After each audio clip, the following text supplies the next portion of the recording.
Cate Barratt. The 8 Strokes of the Clock, by Maurice Leblanc. Author's Note.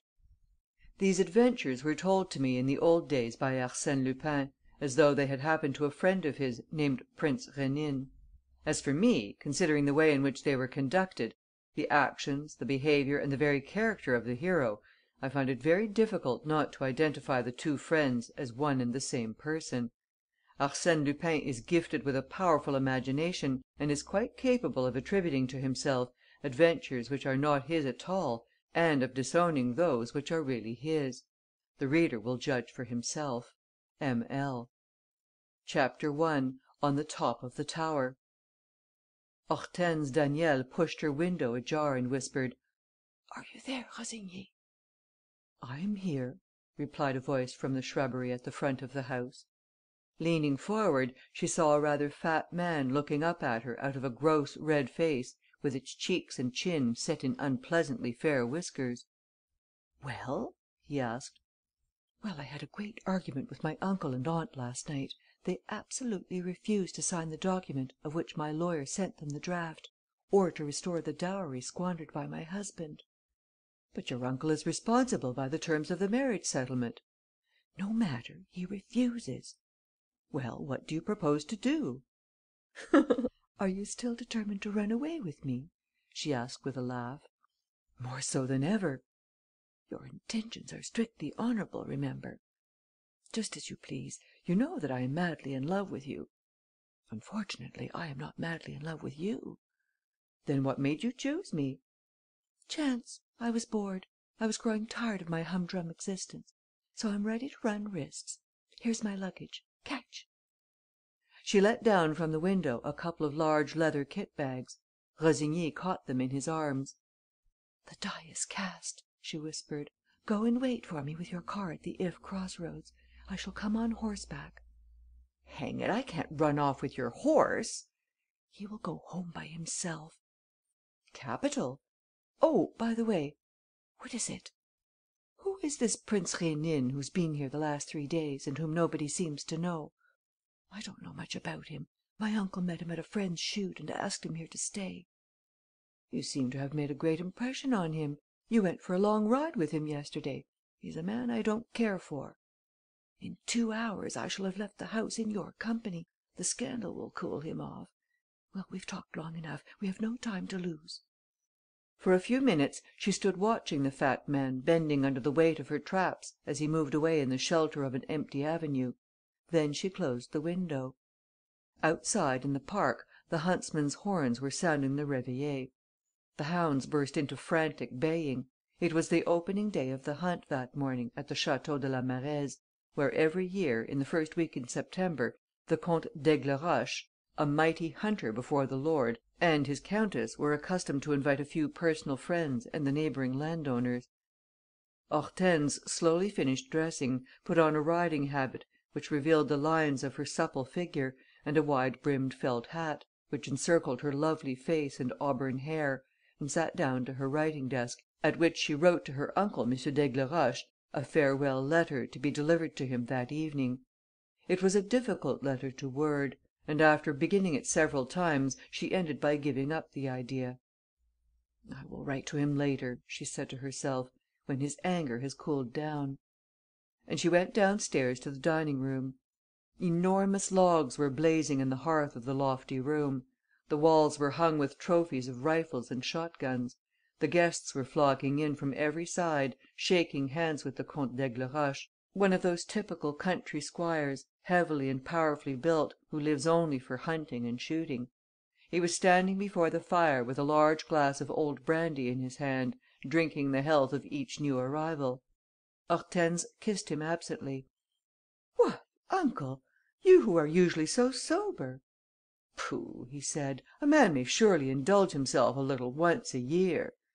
"Aunt will give you a scolding." "Your aunt has one of her sick headaches and is not coming down. Besides," he added gruffly, "it is not her business, and still less is it yours, my dear child." Prince Rénine came up to Hortense. He was a young man, very smartly dressed, with a narrow and rather pale face, whose eyes held by turns the gentlest and the harshest, the most friendly and the most satirical expression. He bowed to her, kissed her hand and said: "May I remind you of your kind promise, dear madame?" "My promise?" "Yes, we agreed that we should repeat our delightful excursion of yesterday and try to go over that old boarded up place, the look of which made us so curious. It seems to be known as the Domaine de Halingre." She answered a little curtly: "I'm extremely sorry, monsieur, but it would be rather far and I'm feeling a little done up. I shall go for a canter in the park and come indoors again." There was a pause. Then Serge Rénine said, smiling, with his eyes fixed on hers and in a voice which she alone could hear: "I am sure that you'll keep your promise and that you'll let me come with you. It would be better." "For whom? For you, you mean?" "For you too, I assure you." She coloured slightly, but did not reply, shook hands with a few people around her and left the room. A groom was holding the horse at the foot of the steps. She mounted and set off towards the woods beyond the park. It was a cool, still morning. Through the leaves, which barely quivered, the sky showed crystalline blue. Hortense rode at a walk down winding avenues which in half an hour brought her to a countryside of ravines and bluffs, intersected by the high road. She stopped. There was not a sound. Rossigny must have stopped his engine and concealed the car in the thickets around the If cross roads. She was 500 yards at most from that circular space. After hesitating for a few seconds, she dismounted, tied her horse carelessly, so that he could release himself by the least effort and return to the house, shrouded her face in the long brown veil that hung over her shoulders and walked on. As she expected, she saw Rossigny directly she reached the first turn in the road. He ran up to her and threw her into the coppice.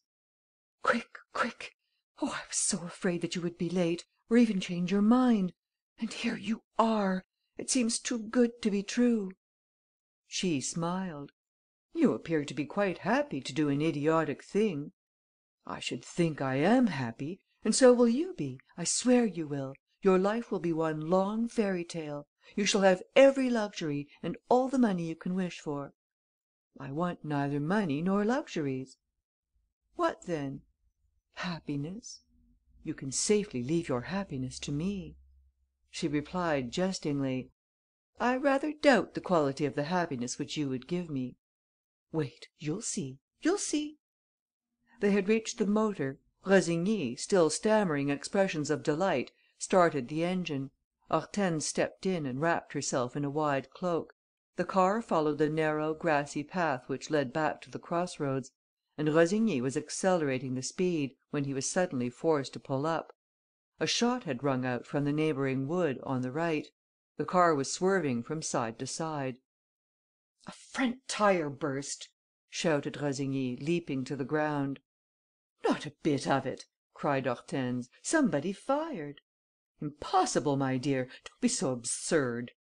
At that moment, two slight shocks were felt and two more reports were heard, one after the other, some way off and still in the wood. Rossigny snarled: "The back tires burst now. Both of them. But who in the devil's name can the ruffian be? Just let me get hold of him, that's all." He clambered up the roadside slope. There was no one there. Moreover, the leaves of the coppice blocked the view. "Damn it! Damn it!" he swore. "You were right. Somebody was firing at the car. Oh, this is a bit thick! We shall be held up for hours. 3 tires to mend. But what are you doing, dear girl?" Hortense herself had alighted from the car. She ran to him, greatly excited: "I'm going." "But why?" "I want to know. Some one fired. I want to know who it was." "Don't let us separate, please." "Do you think I'm going to wait here for you for hours?" "What about your running away? All our plans?" "We'll discuss that to morrow. Go back to the house, take back my things with you, and good bye for the present." She hurried, left him, had the good luck to find her horse and set off at a gallop in a direction leading away from the Marèze. There was not the least doubt in her mind that the 3 shots had been fired by Prince Rénine. "It was he," she muttered angrily. "It was he.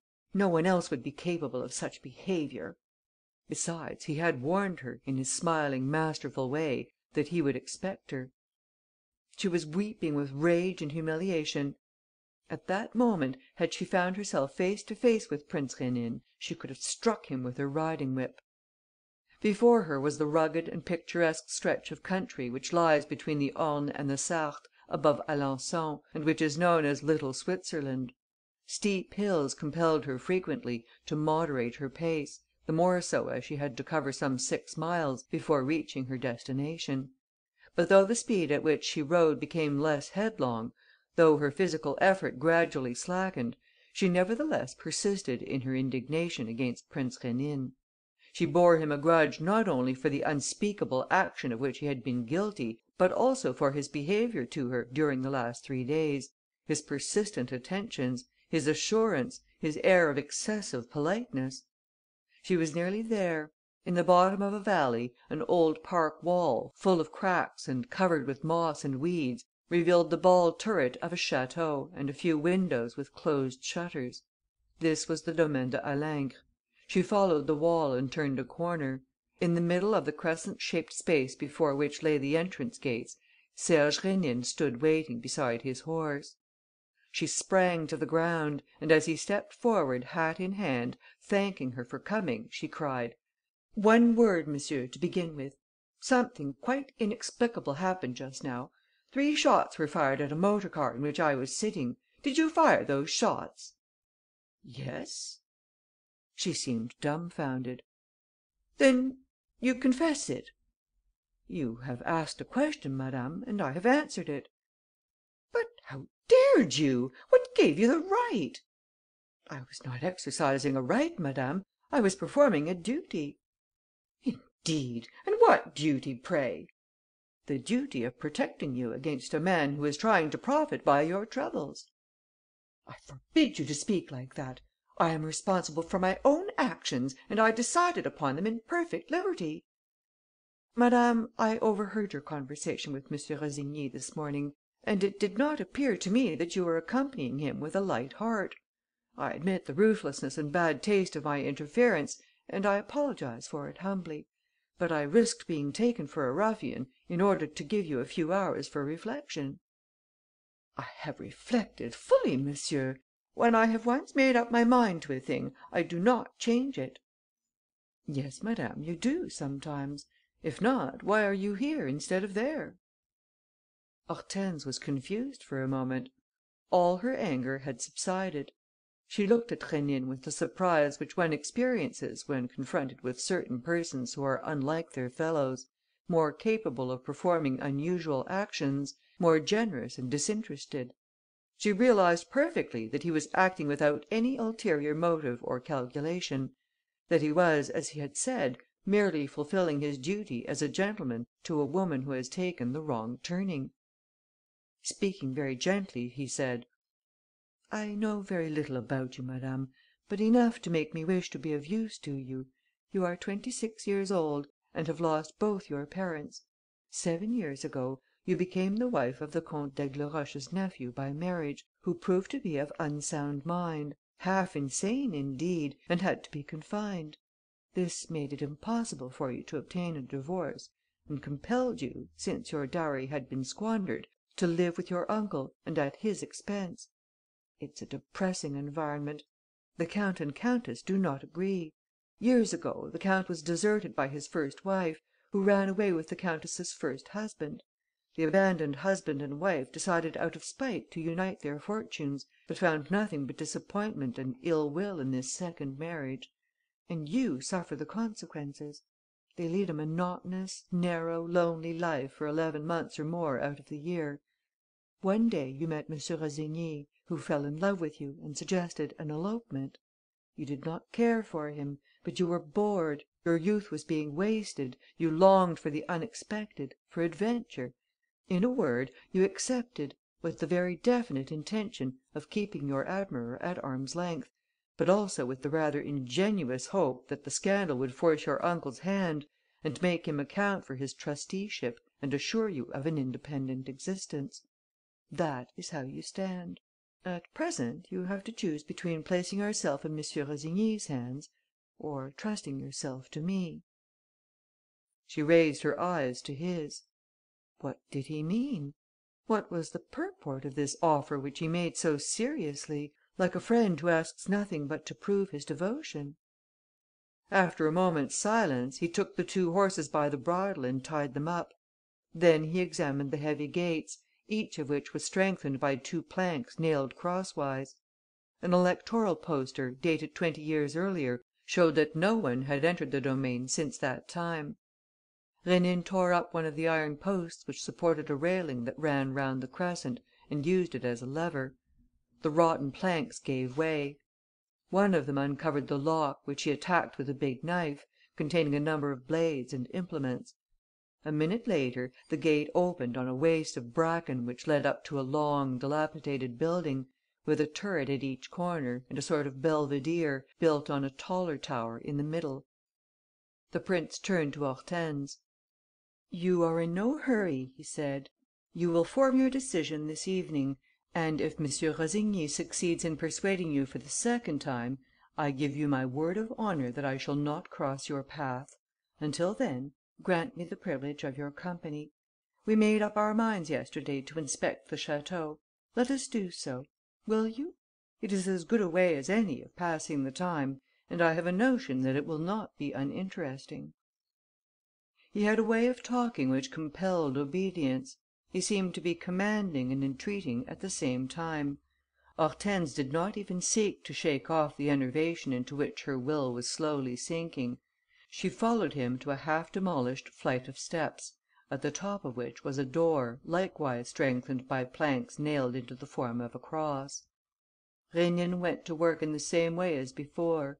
They entered a spacious hall paved with white and black flagstones, furnished with old sideboards and choir stalls, and adorned with a carved escutcheon which displayed the remains of armorial bearings, representing an eagle standing on a block of stone, all half hidden behind a veil of cobwebs which hung down over a pair of folding doors. "The door of the drawing room, evidently," said Rénine. He found this more difficult to open; and it was only by repeatedly charging it with his shoulder that he was able to move one of the doors. Hortense had not spoken a word. She watched not without surprise this series of forcible entries, which were accomplished with a really masterly skill. He guessed her thoughts and, turning round, said in a serious voice: "It's child's play to me. I was a locksmith once." She seized his arm and whispered: "Listen." "To what?" he asked. She increased the pressure of her hand, to demand silence. The next moment, he murmured: "It's really very strange." "Listen, listen," Hortense repeated, in bewilderment. "Can it be possible?"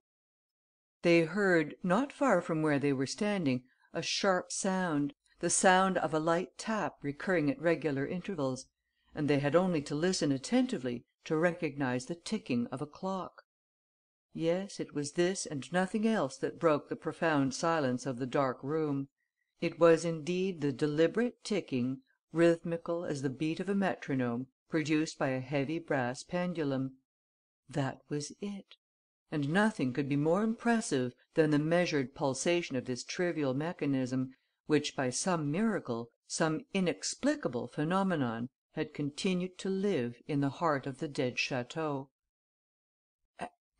"And yet," stammered Hortense, without daring to raise her voice, "no one has entered the house?" "No one." "And it is quite impossible for that clock to have kept going for 20 years without being wound up?" "Quite impossible." "Then...." Serge Rénine opened the 3 windows and threw back the shutters. He and Hortense were in a drawing room, as he had thought; and the room showed not the least sign of disorder. The chairs were in their places. Not a piece of furniture was missing.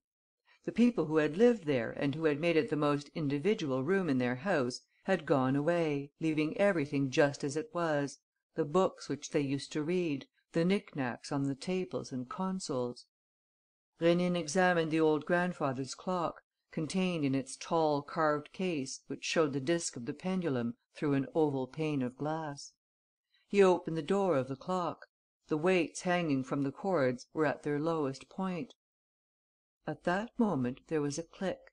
The clock struck 8 with a serious note which Hortense was never to forget. "How extraordinary!" she said. "Extraordinary indeed," said he, "for the works are exceedingly simple and would hardly keep going for a week." "And do you see nothing out of the common?" "No, nothing. Or, at least..." He stooped and from the back of the case drew a metal tube which was concealed by the weights. Holding it up to the light: "A telescope," he said thoughtfully. "Why did they hide it? And they left it drawn out to its full length. That's odd. What does it mean?" The clock, as is sometimes usual, began to strike a second time, sounding 8 strokes.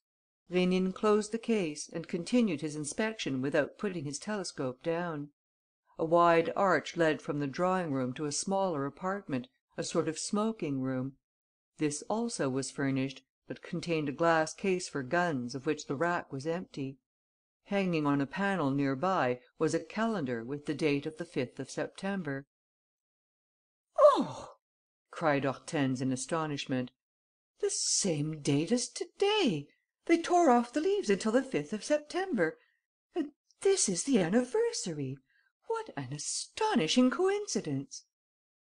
"Astonishing?" he echoed. "It's the anniversary of their departure, 20 years ago to day." "You must admit," she said, "that all this is incomprehensible." "Yes, of course, but, all the same, perhaps not." "Have you any idea?" He waited for a few seconds before replying: "What puzzles me is this telescope hidden, dropped in that corner, at the last moment. I wonder what it was used for. From the ground floor windows you see nothing but the trees in the garden. And the same, I expect, from all the windows. We are in a valley, without the least open horizon. To use the telescope one would have to go up to the top of the house. Shall we go up?" She did not hesitate. The mystery surrounding the whole adventure excited her curiosity so keenly that she could think of nothing but accompanying Rénine and assisting him in his investigations. They went upstairs accordingly and, on the second floor, came to a landing where they found the spiral staircase leading to the belvedere. At the top of this was a platform in the open air, but surrounded by a parapet over 6 feet high. "There must have been battlements which have been filled in since," observed Prince Rénine. "Look here, there were loopholes at one time. They may have been blocked." "In any case," she said, "the telescope was of no use up here either and we may as well go down again." "I don't agree," he said. "Logic tells us that there must have been some gap through which the country could be seen; and this was the spot where the telescope was used." He hoisted himself by his wrists to the top of the parapet and then saw that this point of vantage commanded the whole of the valley, including the park, with its tall trees marking the horizon. And beyond, a depression in a wood surmounting a hill, at a distance of some 700 or 800 yards, stood another tower, squat and in ruins, covered with ivy from top to bottom. Rénine resumed his inspection. He seemed to consider that the key to the problem lay in the use to which the telescope was put and that the problem would be solved if only they could discover this use. He studied the loopholes one after the other. One of them, or rather the place which it had occupied, attracted his attention above the rest. In the middle of the layer of plaster which had served to block it, there was a hollow filled with earth in which plants had grown. He pulled out the plants and removed the earth, thus clearing the mouth of a hole some 5 inches in diameter, which completely penetrated the wall. On bending forward, Rénine perceived that this deep and narrow opening inevitably carried the eye, above the dense tops of the trees and through the depression in the hill, to the ivy-clad tower. At the bottom of this channel, in a sort of groove which ran through it like a gutter, the telescope fitted so exactly that it was quite impossible to shift it, however little, either to the right or to the left. Rénine, after wiping the outside of the lenses, while taking care not to disturb the lie of the instrument by a hair's breadth, put his eye to the small end. He remained for 30 or 40 seconds, gazing attentively and silently. Then he drew himself up and said, in a husky voice: "It's terrible. It's really terrible." "What is it?" she asked anxiously. "Look." She bent down, but the image was not clear to her and the telescope had to be focused to suit her sight. The next moment she shuddered and said: "It's two scarecrows, isn't it? Both stuck up on the top. But why?" "Look again," he said. "Look more carefully under the hats, the faces." "Oh!" she cried, turning faint with horror. "How awful!" The field of the telescope, like the circular picture shown by a magic lantern, presented this spectacle: the platform of a broken tower, the walls of which were higher in the more distant part and formed as it were a backdrop, over which surged waves of ivy. In front, amid a cluster of bushes, were two human beings, a man and a woman, leaning back against a heap of fallen stones. But the words man and woman could hardly be applied to these two forms, these two sinister puppets, which, it is true, wore clothes and hats, or rather shreds of clothes and remnants of hats, but had lost their eyes, their cheeks, their chins, every particle of flesh, until they were actually and positively nothing more than two skeletons. "Two skeletons," stammered Hortense. "Two skeletons with clothes on. Who carried them up there?" "Nobody." "But still...." "That man and that woman must have died at the top of the tower, years and years ago, and their flesh rotted under their clothes and the ravens ate them." "But it's hideous, hideous!" cried Hortense, pale as death, her face drawn with horror. Half an hour later, Hortense Daniel and Rénine left the Château de Halingre. Before their departure, they had gone as far as the ivy grown tower, the remains of an old donjon keep more than half demolished. The inside was empty. There seemed to have been a way of climbing to the top, at a comparatively recent period, by means of wooden stairs and ladders which now lay broken and scattered over the ground. The tower backed against the wall which marked the end of the park. A curious fact, which surprised Hortense, was that Prince Rénine had neglected to pursue a more minute enquiry, as though the matter had lost all interest for him. He did not even speak of it any longer; and in the inn at which they stopped and took a light meal in the nearest village, it was she who asked the landlord about the abandoned château. But she learned nothing from him, for the man was new to the district and could give her no particulars. He did not even know the name of the owner. They turned their horses' heads towards La Marèze. Again and again Hortense recalled the squalid sight which had met their eyes. But Rénine, who was in a lively mood and full of attentions to his companion, seemed utterly indifferent to those questions. "But, after all," she exclaimed impatiently, "we can't leave the matter there. It calls for a solution." "As you say," he replied, "a solution is called for. M. Rossigny has to know where he stands and you have to decide what to do about him." She shrugged her shoulders: "He's of no importance for the moment. The thing to day...." "Is what?" "Is to know what those two dead bodies are." "Still, Rossigny...." "Rossigny can wait. But I can't. You have shown me a mystery which is now the only thing that matters. What do you intend to do?" "To do?" "Yes, there are two bodies. You'll inform the police, I suppose?" "Gracious goodness!" he exclaimed, laughing. "What for?" "Well, there's a riddle that has to be cleared up at all costs. A terrible tragedy." "We don't need any one to do that." "What! Do you mean to say that you understand it?" "Almost as plainly as though I had read it in a book, told in full detail, with explanatory illustrations. It's all so simple." She looked at him askance, wondering if he was making fun of her. but he seemed quite serious. "Well?" she asked, quivering with curiosity. The light was beginning to wane. They had trotted at a good pace, and the hunt was returning as they neared La Marèze. "Well," he said, "we shall get the rest of our information from people living round about, from your uncle, for instance, and you will see how logically all the facts fit in. When you hold the first link of a chain, you are bound, whether you like it or not, to reach the last. It's the greatest fun in the world." Once in the house, they separated. On going to her room, Hortense found her luggage and a furious letter from Rossigny, in which he bade her good bye and announced his departure. Then Rénine knocked at her door. "Your uncle is in the library," he said. "Will you go down with me? I've sent word that I am coming." She went with him. He added: "One word more. This morning, when I thwarted your plans and begged you to trust me, I naturally undertook an obligation towards you, which I mean to fulfil without delay. I want to give you a positive proof of this." She laughed: "The only obligation which you took upon yourself was to satisfy my curiosity." "It shall be satisfied," he assured her, gravely, "and more fully than you can possibly imagine." M. d'Aigleroche was alone. He was smoking his pipe and drinking sherry. He offered a glass to Rénine, who refused.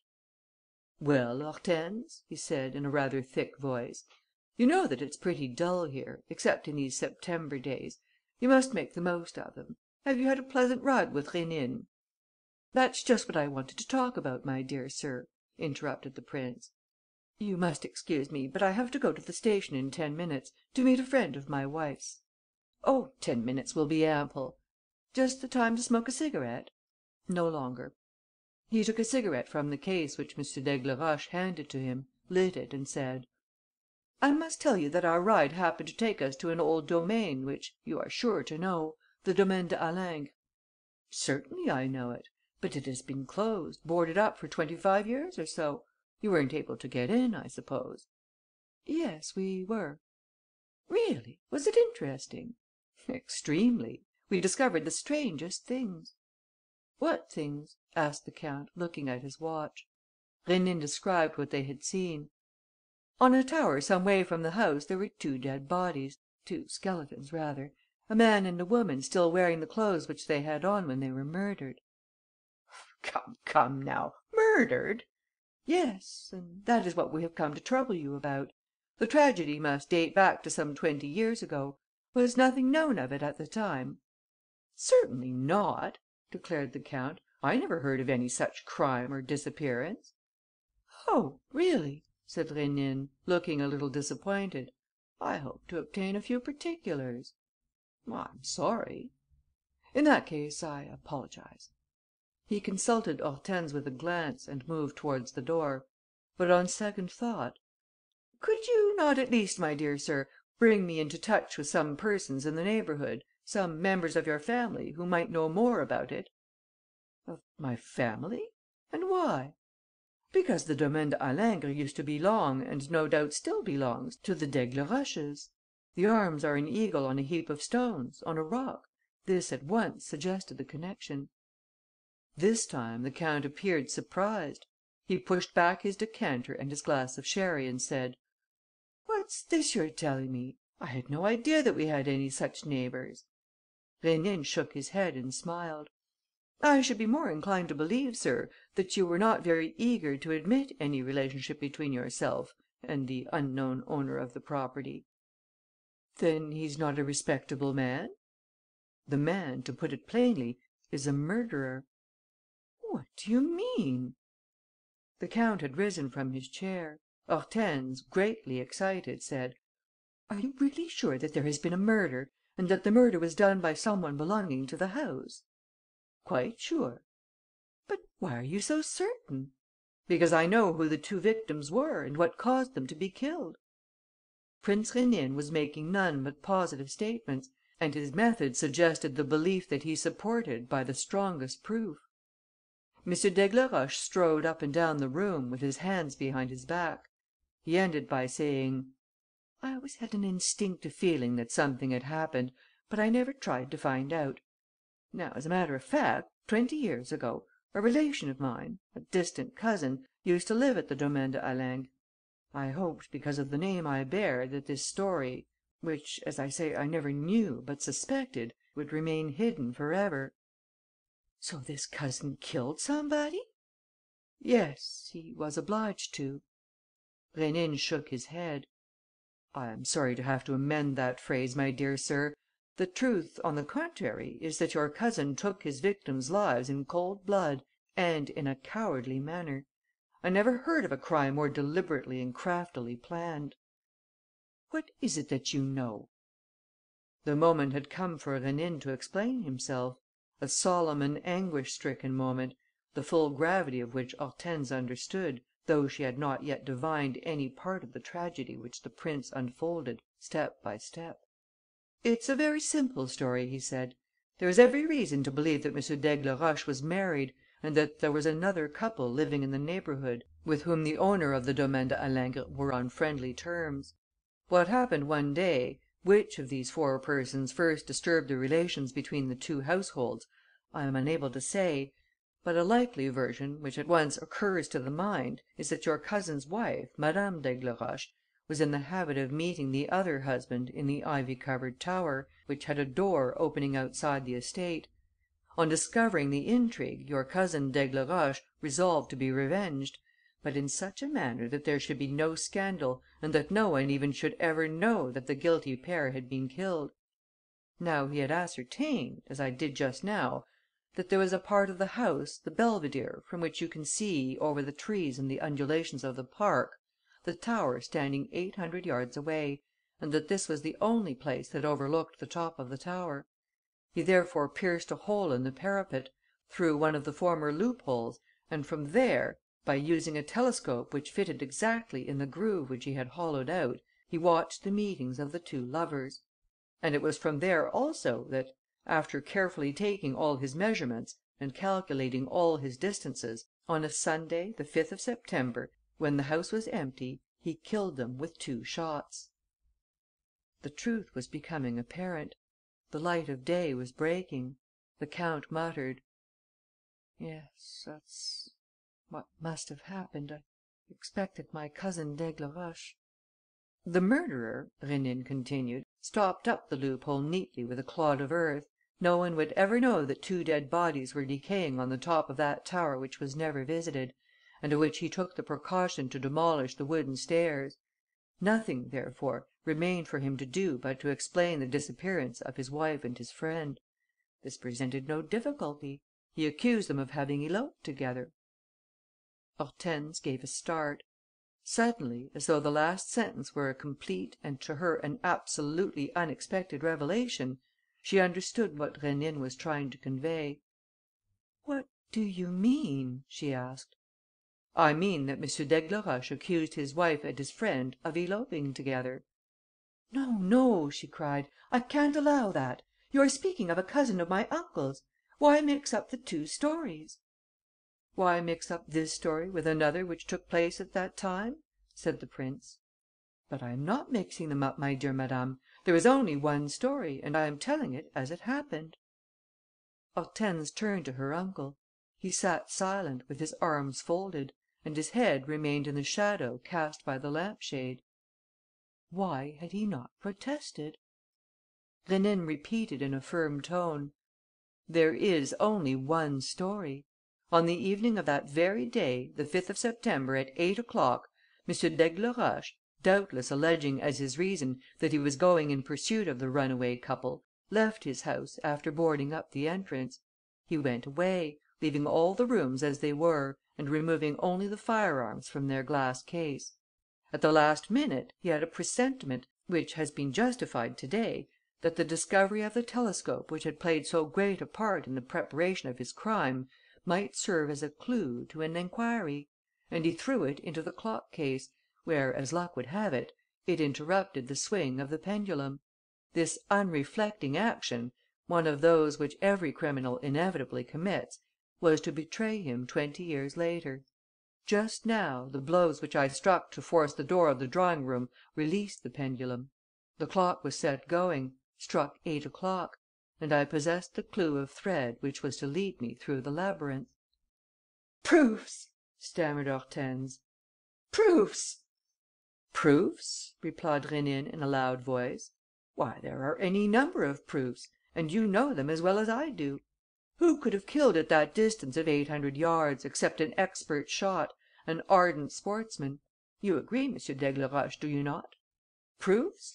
Why was nothing removed from the house, nothing except the guns, those guns which an ardent sportsman cannot afford to leave behind? You agree, M. d'Aigleroche, those guns which we find here, hanging in trophies on the walls? Proofs? What about that date, the 5th of September, which was the date of the crime and which has left such a horrible memory in the criminal's mind that every year at this time alone, he surrounds himself with distractions and that every year, on this same 5th of September, he forgets his habits of temperance? Well, to day is the 5th of September. Proofs? Why, if there weren't any others, would that not be enough for you?" And Rénine, flinging out his arm, pointed to the Comte d'Aigleroche, who, terrified by this evocation of the past, had sunk huddled into a chair and was hiding his head in his hands. Hortense did not attempt to argue with him. She had never liked her uncle, or rather her husband's uncle. She now accepted the accusation laid against him. 60 seconds passed. Then M. d'Aigleroche walked up to them and said: "Whether the story be true or not, you can't call a husband a criminal for avenging his honour and killing his faithless wife." "No," replied Rénine, "but I have told only the first version of the story. There is another, which is infinitely more serious and more probable, one to which a more thorough investigation would be sure to lead." "What do you mean?" "I mean this: it may not be a matter of a husband taking the law into his own hands, as I charitably supposed. It may be a matter of a ruined man who covets his friend's money and his friend's wife and who, with this object in view, to secure his freedom, to get rid of his friend and of his own wife, draws them into a trap, suggests to them that they should visit that lonely tower and kills them by shooting them from a distance safely under cover." "No, no," the count protested. "No, all that is untrue." "I don't say it isn't. I am basing my accusation on proofs, but also on intuitions and arguments which up to now have been extremely accurate. All the same, I admit that the second version may be incorrect. But if so, why feel any remorse? One does not feel remorse for punishing guilty people." "One does for taking life. It is a crushing burden to bear." Was it to give himself greater strength to bear this burden that M. d'Aigleroche afterwards married his victim's widow? For that, sir, is the crux of the question. What was the motive of that marriage? Was M. d'Aigleroche penniless? Was the woman he was taking as his second wife rich? Or were they both in love with each other, and did M. d'Aigleroche plan with her to kill his first wife and the husband of his second wife? These are problems to which I do not know the answer. They have no interest for the moment. But the police, with all the means at their disposal, would have no great difficulty in elucidating them." M. d'Aigleroche staggered and had to steady himself against the back of a chair. Livid in the face, he spluttered: "Are you going to inform the police?" "No, no," said Rénine. "To begin with, there is the statute of limitations. Then there are 20 years of remorse and dread, a memory which will pursue the criminal to his dying hour, accompanied, no doubt, by domestic discord, hatred, a daily hell and, in the end, the necessity of returning to the tower and removing the traces of the two murders, the frightful punishment of climbing that tower, of touching those skeletons, of undressing them and burying them. That will be enough. We will not ask for more. We will not give it to the public to batten on and create a scandal which would recoil upon M. d'Aigleroche's niece. No, let us leave this disgraceful business alone." The count resumed his seat at the table, with his hands clutching his forehead, and asked: "Then why?" "Why do I interfere?" said Rénine. "What you mean is that I must have had some object in speaking. That is so. There must be indeed a penalty, however slight, and our interview must lead to some practical result. But have no fear. M. d'Aigleroche will be let off lightly." The contest was ended. The count felt that he had only a small formality to fulfil, a sacrifice to accept, and, recovering some of his self assurance, he said, in an almost sarcastic tone: "What's your price?" Rénine burst out laughing: "Splendid! You see the position. Only, you make a mistake in drawing me into the business. I'm working for the glory of the thing." "In that case?" "You will be called upon, at most, to make restitution." "Restitution?" Rénine leant over the table and said: "In one of those drawers is a deed awaiting your signature. It is a draft agreement between you and your niece, Hortense Daniel, relating to her private fortune, which fortune was squandered and for which you are responsible. Sign the deed." M. d'Aigleroche gave a start: "Do you know the amount?" "I don't wish to know it." "And if I refuse?" "I shall ask to see the Comtesse d'Aigleroche." Without further hesitation, the count opened a drawer, produced a document on stamped paper and quickly signed it: "Here you are," he said, "and I hope...." "You hope, as I do, that you and I may never have any future dealings?" "I am convinced of it. I shall leave this evening. Your niece, no doubt, to morrow. Good bye." In the drawing room, which was still empty, while the guests at the house were dressing for dinner, Rénine handed the deed to Hortense. She seemed dazed by all that she had heard; and the thing that bewildered her even more than the relentless light shed upon her uncle's past was the miraculous insight and amazing lucidity displayed by this man, the man who for some hours had controlled events and conjured up before her eyes the actual scenes of a tragedy which no one had beheld. "Are you satisfied with me?" he asked. She gave him both her hands: "You have saved me from Rossigny. You have given me back my freedom and my independence. I thank you from the bottom of my heart." "Oh, that's not what I'm asking you to say," he answered. "My first and main object was to amuse you. Your life seemed so humdrum and lacking in the unexpected. Has it been so to day?" "How can you ask such a question? I have had the strangest and most stirring experiences." "That is life," he said, "when one knows how to use one's eyes. Adventure exists everywhere, in the meanest hovel, under the mask of the wisest of men. Everywhere, if you are only willing, you will find an excuse for excitement, for doing good, for saving a victim, for ending an injustice." Impressed by his power and authority, she murmured: "Who are you exactly?" "An adventurer, nothing more. A lover of adventures. Life is not worth living except in moments of adventure, the adventures of others or personal adventures. Today's has upset you because it affected the innermost depths of your being. But those of others are no less stimulating.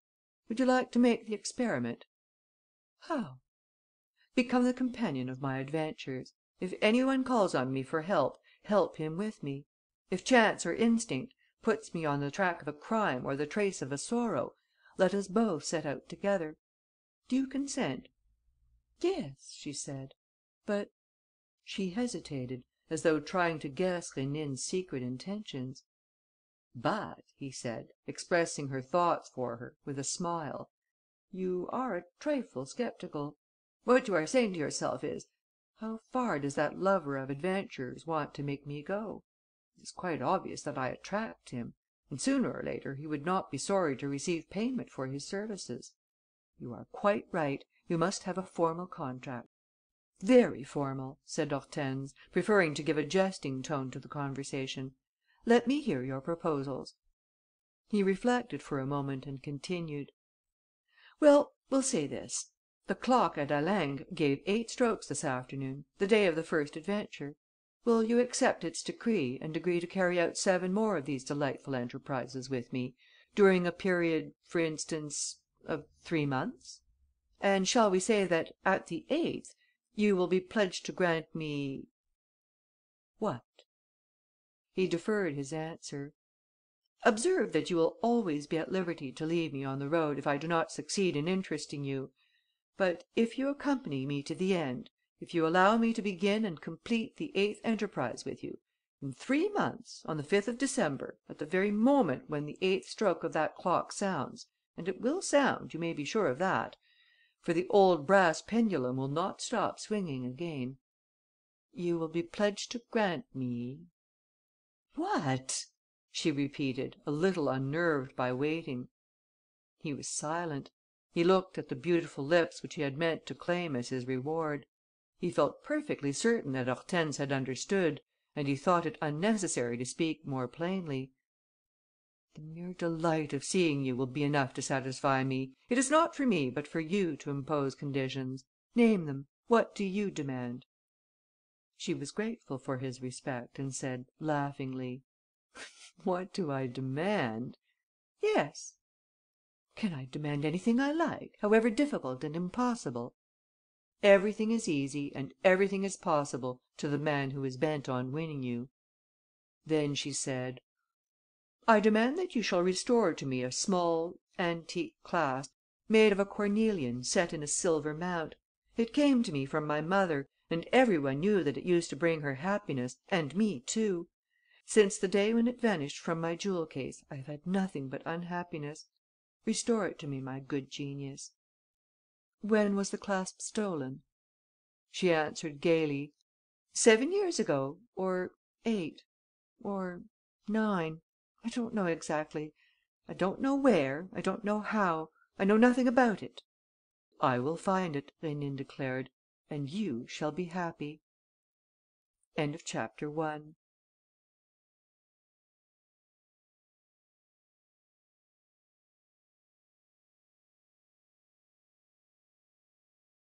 Chapter 2. The water bottle. 4 days after she had settled down in Paris, Hortense Daniel agreed to meet Prince Rénine in the Bois.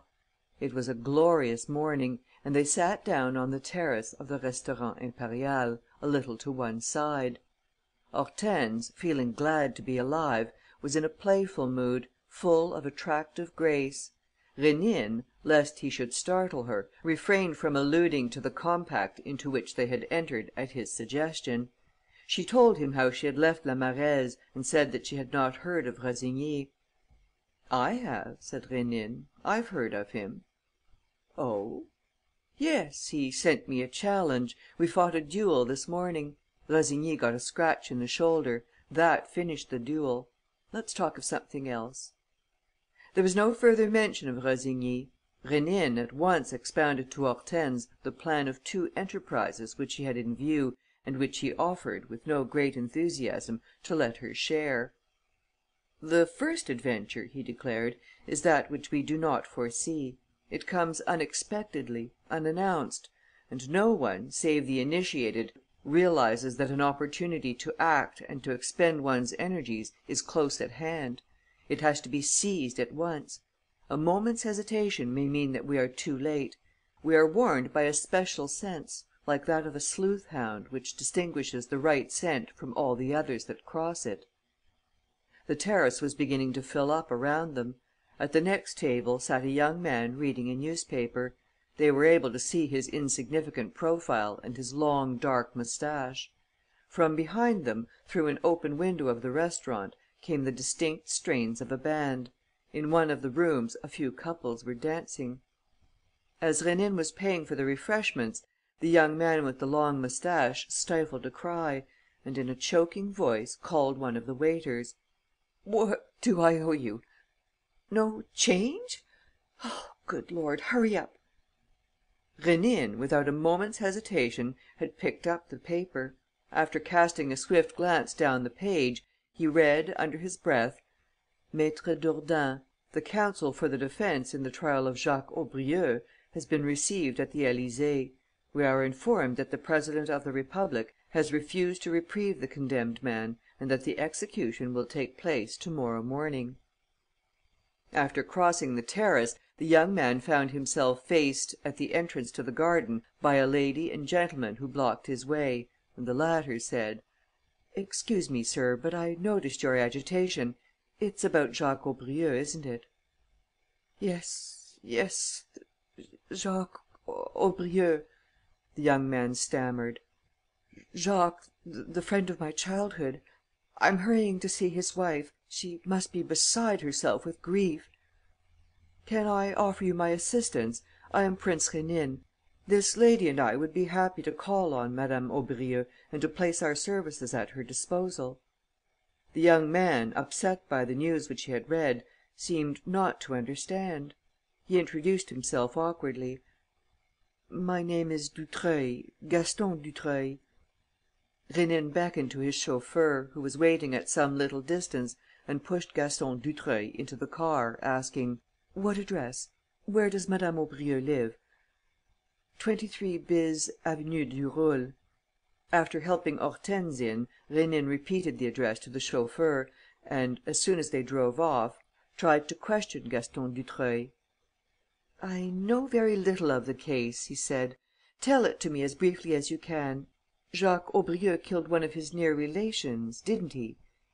"He is innocent, sir," replied the young man, who seemed incapable of giving the least explanation. "Innocent, I swear it. I've been Jacques' friend for 20 years. He is innocent. And it would be monstrous." There was nothing to be got out of him. Besides, it was only a short drive. They entered Neuilly through the Porte des Sablons and, 2 minutes later, stopped before a long, narrow passage between high walls which led them to a small, one-storied house. Gaston Dutreuil rang. "Madame is in the drawing-room with her mother," said the maid who opened the door. "I'll go into the ladies'," he said, taking Rénine and Hortense with him. It was a fair-sized, prettily furnished room, which, in ordinary times, must have been used also as a study. 2 women sat weeping, one of whom, elderly and grey-haired, came up to Gaston Dutreuil. He explained the reason for Rénine's presence and she at once cried, amid her sobs: "My daughter's husband is innocent, sir. Jacques? A better man never lived. He was so good-hearted. Murder his cousin! But he worshipped his cousin. I swear that he's not guilty, sir. And they're going to commit the infamy of putting him to death. Oh, sir, it will kill my daughter." Rénine realized that all these people had been living for months under the obsession of that innocence and in the certainty that an innocent man could never be executed. The news of the execution, which was now inevitable, was driving them mad. He went up to a poor creature bent in two, whose face, a quite young face, framed in pretty flaxen hair, was convulsed with desperate grief. Hortense, who had already taken a seat beside her, gently drew her head against her shoulder. Rénine said to her: "Madame, I do not know what I can do for you, but I give you my word of honour that, if any one in this world can be of use to you, it is myself.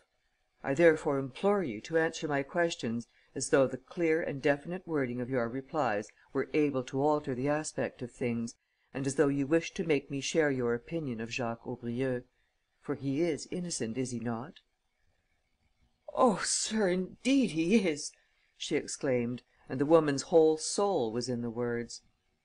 "You are certain of it, but you were unable to communicate your certainty to the court. Well, you must now compel me to share it. I am not asking you to go into details and to live again through the hideous torment which you have suffered, but merely to answer certain questions. Will you do this?" "I will." Rénine's influence over her was complete.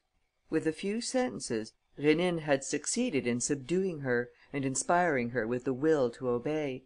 And once more Hortense realized all the man's power, authority and persuasion.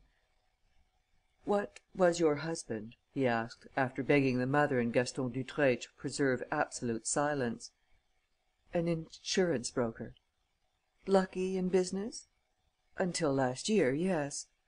"So there have been financial difficulties during the past few months?" "Yes." "And the murder was committed when?" "Last March, on a Sunday." "Who was the victim?" "A distant cousin, M. Guillaume, who lived at Suresnes." "What was the sum stolen?" 60,000 franc notes, which this cousin had received the day before, in payment of a long outstanding debt." "Did your husband know that?"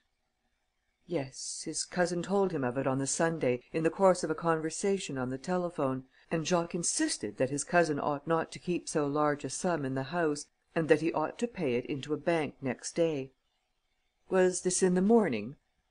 "At 1 o'clock in the afternoon. Jacques was to have gone to M. Guillaume on his motor cycle.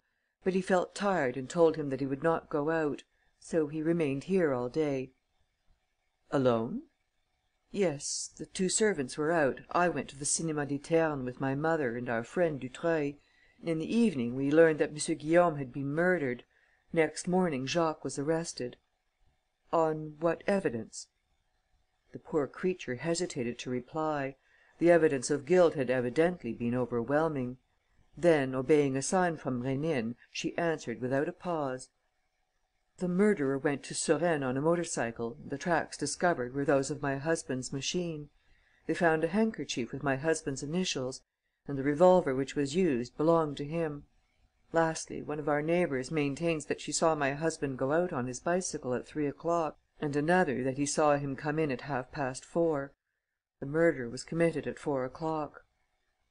"And what does Jacques Aubrieux say in his defence?" "He declares that he slept all the afternoon. During that time, some one came who managed to unlock the cycle shed and take the motor cycle to go to Suresnes. As for the handkerchief and the revolver, they were in the tool bag. There would be nothing surprising in the murderer's using them." "It seems a plausible explanation." "Yes, but the prosecution raised two objections. In the first place, nobody, absolutely nobody, knew that my husband was going to stay at home all day, because, on the contrary, it was his habit to go out on his motor cycle every Sunday afternoon." "And the second objection?" She flushed and murmured: "The murderer went to the pantry at M. Guillaume's and drank half a bottle of wine straight out of the bottle, which shows my husband's finger prints."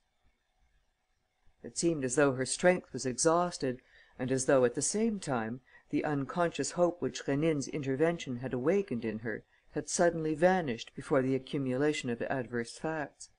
Again she collapsed, withdrawn into a sort of silent meditation from which Hortense's affectionate attentions were unable to distract her. The mother stammered: "He's not guilty, is he, sir? And they can't punish an innocent man. They haven't the right to kill my daughter. Oh dear, what have we done to be tortured like this? My poor little Madeleine!"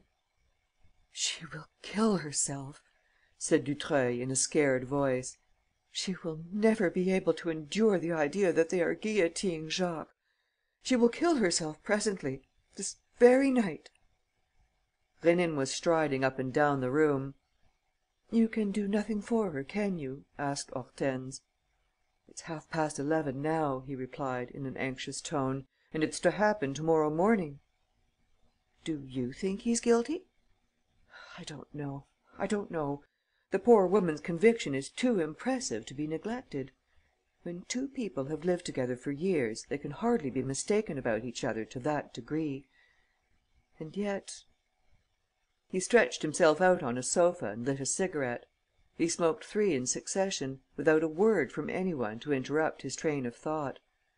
From time to time he looked at his watch. Every minute was of such importance. At last he went back to Madeleine Aubrieux, took her hands and said, very gently: "You must not kill yourself. There is hope left until the last minute has come. And I promise you that, for my part, I will not be disheartened until that last minute. But I need your calmness and your confidence." "I will be calm," she said, with a pitiable air. "And confident?" "And confident."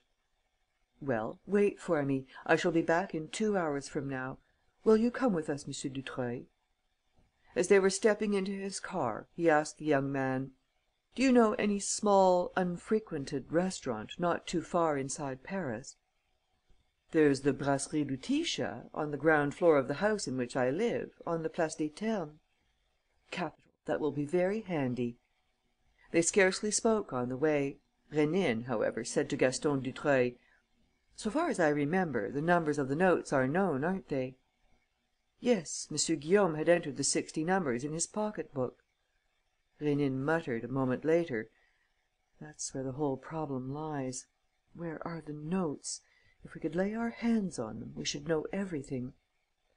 At the Brasserie Lutetia, There was a telephone in the private room where he asked to have lunch served.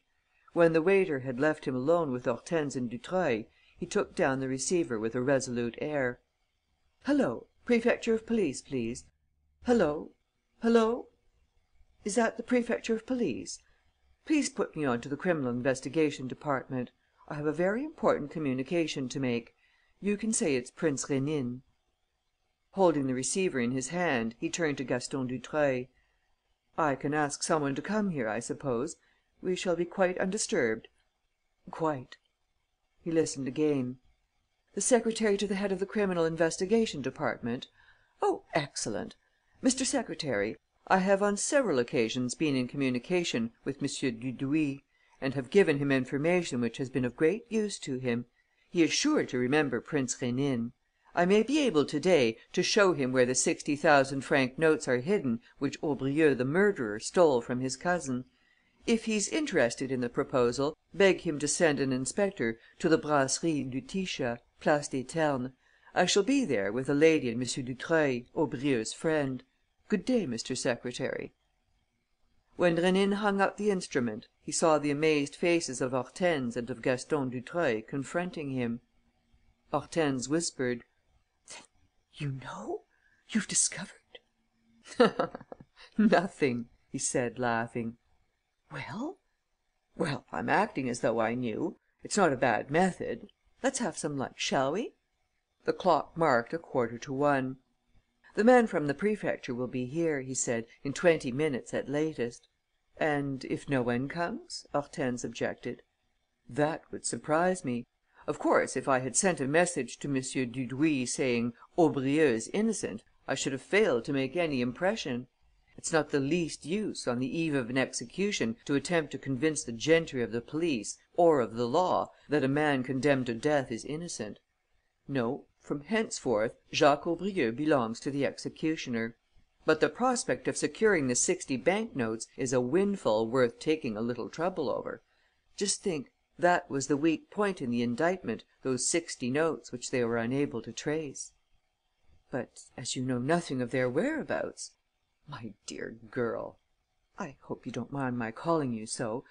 My dear girl, when a man can't explain this or that physical phenomenon, he adopts some sort of theory which explains the various manifestations of the phenomenon and says that everything happened as though the theory were correct. That's what I am doing." "That amounts to saying that you are going upon a supposition?" Rénine did not reply. Not until some time later, when lunch was over, did he say: "Obviously, I am going upon a supposition. If I had several days before me, I should take the trouble of first verifying my theory, which is based upon intuition quite as much as upon a few scattered facts. But I have only 2 hours; and I am embarking on the unknown path as though I were certain that it would lead me to the truth." "And suppose you are wrong?" "I have no choice. Besides, it is too late. There's a knock. Oh, one word more: whatever I may say, don't contradict me. Nor you, M. Dutreuil." He opened the door. A thin man, with a red imperial, entered. "Prince Rénine?" "Yes, sir. You, of course, are from M. Dudouis?" "Yes." And the newcomer gave his name: Chief inspector Morisseau. "I am obliged to you for coming so promptly, Mr. Chief inspector," said Prince Rénine, "and I hope that M. Dudouis will not regret having placed you at my disposal." "At your entire disposal, in addition to 2 inspectors whom I have left in the square outside and who have been in the case with me from the first." "I shall not detain you for any length of time," said Rénine, "and I will not even ask you to sit down. We have only a few minutes in which to settle everything. You know what it's all about. The 60,000 franc notes stolen from M. Guillaume. I have the numbers here." Rénine ran his eyes down the slip of paper which the chief inspector handed him and said: "That's right. The 2 lists agree." Inspector Morisseau seemed greatly excited. "The chief attaches the greatest importance to your discovery. So you will be able to show me?" Rénine was silent for a moment and then declared: "Mr. Chief Inspector, a personal investigation, and a most exhaustive investigation it was, as I will explain to you presently, has revealed the fact that, on his return from Suresnes, the murderer, after replacing the motor cycle in the shed in the Avenue du Roule, ran to the town and entered this house." "This house?" "Yes." "But what did he come here for?" "To hide the proceeds of his theft, the 60 bank notes." "How do you mean? Where?" "In a flat of which he had the key, on the 5th floor." Gaston Dutreuil exclaimed in amazement: "But there's only one flat on the 5th floor and that's the one I live in." "Exactly. And as you were at the cinema with Madame Aubrieux and her mother, advantage was taken of your absence." "Impossible! No one has the key except myself." "One can get in without a key." "But I have seen no marks of any kind." Morisseau intervened: "Come, let us understand one another. You say the bank notes were hidden in M. Dutreuil's flat?" "Yes." "Then, as Jacques Aubrieux was arrested the next morning, the notes ought to be there still." "That's my opinion." Gaston Dutreuil could not help laughing: But that's absurd! I should have found them." "Did you look for them?" "No, but I should have come across them at any moment. The place isn't big enough to swing a cat in. Would you care to see it?" "However small it may be, it's large enough to hold 60 bits of paper." "Of course, everything is possible," said Dutreuil. "Still, I must repeat that nobody, to my knowledge, has been to my rooms, that there is only one key, that I am my own housekeeper and that I can't quite understand." Hortense too could not understand. With her eyes fixed on Prince Rénine's, she was trying to read his innermost thoughts. What game was he playing? Was it her duty to support his statements? She ended by saying: "Mr. Chief Inspector, since Prince Rénine maintains that the notes have been put away upstairs, wouldn't the simplest thing be to go and look? M. Dutreuil will take us up, won't you?" "This minute," said the young man. "As you say, that will be simplest." They all four climbed the 5 storeys of the house and, after Dutreuil had opened the door, entered a tiny set of chambers consisting of a sitting room, bedroom, kitchen and bathroom, all arranged with fastidious neatness. It was easy to see that every chair in the sitting room occupied a definite place. The pipes had a rack to themselves; so had the matches. 3 walking sticks, arranged according to their length, hung from 3 nails.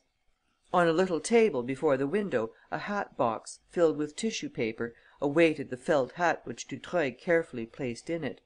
He laid his gloves beside it, on the lid. He did all this with sedate and mechanical movements, like a man who loves to see things in the places which he has chosen for them.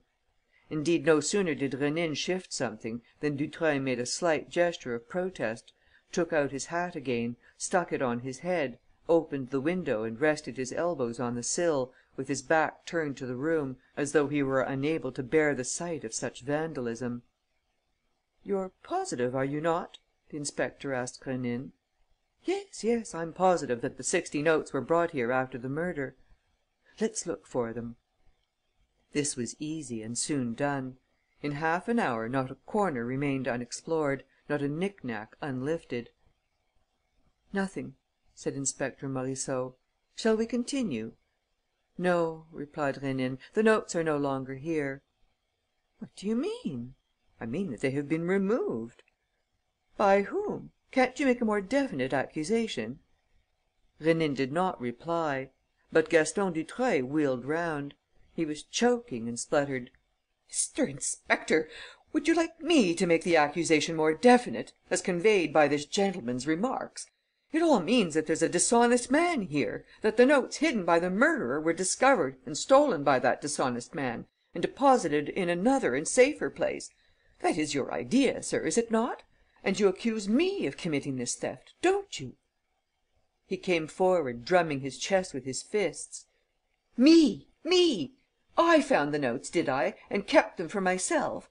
You dare to suggest that?" Rénine still made no reply. Dutreuil flew into a rage and, taking Inspector Morisseau aside, exclaimed: "Mr. Inspector, I strongly protest against all this farce and against the part which you are unconsciously playing in it. Before your arrival, Prince Rénine told this lady and myself that he knew nothing, that he was venturing into this affair at random and that he was following the first road that offered, trusting to luck. Do you deny it, sir?" Rénine did not open his lips. "Answer me, will you? Explain yourself. For really you are putting forward the most improbable facts without any proof whatever. It's easy enough to say that I stole the notes. And how were you to know that they were here at all? Who brought them here? Why should the murderer choose this flat to hide them in? It's all so stupid, so illogical and absurd. Give us your proof, sir. One single proof." Inspector Morisseau seemed perplexed. He questioned Rénine with a glance. Rénine said: "Since you want specific details, we will get them from Madame Aubrieux herself. She's on the telephone. Let's go downstairs. We shall know all about it in a minute." Dutreuil shrugged his shoulders: "As you please. But what a waste of time!" He seemed greatly irritated. His long wait at the window, under a blazing sun, had thrown him into a sweat. He went to his bedroom and returned with a bottle of water, of which he took a few sips, afterwards placing the bottle on the window sill. "Come along," he said. Prince Rénine chuckled: "You seem to be in a hurry to leave the place." "I'm in a hurry to show you up," retorted Dutreuil, slamming the door. They went downstairs to the private room containing the telephone. The room was empty. Rénine asked Gaston Dutreuil for the Aubrieux's number, took down the instrument and was put through. The maid who came to the telephone answered that Madame Aubrieux had fainted, after giving way to an excess of despair, and that she was now asleep. "Fetch her mother, please. Prince Rénine speaking. It's urgent." He handed the second receiver to Morisseau. For that matter, the voices were so distinct that Dutreuil and Hortense were able to hear every word exchanged. "Is that you, madame?" "Yes. Prince Rénine, I believe?" "Prince Rénine." "Oh, sir, what news have you for me? Is there any hope?" asked the old lady, in a tone of entreaty. "The inquiry is proceeding very satisfactorily," said Rénine, "and you may hope for the best. For the moment, I want you to give me some very important particulars. On the day of the murder, did Gaston Dutreuil come to your house?" "Yes, he came to fetch my daughter and myself after lunch." "Did he know at the time that M. Guillaume had 60,000 francs at his place?" "Yes, I told him." "And that Jacques Aubrieux was not feeling very well and was proposing not to take his usual cycle ride, but to stay at home and sleep?" "Yes." "You are sure?" "Absolutely certain." "And you all three went to the cinema together?" "Yes." "And you were all sitting together?" "Oh, no, there was no room. He took a seat farther away." "A seat where you could see him?" "No." "But he came to you during the interval?" "No, we did not see him until we were going out." "There is no doubt of that?" "None at all." "Very well, madame. I will tell you the result of my efforts in an hour's time. But, above all, don't wake up Madame Aubrieux." "And suppose she wakes of her own accord?" "Reassure her and give her confidence. Everything is going well, very well indeed." He hung up the receiver and turned to Dutreuil, laughing: "Ah, my boy, things are beginning to look clearer. What do you say?" It was difficult to tell what these words meant or what conclusions Rénine had drawn from his conversation. The silence was painful and oppressive. "Mr. Chief inspector, you have some of your men outside, haven't you?" "2 detective sergeants." "It's important that they should be there. Please also ask the manager not to disturb us on any account." And when Morisseau returned, Rénine closed the door, took his stand in front of Dutreuil and, speaking in a good-humoured but emphatic tone, said: "It amounts to this, young man, that the lady saw nothing of you between 3 and 5 o'clock on that Sunday. That's rather a curious detail." "A perfectly natural detail," Dutreuil retorted, "and one, moreover, which proves nothing at all." "It proves, young man, that you had a good 2 hours at your disposal." "Obviously. 2 hours which I spent at the cinema."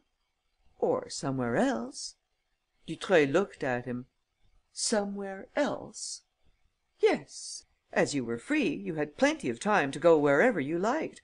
To Suresnes, for instance." "Oh!" said the young man, jesting in his turn.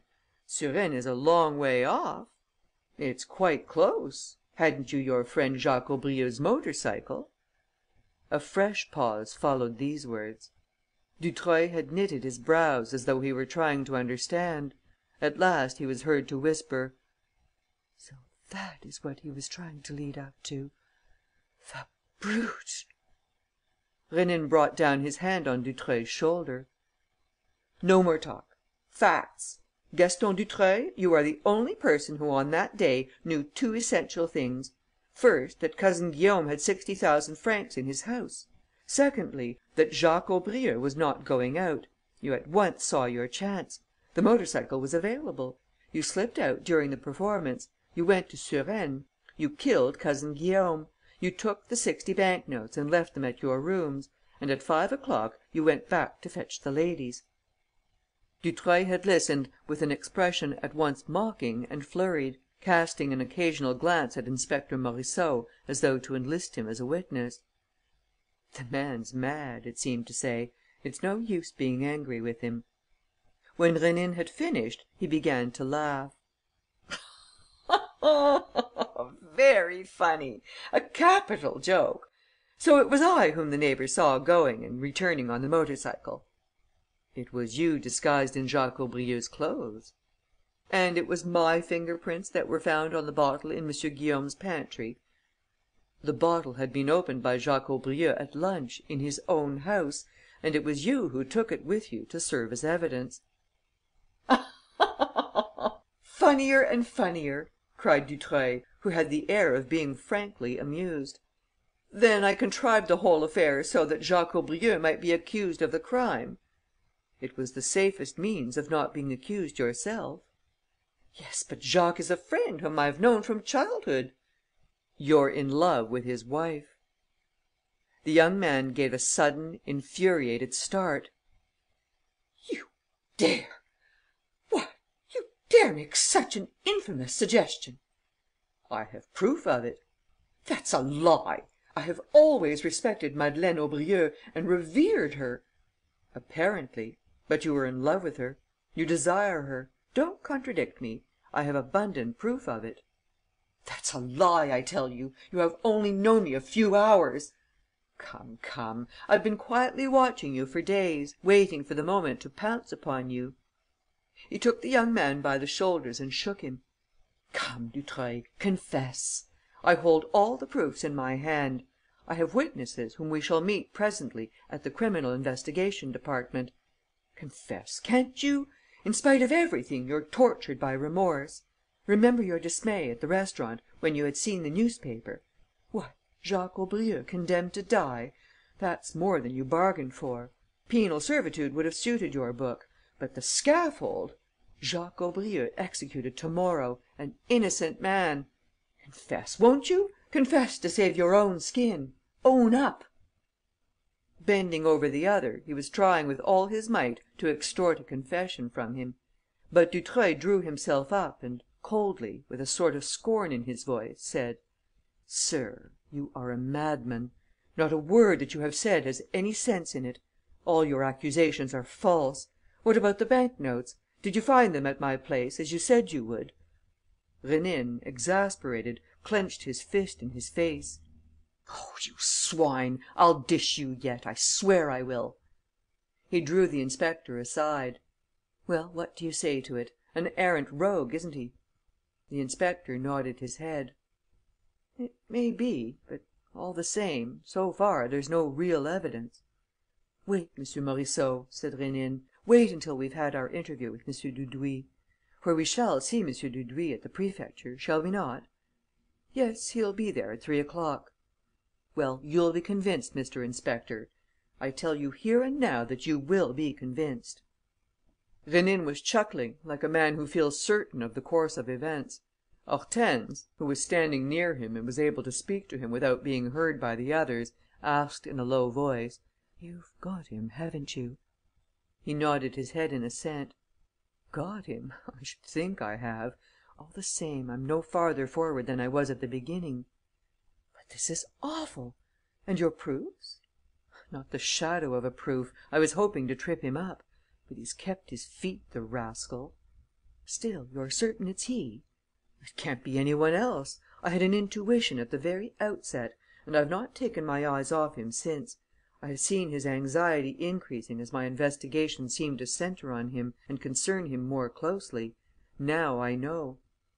"And he's in love with Madame Aubrieux?" "In logic, he's bound to be. But so far we have only hypothetical suppositions, or rather certainties which are personal to myself. We shall never intercept the guillotine with those. Ah, if we could only find the bank notes! Given the bank notes, M. Dudouis would act. Without them, he will laugh in my face." "What then?" murmured Hortense in anguished accents. He did not reply. He walked up and down the room, assuming an air of gaiety and rubbing his hands. All was going so well. It was really a treat to take up a case which, so to speak, worked itself out automatically.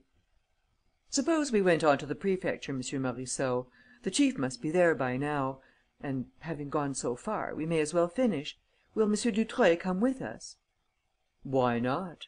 said Dutreuil, arrogantly.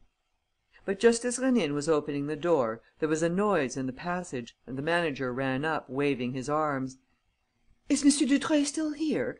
M. Dutreuil, your flat is on fire. A man outside told us. He saw it from the square." The young man's eyes lit up. For perhaps half a second his mouth was twisted by a smile which Rénine noticed.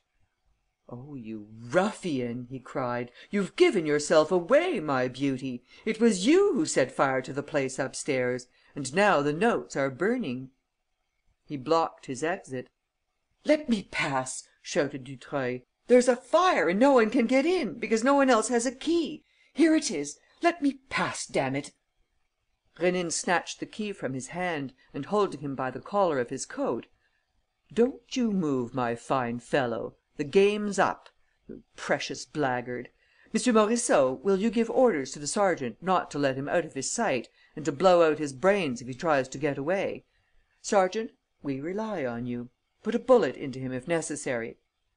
He hurried up the stairs, followed by Hortense and the chief inspector, who was protesting rather peevishly: "But I say, look here, it wasn't he who set the place on fire. How do you make out that he set it on fire, seeing that he never left us?" "Why, he set it on fire beforehand, to be sure." "How? I ask you how?" "How do I know?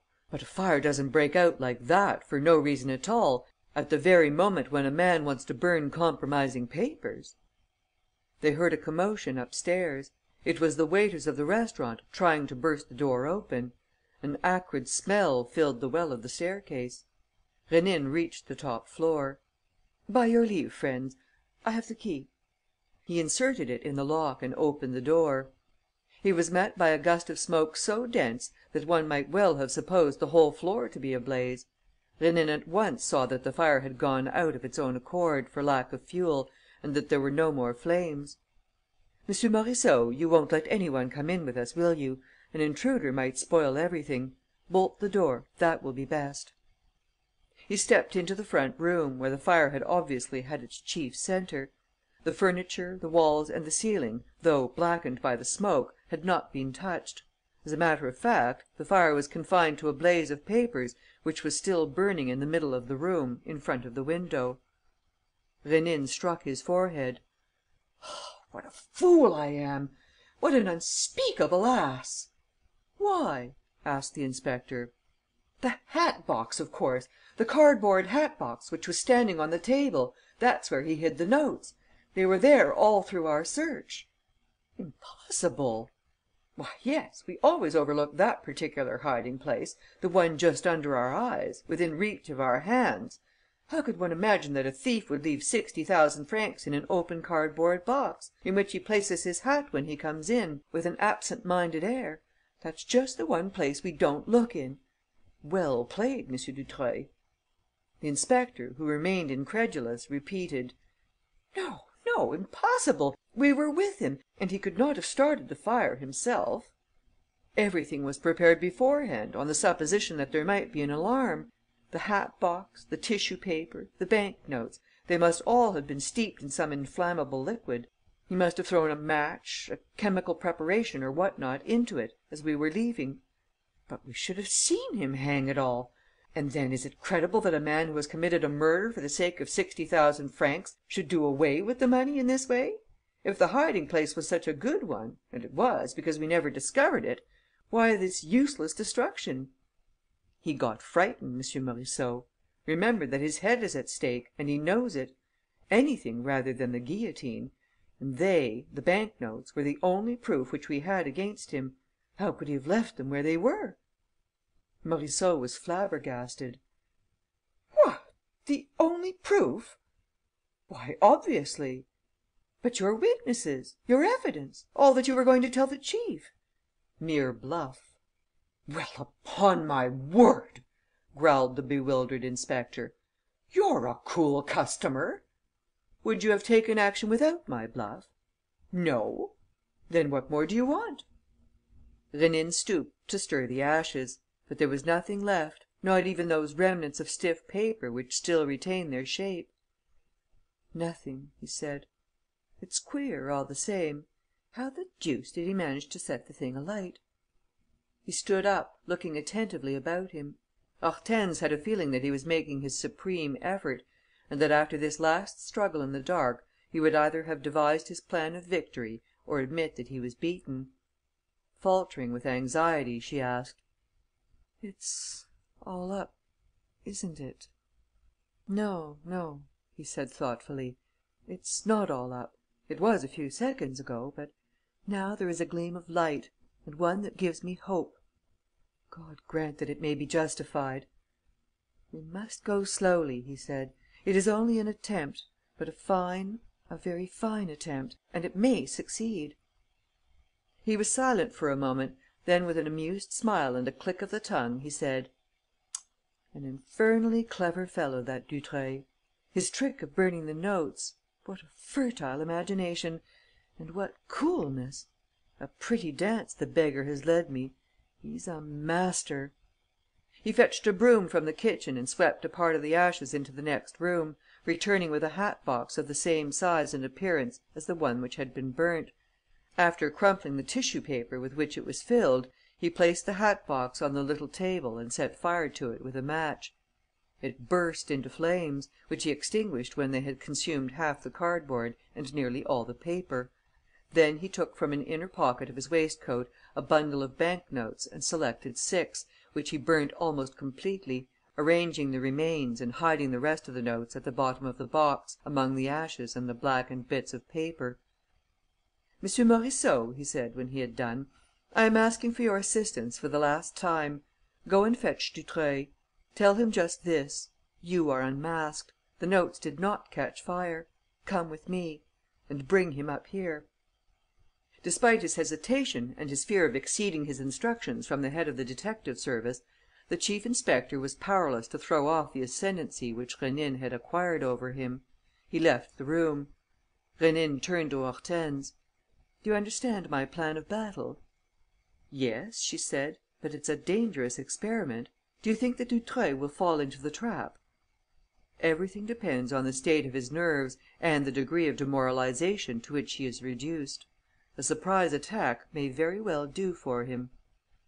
"Nevertheless, suppose he recognizes by some sign that the box has been changed?" "Oh, of course, he has a few chances in his favour. The fellow is much more cunning than I thought and quite capable of wriggling out of the trap. On the other hand, however, how uneasy he must be! How the blood must be buzzing in his ears and obscuring his sight! No, I don't think that he will avoid the trap. He will give in. He will give in."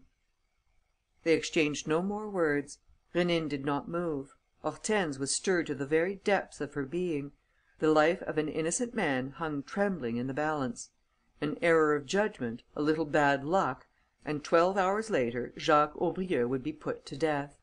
And, together with a horrible anguish, she experienced, in spite of all, a feeling of eager curiosity. What was Prince Rénine going to do? What would be the outcome of the experiment on which he was venturing? What resistance would Gaston Dutreuil offer? She lived through one of those minutes of superhuman tension in which life becomes intensified until it reaches its utmost value. They heard footsteps on the stairs, the footsteps of men in a hurry. The sound drew nearer. They were reaching the top floor. Hortense looked at her companion. He had stood up and was listening, his features already transfigured by action. The footsteps were now echoing in the passage. Then, suddenly, he ran to the door and cried: "Quick, let's make an end of it!" 2 or 3 detectives and a couple of waiters entered. He caught hold of Dutreuil in the midst of the detectives and pulled him by the arm, gaily exclaiming: "Well done, old man! That trick of yours with the table and the water bottle was really splendid! A masterpiece, on my word! Only, it didn't come off." "What do you mean? What's the matter?" mumbled Gaston Dutreuil, staggering. "What I say. The fire burnt only half the tissue paper and the hat box. And, though some of the bank notes were destroyed, like the tissue paper, the others are there, at the bottom. You understand? The long sought notes, the great proof of the murder: they're there, where you hid them. As chance would have it, they've escaped burning. Here, look, there are the numbers, you can check them. Oh, you're done for, my beauty!" The young man drew himself up stiffly. His eyelids quivered. He did not accept Rénine's invitation to look. He examined neither the hat box nor the bank notes.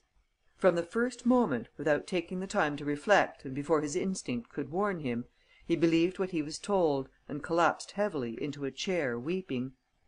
The surprise attack, to use Rénine's expression, had succeeded. On seeing all his plans baffled and the enemy master of his secrets, the wretched man had neither the strength nor the perspicacity necessary to defend himself. He threw up the sponge. Rénine gave him no time to breathe. "Capital! You're saving your head. And that's all, my good youth. Write down your confession and get it off your chest. Here's a fountain pen. The luck has been against you, I admit. It was devilishly well thought out, your trick of the last moment. You had the bank notes which were in your way and which you wanted to destroy. Nothing simpler. You take a big, round bellied water bottle and stand it on the window sill. It acts as a burning glass, concentrating the rays of the sun on the cardboard and tissue paper, all nicely prepared. 10 minutes later, it bursts into flames. A splendid idea! And, like all great discoveries, it came quite by chance, what? It reminds one of Newton's apple. One day, the sun, passing through the water in that bottle, must have set fire to a scrap of cotton or the head of a match. And, as you had the sun at your disposal just now, you said to yourself, 'Now's the time,' and stood the bottle in the right position. My congratulations, Gaston! Look, here's a sheet of paper. Write down, 'It was I who murdered M. Guillaume.' Write, I tell you." Leaning over the young man, with all his implacable force of will, he compelled him to write, guiding his hand and dictating the sentences. Dutreuil, exhausted, at the end of his strength, wrote as he was told. "Here's the confession, Mr. Chief inspector," said Rénine. "You will be good enough to take it to M. Dudouis. These gentlemen," turning to the waiters from the restaurant, "will, I am sure, consent to serve as witnesses." And seeing that Dutreuil, overwhelmed by what had happened, did not move, he gave him a shake. "Hi, you, look alive! Now that you've been fool enough to confess, make an end of the job, my gentle idiot." The other watched him, standing in front of him. "Obviously," Rénine continued, "you're only a simpleton. The hat box was fairly burnt to ashes. So were the notes.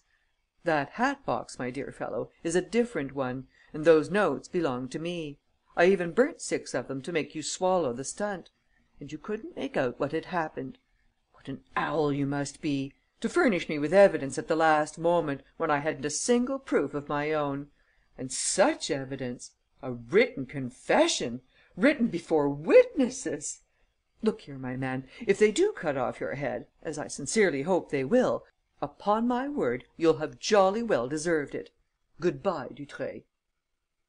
Downstairs, in the street, Rénine asked Hortense Daniel to take the car, go to Madeleine Aubrieux and tell her what had happened. "And you?" asked Hortense. "I have a lot to do. Urgent appointments." "And you deny yourself the pleasure of bringing the good news?" "It's one of the pleasures that pall upon one. The only pleasure that never flags is that of the fight itself. Afterwards, things cease to be interesting." She took his hand and for a moment held it in both her own. She would have liked to express all her admiration to that strange man, who seemed to do good as a sort of game, and who did it with something like genius. But she was unable to speak. All these rapid incidents had upset her.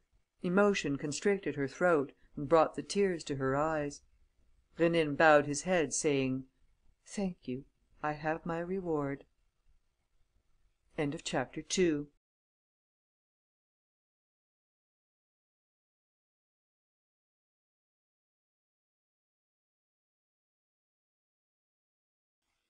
3. The case of Jean Louis. "Monsieur," continued the young girl, addressing Serge Rénine, "it was while I was spending the Easter holidays at Nice, with my father, that I made the acquaintance of Jean Louis d'Imbleval." Rénine interrupted her: "Excuse me, mademoiselle, but just now you spoke of this young man as Jean Louis Vaurois." "That's his name also," she said. "Has he two names, then?" "I don't know anything about it," she said, with some embarrassment, "and that is why, by Hortense's advice, I came to ask for your help." This conversation was taking place in Rénine's flat on the Boulevard Haussmann, to which Hortense had brought her friend Geneviève Aymard, a slender, pretty little creature, with a face overshadowed by an expression of the greatest melancholy. "Rénine will be successful, take my word for it, Geneviève. You will, Rénine, won't you?" "Please tell me the rest of the story, mademoiselle," he said. Geneviève continued: "I was already engaged at the time to a man whom I loathe and detest. My father was trying to force me to marry him and is still trying to do so. Jean Louis and I felt the keenest sympathy for each other, a sympathy that soon developed into a profound and passionate affection which, I can assure you, was equally sincere on both sides. On my return to Paris, Jean Louis, who lives in the country with his mother and his aunt, took rooms in our part of the town, and as I am allowed to go out by myself, we used to see each other daily. I need not tell you that we were engaged to be married. I told my father so, and this is what he said: 'I don't particularly like the fellow, but whether it's he or another, what I want is that you should get married, so let him come and ask for your hand. If not, you must do as I say.' In the middle of June, Jean Louis went home to arrange matters with his mother and aunt.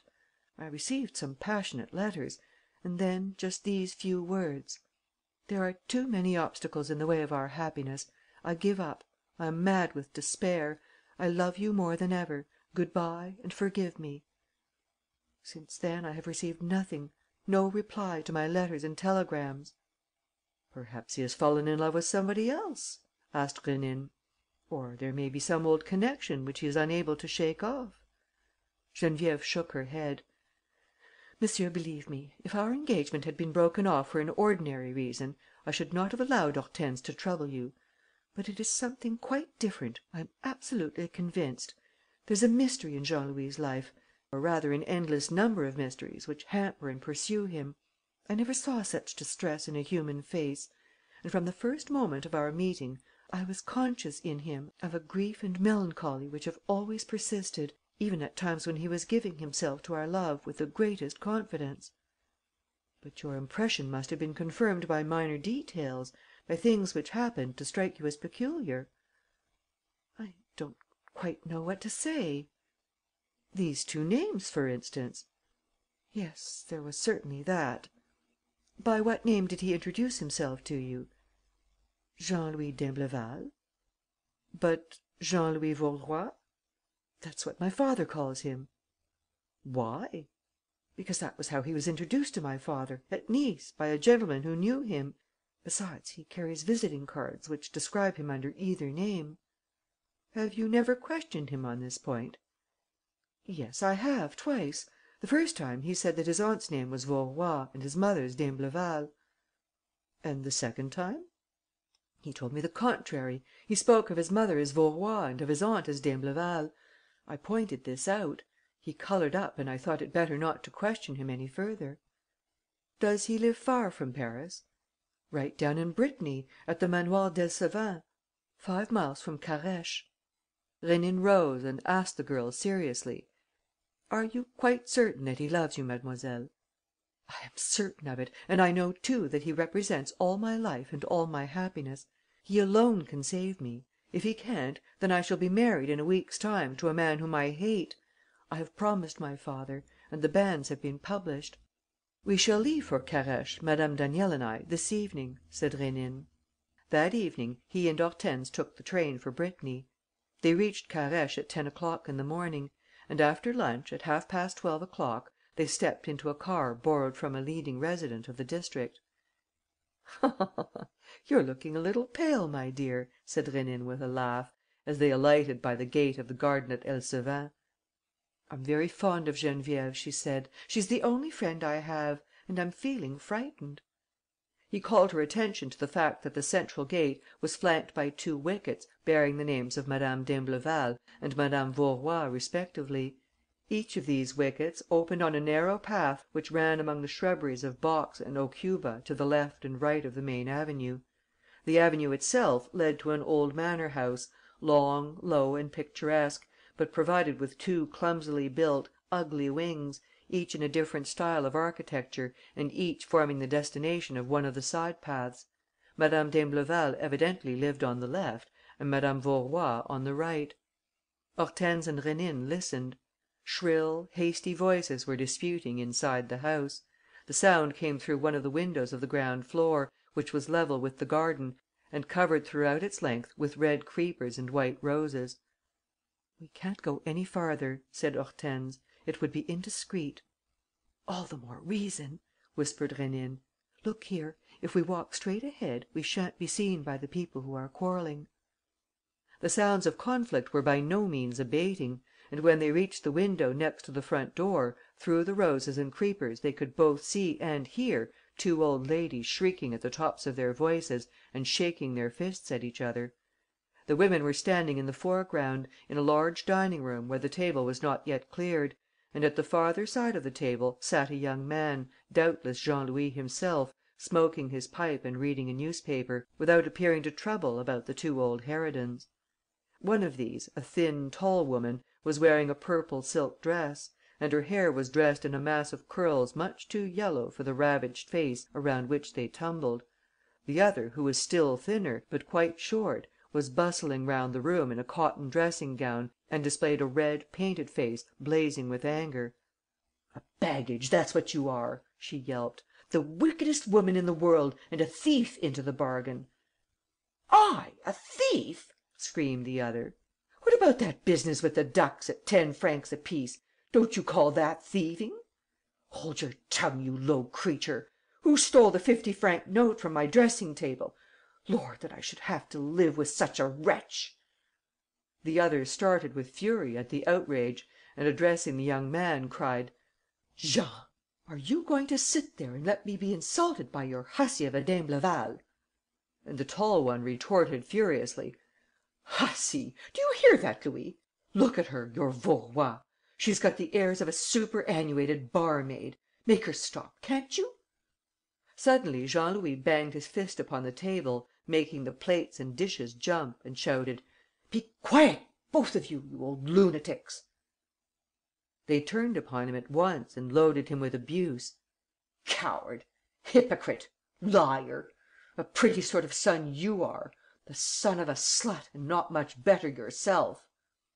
The insults rained down upon him. He stopped his ears with his fingers and writhed as he sat at table like a man who has lost all patience and has need to restrain himself lest he should fall upon his enemy. Rénine whispered: "Now's the time to go in." "In among all those infuriated people?"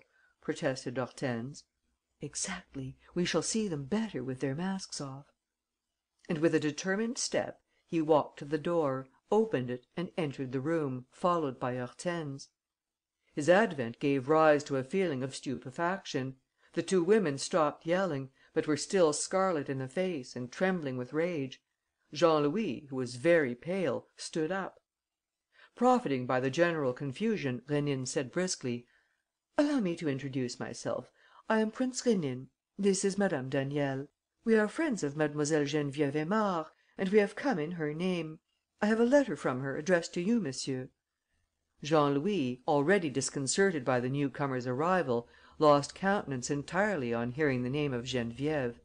Without quite knowing what he was saying and with the intention of responding to Rénine's courteous behaviour, he tried in his turn to introduce the 2 ladies and let fall the astounding words: My mother, Madame d'Imbleval, my mother, Madame Vaurois." For some time no one spoke. Rénine bowed. Hortense did not know with whom she should shake hands, with Madame d'Imbleval, the mother, or with Madame Vaurois, the mother. But what happened was that Madame d'Imbleval and Madame Vaurois both at the same time attempted to snatch the letter which Rénine was holding out to Jean Louis, while both at the same time mumbled: "Mademoiselle Aymard! She has had the coolness! She has had the audacity!"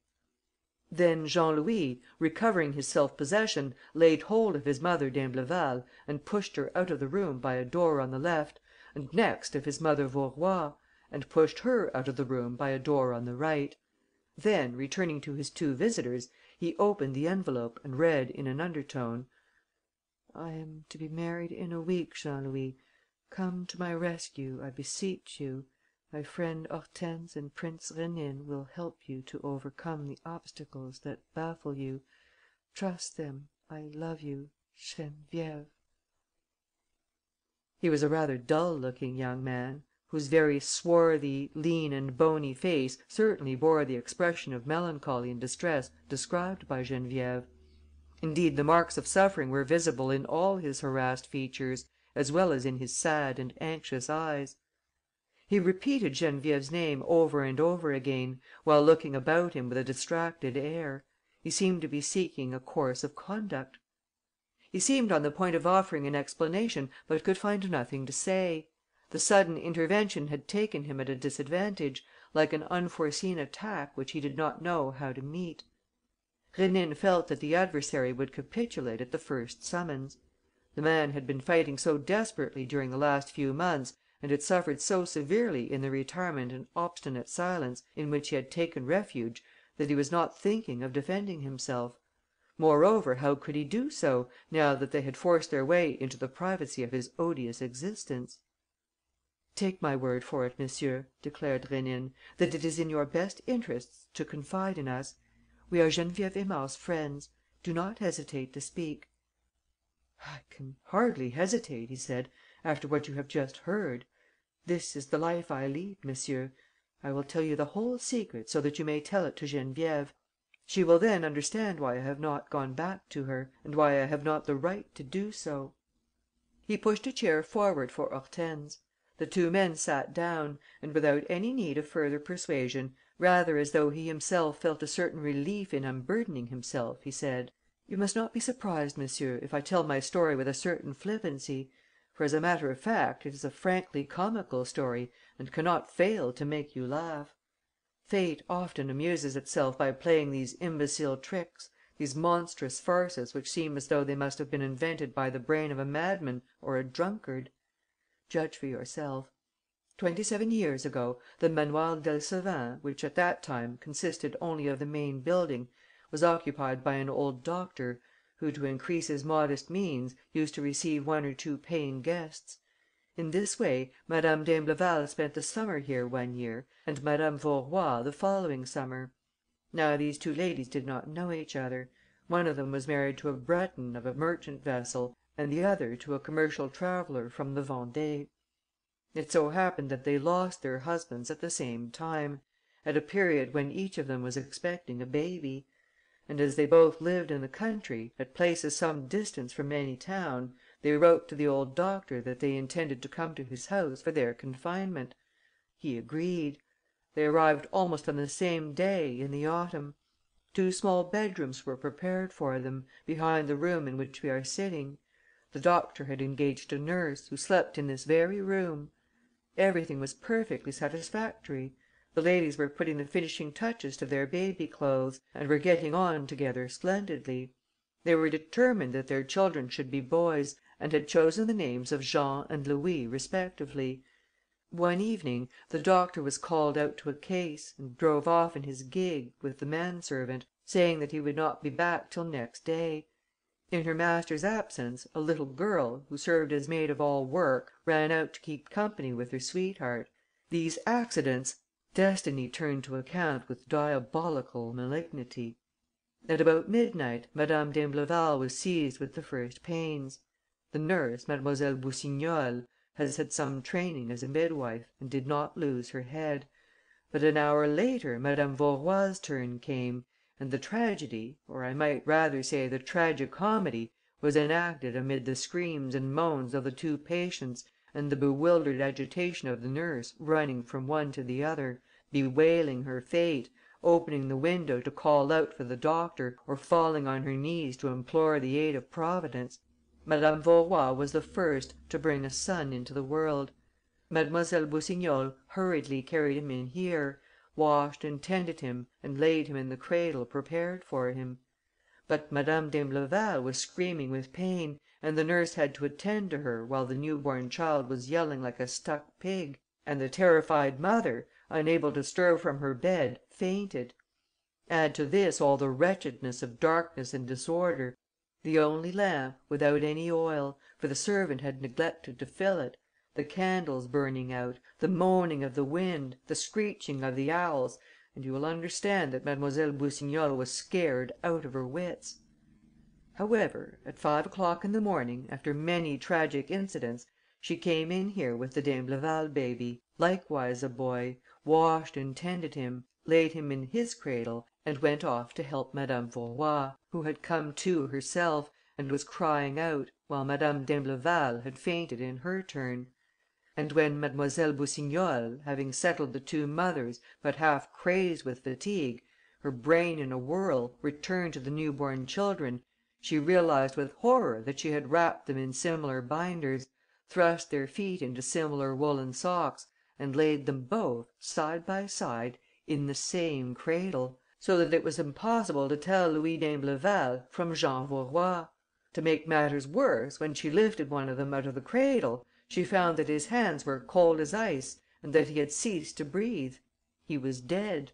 What was his name and what the survivors? 3 hours later, the doctor found the two women in a condition of frenzied delirium, while the nurse was dragging herself from one bed to the other, entreating the two mothers to forgive her.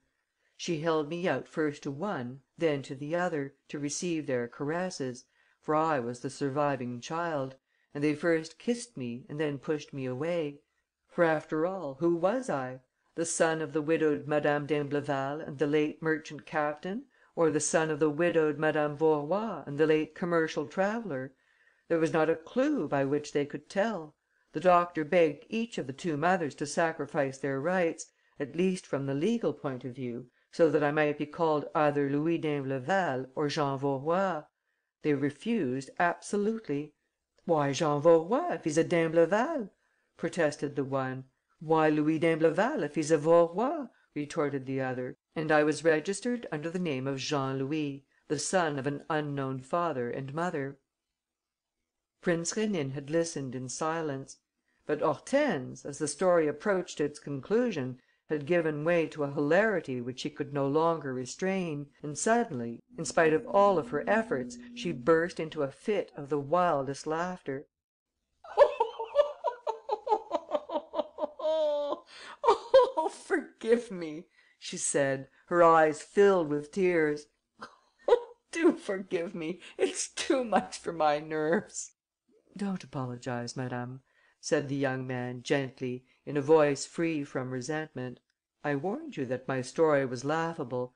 I, better than any one, know how absurd, how nonsensical it is. Yes, the whole thing is perfectly grotesque. But believe me when I tell you that it was no fun in reality. It seems a humorous situation, and it remains humorous by the force of circumstances, but it is also horrible. You can see that for yourself, can't you? The two mothers, neither of whom was certain of being a mother, but neither of whom was certain that she was not one, both clung to Jean Louis. He might be a stranger; on the other hand, he might be their own flesh and blood. They loved him to excess and fought for him furiously; and, above all, they both came to hate each other with a deadly hatred.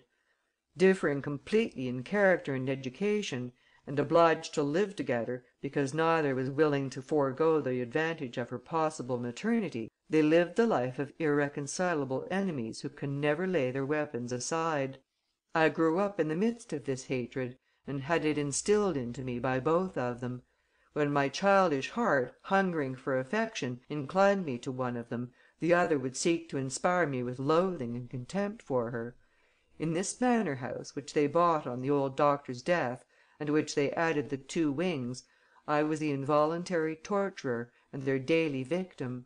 Tormented as a child and as a young man, leading the most hideous of lives, I doubt if any one on earth ever suffered more than I did."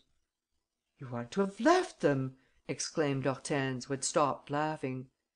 "One can't leave one's mother, and one of those 2 women was my mother, and a woman can't abandon her son, and each of them was entitled to believe that I was her son.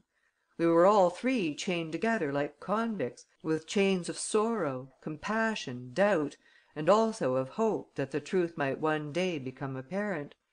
And here we still are, all 3, insulting one another and blaming one another for our wasted lives.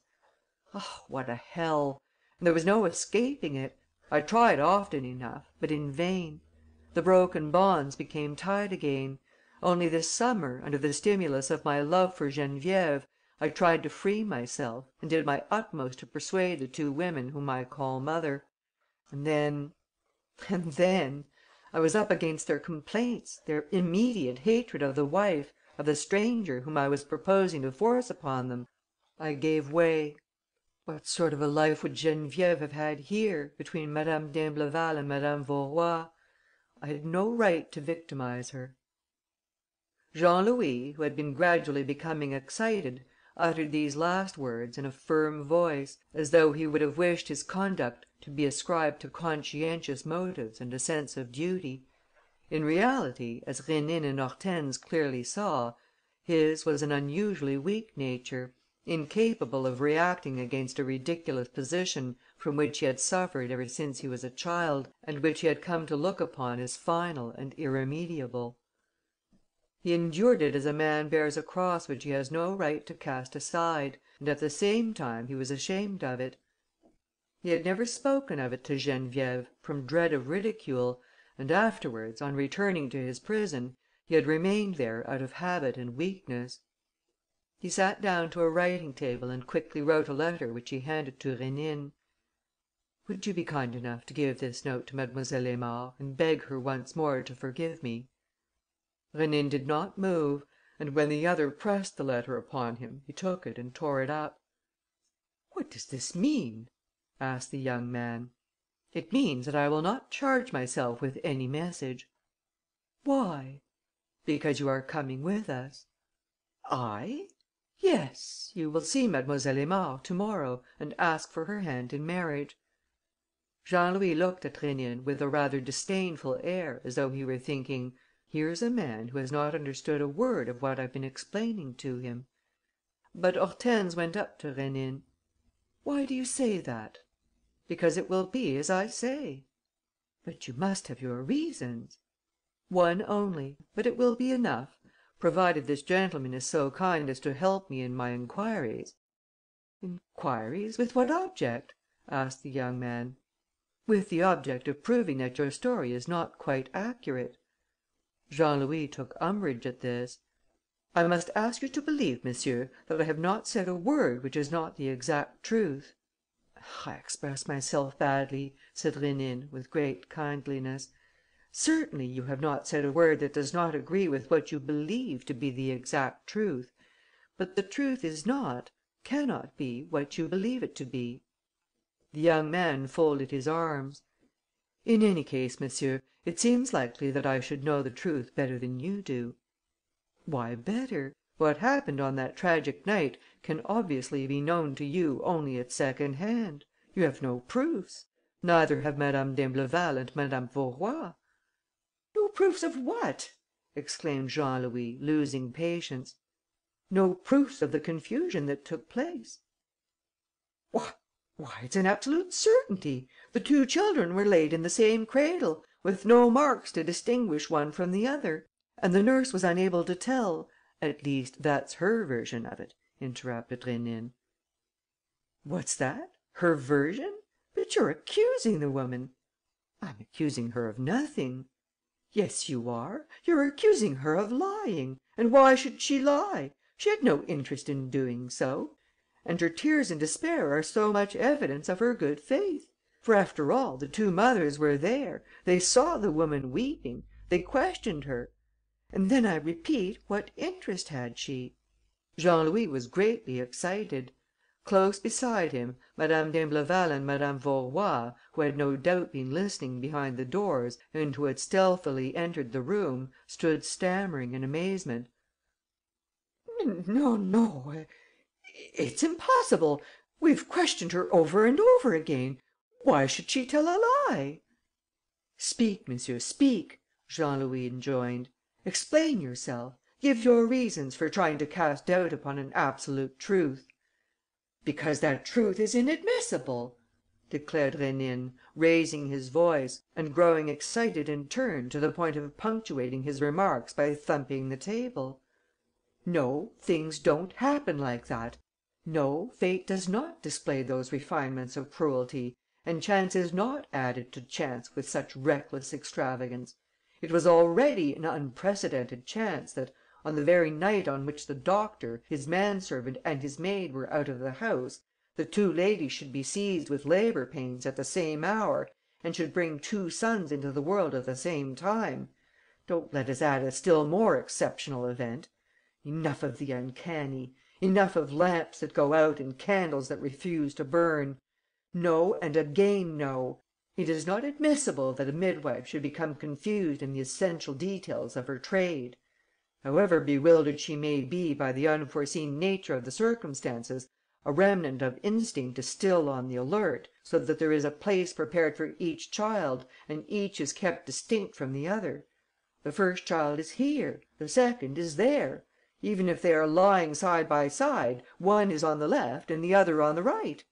Even if they are wrapped in the same kind of binders, some little detail differs, a trifle which is recorded by the memory and which is inevitably recalled to the mind without any need of reflection. Confusion? I refuse to believe in it. Impossible to tell one from the other? It isn't true. In the world of fiction, yes. One can imagine all sorts of fantastic accidents and heap contradiction on contradiction. But in the world of reality, at the very heart of reality, there is always a fixed point, a solid nucleus, about which the facts group themselves in accordance with a logical order. I therefore declare most positively that Nurse Boussignol could not have mixed up the two children." All this he said decisively, as though he had been present during the night in question. And so great was his power of persuasion that from the very first he shook the certainty of those who for more than a quarter of a century had never doubted. The two women and their son pressed round him and questioned him with breathless anxiety. "Then you think that she may know? That she may be able to tell us?" He corrected himself: "I don't say yes and I don't say no.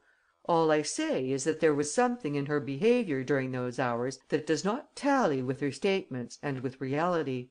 All the vast and intolerable mystery that has weighed down upon you three arises not from a momentary lack of attention, but from something of which we do not know, but of which she does. That is what I maintain. And that is what happened." Jean Louis said, in a husky voice: "She is alive. She lives at Carhaix. We can send for her." Hortense at once proposed: "Would you like me to go for her? I will take the motor and bring her back with me. Where does she live?"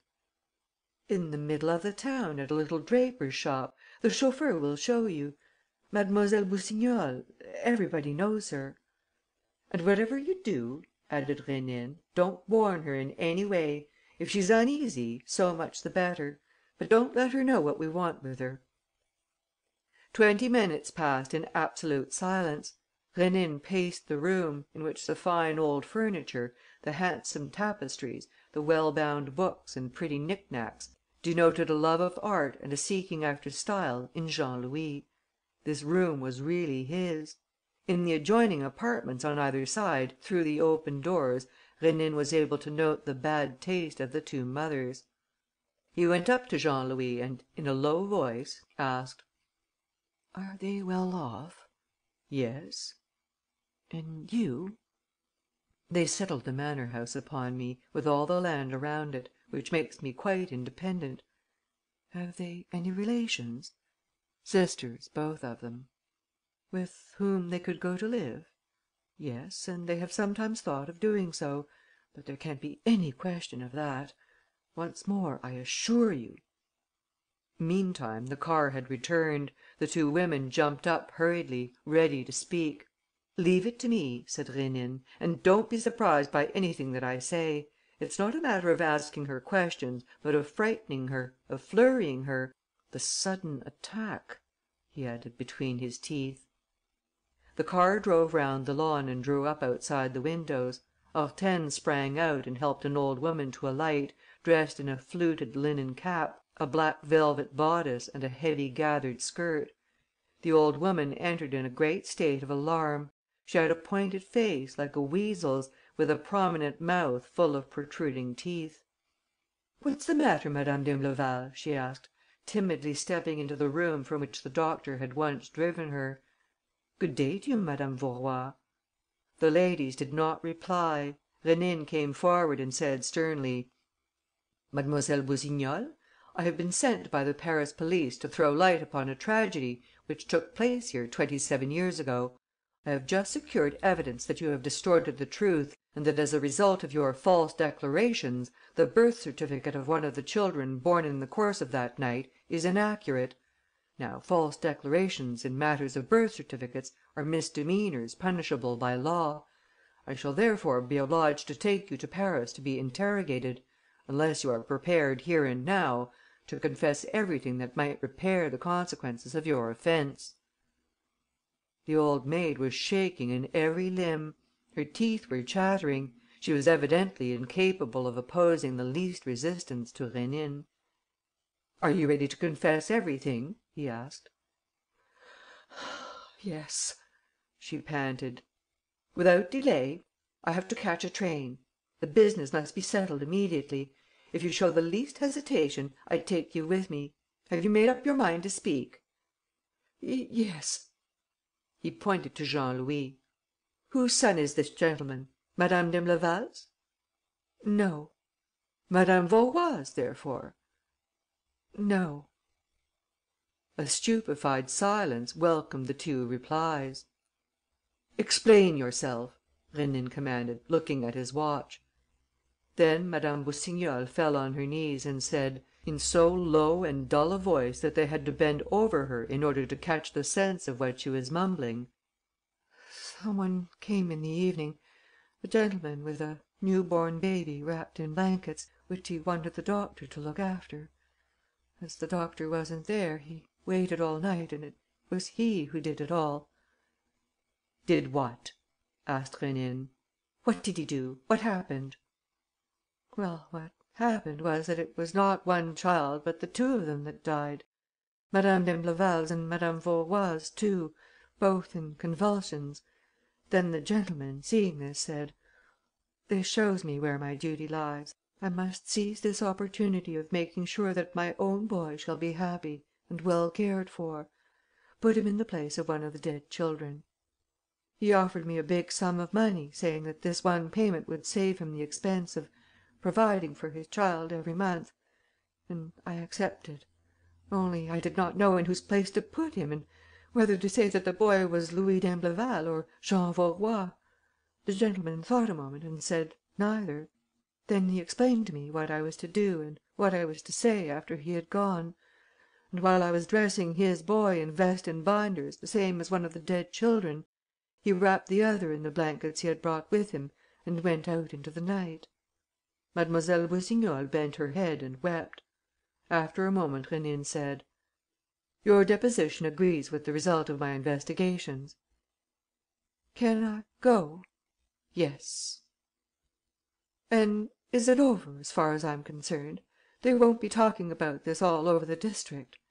"No. Oh, just one more question. Do you know the man's name?" "No, he didn't tell me his name." "Have you ever seen him since?" "Never." "Have you anything more to say?" "No." "Are you prepared to sign the written text of your confession?" "Yes." "Very well. I shall send for you in a week or two. Till then, not a word to anybody." He saw her to the door and closed it after her. When he returned, Jean Louis was between the two old ladies and all three were holding hands. The bond of hatred and wretchedness which had bound them had suddenly snapped; and this rupture, without requiring them to reflect upon the matter, filled them with a gentle tranquillity of which they were hardly conscious, but which made them serious and thoughtful. "Let's rush things," said Rénine to Hortense. "This is the decisive moment of the battle. We must get Jean Louis on board." Hortense seemed preoccupied. She whispered: "Why did you let the woman go? Were you satisfied with her statement?" "I don't need to be satisfied. She told us what happened. What more do you want?" "Nothing. I don't know. We'll talk about it later, my dear. For the moment, I repeat, we must get Jean Louis on board. And immediately. Otherwise...." He turned to the young man: "You agree with me, don't you, that, things being as they are, it is best for you and Madame Vaurois and Madame d'Imbleval to separate for a time? That will enable you all to see matters more clearly and to decide in perfect freedom what is to be done. Come with us, monsieur. The most pressing thing is to save Geneviève Aymard, your fiancée." Jean Louis stood perplexed and undecided. Rénine turned to the two women: "That is your opinion too, I am sure, ladies?" They nodded. "You see, monsieur," he said to Jean Louis, "we are all agreed. In great crises, there is nothing like separation. A few days' respite. Quickly now, monsieur." And without giving him time to hesitate, he drove him towards his bedroom to pack up. Half an hour later, Jean Louis left the manor house with his new friends. "And he won't go back until he's married," said Rénine to Hortense, as they were waiting at Carhaix station, to which the car had taken them, while Jean Louis was attending to his luggage. "Everything's for the best. Are you satisfied?" "Yes, Geneviève will be glad," she replied, absently. When they had taken their seats in the train, Rénine and she repaired to the dining car. Rénine, who had asked Hortense several questions to which she had replied only in monosyllables, protested: "What's the matter with you, my child? You look worried." "I? Not at all." "Yes, yes, I know you. Now, no secrets, no mysteries." She smiled: "Well, since you insist on knowing if I am satisfied, I am bound to admit that of course I am, as regards my friend Geneviève, but that in another respect, from the point of view of the adventure, I have an uncomfortable sort of feeling." "To speak frankly, I haven't staggered you this time?" "Not very much." "I seem to you to have played a secondary part? For, after all, what have I done? We arrived, we listened to Jean Louis' tale of woe, I had a midwife fetched, and that was all." "Exactly. I want to know if that was all. And I'm not quite sure. To tell you the truth, our other adventures left behind them an impression which was, how shall I put it, more definite, clearer." "And this one strikes you as obscure?" "Obscure, yes, and incomplete." "But in what way?" "I don't know. Perhaps it has something to do with that woman's confession. Yes, very likely that is it. It was all so unexpected and so short." "Well, of course I cut it short, as you can readily imagine," said Rénine, laughing. "We didn't want too many explanations." "What do you mean?" "Why, if she had given her explanations with too much detail, we should have ended by doubting what she was telling us." "By doubting it?" "Well, hang it all! The story is a trifle far-fetched. That fellow arriving at night, with a live baby in his pocket, and going away with a dead one: the thing hardly holds water. But you see, my dear, I hadn't much time to coach the unfortunate woman in her part." Hortense stared at him in amazement: "What on earth do you mean?" "Well, you know how dull-witted these country women are. And she and I had no time to spare. So we worked out a little scene in a hurry. And she really didn't act it so badly. It was all in the right key: terror, tremolo, tears."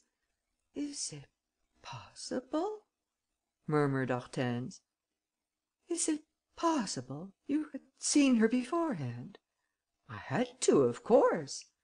"But when?" "This morning, when we arrived." While you were titivating yourself at the hotel at Carhaix, I was running round to see what information I could pick up. As you may imagine, everybody in the district knows the d'Imbleval Vaurois story. I was at once directed to the former midwife, Mademoiselle Boussignol. With Mademoiselle Boussignol it did not take long. 3 minutes to settle a new version of what had happened and 10,000 francs to induce her to repeat that, more or less credible, version to the people at the manor house." "A quite incredible version." "Not so bad as all that, my child, seeing that you believed it, and the others too. And that was the essential thing. What I had to do was to demolish at one blow a truth which had been 27 years in existence and which was all the more firmly established because it was founded on actual facts. That was why I went for it with all my might and attacked it by sheer force of eloquence. Impossible to identify the children? I deny it. Inevitable confusion? It's not true. You're all three, I say, the victims of something which I don't know but which it is your duty to clear up." "That's easily done," says Jean Louis, whose conviction is at once shaken. "Let's send for Mademoiselle Boussignol." "Right, let's send for her." Whereupon Mademoiselle Boussignol arrives and mumbles out the little speech which I have taught her. Sensation, general stupefaction, of which I take advantage to carry off our young man." Hortense shook her head. "But they'll get over it, all three of them, on thinking." "Never, never. They will have their doubts, perhaps, but they will never consent to feel certain, they will never agree to think. Use your imagination. Here are three people whom I've rescued from the hell in which they've been floundering for a quarter of a century. Do you think they're going back to it? Here are three people who, from weakness or a false sense of duty, had not the courage to escape. Do you think that they won't cling like grim death to the liberty which I'm giving them? Nonsense! Why, they would have swallowed a hoax twice as difficult to digest as that which Mademoiselle Boussignol dished up for them. After all, my version was no more absurd than the truth. On the contrary, and they swallowed it whole. Look at this. Before we left, I heard Madame d'Imbleval and Madame Vaurois speak of an immediate removal. They were already becoming quite affectionate at the thought of seeing the last of each other." "But what about Jean Louis?" "Jean Louis? Why, he was fed up with his two mothers. By Jingo, one can't do with two mothers in a lifetime. What a situation! And when one has the luck to be able to choose between having two mothers or none at all, why, bless me, one doesn't hesitate. And besides, Jean Louis is in love with Geneviève." He laughed. "And he loves her well enough, I hope and trust, not to inflict two mothers-in-law upon her. Come, you may be easy in your mind. Your friend's happiness is assured; and that is all you asked for. All that matters is the object which we achieve, and not the more or less peculiar nature of the methods which we employ. And if some adventures are wound up and some mysteries elucidated by looking for and finding cigarette ends, or incendiary water bottles and blazing hat boxes, as on our last expedition, others call for psychology and for purely psychological solutions. I have spoken, and I charge you to be silent." "Silent?" "Yes, there's a man and woman sitting behind us who seem to be saying something uncommonly interesting." "But they're talking in whispers." "Just so. When people talk in whispers, it's always about something shady." He lit a cigarette and sat back in his chair. Hortense listened, but in vain.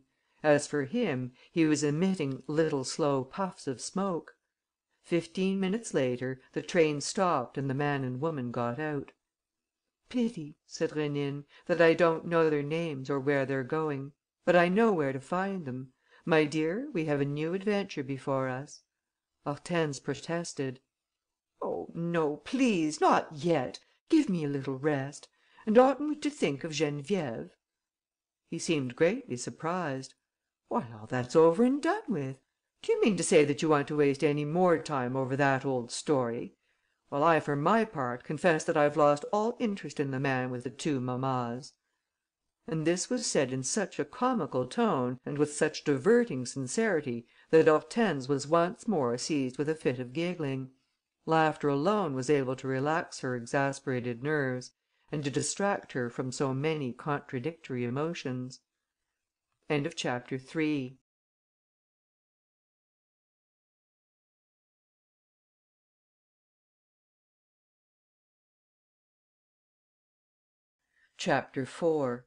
The Tell Tale Film.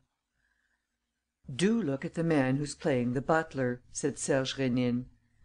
"What is there peculiar about him?" asked Hortense. They were sitting in the balcony at a picture palace, to which Hortense had asked to be taken so that she might see on the screen the daughter of a lady, now dead, who used to give her piano lessons. Rose Andrée, a lovely girl with lissome movements and a smiling face, was that evening figuring in a new film, The Happy Princess, which she lit up with her high spirits and her warm, glowing beauty.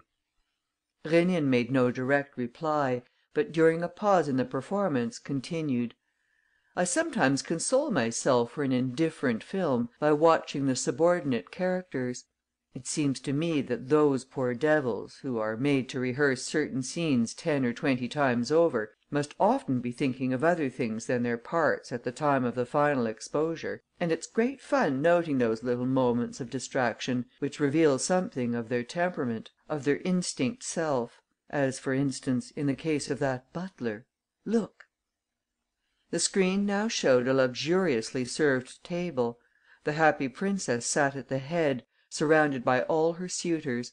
Half a dozen footmen moved about the room, under the orders of the butler, a big fellow with a dull, coarse face, a common appearance and a pair of enormous eyebrows which met across his forehead in a single line. "He looks a brute," said Hortense. "But what do you see in him that's peculiar?" "Just note how he gazes at the princess and tell me if he doesn't stare at her oftener than he ought to." "I really haven't noticed anything so far," said Hortense. "Why, of course he does!" Serge Rénine declared. "It is quite obvious that in actual life he entertains for Rose Andrée personal feelings which are quite out of place in a nameless servant. It is possible that in real life no one has any idea of such a thing. But on the screen, when he is not watching himself, or when he thinks that the actors at rehearsal cannot see him, his secret escapes him. Look." The man was standing still. It was the end of dinner. The princess was drinking a glass of champagne and he was gloating over her, with his glittering eyes half hidden behind their heavy lids. Twice again they surprised in his face those strange expressions to which Rénine ascribed an emotional meaning which Hortense refused to see.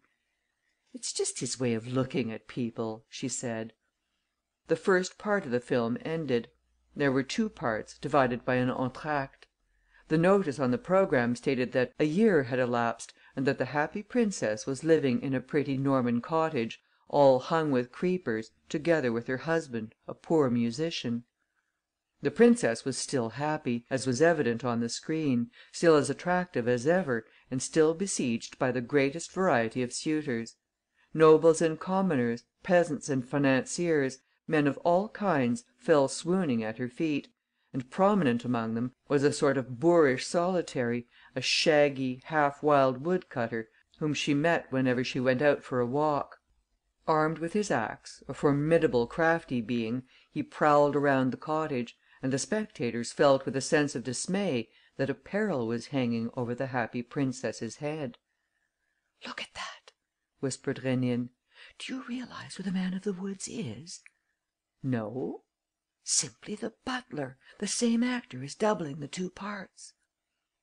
In fact, notwithstanding the new figure which he cut, the butler's movements and postures were apparent under the heavy gait and rounded shoulders of the woodcutter, even as under the unkempt beard and long thick hair the once clean shaven face was visible with the cruel expression and the bushy line of the eyebrows. The princess, in the background, was seen to emerge from the thatched cottage. The man hid himself behind a clump of trees. From time to time, the screen displayed, on an enormously enlarged scale, his fiercely rolling eyes or his murderous hands with their huge thumbs. "The man frightens me," said Hortense. "He is really terrifying." "Because he's acting on his own account," said Rénine. "You must understand that, in the space of 3 or 4 months that appears to separate the dates at which the two films were made, his passion has made progress; and to him it is not the princess who is coming, but Rose Andrée." The man crouched low. The victim approached, gaily and unsuspectingly. She passed, heard a sound, stopped and looked about her with a smiling air which became attentive, then uneasy, and then more and more anxious. The woodcutter had pushed aside the branches and was coming through the copse. They were now standing face to face. He opened his arms as though to seize her. She tried to scream, to call out for help, but the arms closed around her before she could offer the slightest resistance. Then he threw her over his shoulder and began to run. "Are you satisfied?" whispered Rénine. "Do you think that this fourth-rate actor would have had all that strength and energy if it had been any other woman than Rose Andrée?" Meanwhile, the woodcutter was crossing the skirt of a forest and plunging through great trees and masses of rocks. After setting the princess down, he cleared the entrance to a cave, which the daylight entered by a slanting crevice. A succession of views displayed the husband's despair, the search and the discovery of some small branches which had been broken by the princess and which showed the path that had been taken. Then came the final scene, with the terrible struggle between the man and the woman, when the woman, vanquished and exhausted, is flung to the ground, the sudden arrival of the husband and the shot that puts an end to the brute's life. "Well," said Rénine, when they had left the picture palace, and he spoke with a certain gravity, "I maintain that the daughter of your old piano teacher has been in danger ever since the day when that last scene was filmed. I maintain that this scene represents not so much an assault by the man of the woods on the happy princess as a violent and frantic attack by an actor on the woman he desires.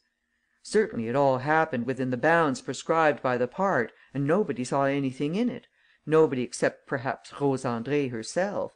But I, for my part, have detected flashes of passion which leave not a doubt in my mind.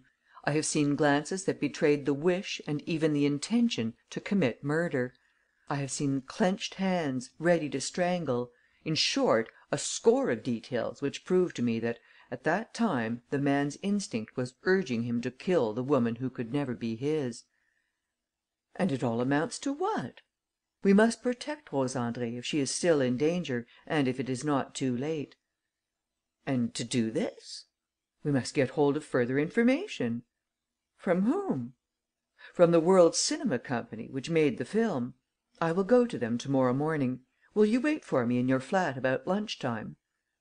At heart, Hortense was still sceptical. All these manifestations of passion, of which she denied neither the ardour nor the ferocity, seemed to her to be the rational behaviour of a good actor. She had seen nothing of the terrible tragedy which Rénine contended that he had divined; and she wondered whether he was not erring through an excess of imagination. "Well," she asked next day, not without a touch of irony, "how far have you got? Have you made a good bag? Anything mysterious? Anything thrilling?" "Pretty good." "Oh, really? And your so-called lover?" "Is one Dalbrèque, originally a scene painter, who played the butler in the first part of the film and the man of the woods in the second, and was so much appreciated that they engaged him for a new film. Consequently, he has been acting lately. He was acting near Paris. But on the morning of Friday the 18th of September, he broke into the garage of the World's Cinema Company and made off with a magnificent car and 40,000 francs in money. Information was lodged with the police; and on the Sunday the car was found a little way outside Dreux. And up to now the inquiry has revealed two things, which will appear in the papers to morrow. First, Dalbrèque is alleged to have committed a murder which created a great stir last year, the murder of Bourguet, the jeweller. Secondly, on the day after his two robberies, Dalbrèque was driving through Le Havre in a motor car with two men who helped him to carry off, in broad daylight and in a crowded street, a lady whose identity has not yet been discovered." "Rose Andrée?" asked Hortense, uneasily. "I have just been to Rose Andrées'. The World's Cinema Company gave me her address. Rose Andrée spent this summer travelling and then stayed for a fortnight in the Seine Inférieure, where she has a small place of her own, the actual cottage in The Happy Princess. On receiving an invitation from America to do a film there, she came back to Paris, registered her luggage at the Gare Saint Lazare and left on Friday, the 18th of September, intending to sleep at Le Havre and take Saturday's boat." "Friday, the 18th," muttered Hortense. "The same day on which that man..." "And it was on the Saturday that a woman was carried off by him at Le Havre. I looked in at the Compagnie Transatlantique and a brief investigation showed that Rose Andrée had booked a cabin but that the cabin remained unoccupied. The passenger did not turn up." "This is frightful! She has been carried off! You were right!" "I fear so." "What have you decided to do?" "Adolphe, my chauffeur, is outside with the car. Let us go to Le Havre. Up to the present, Rose Andrée's disappearance does not seem to have become known. Before it does and before the police identify the woman carried off by Dalbrèque with the woman who did not turn up to claim her cabin, we will get on Rose Andrée's track." There was not much said on the journey. At 4 o'clock, Hortense and Rénine reached Rouen. But here Rénine changed his road. "Adolphe, take the left bank of the Seine." He unfolded a motoring map on his knees and, tracing the route with his finger, showed Hortense that, if you draw a line from Le Havre, or rather from Quillebeuf, where the road crosses the Seine, to Dreux, where the stolen car was found, this line passes through Routot, a market town lying west of the forest of Brotonne. "Now it was in the forest of Brotonne," he continued, "according to what I heard, that the second part of The Happy Princess was filmed. And the question that arises is this: having got hold of Rose Andrée, would it not occur to Dalbrèque, when passing near the forest on the Saturday night, to hide his prey there, while his two accomplices went on to Dreux and from there returned to Paris? The cave was quite near. Was he not bound to go to it? How should he do otherwise? Wasn't it while running to this cave, a few months ago, that he held in his arms, against his breast, within the reach of his lips, the woman whom he loved and whom he has now conquered? By every rule of fate and logic, the adventure is being repeated all over again. But this time in reality. Rose Andrée is a captive. There is no hope of rescue. The forest is vast and lonely. That night, or on one of the following nights, Rose Andrée must surrender or die." Hortense gave a shudder. "We shall be too late. Besides, you don't suppose that he's keeping her a prisoner?" "Certainly not. The place I have in mind is at a cross roads and is not a safe retreat. But we may discover some clue or other." The shades of night were falling from the tall trees when they entered the ancient forest of Brotonne, full of Roman remains and mediæval relics. Rénine knew the forest well and remembered that near a famous oak, known as the Wine Cask, there was a cave, which must be the cave of the Happy Princess. He found it easily, switched on his electric torch, rummaged in the dark corners and brought Hortense back to the entrance. "There's nothing inside," he said, "but here is the evidence which I was looking for. Dalbrèque was obsessed by the recollection of the film, but so was Rose Andrée. The Happy Princess had broken off the tips of the branches on the way through the forest.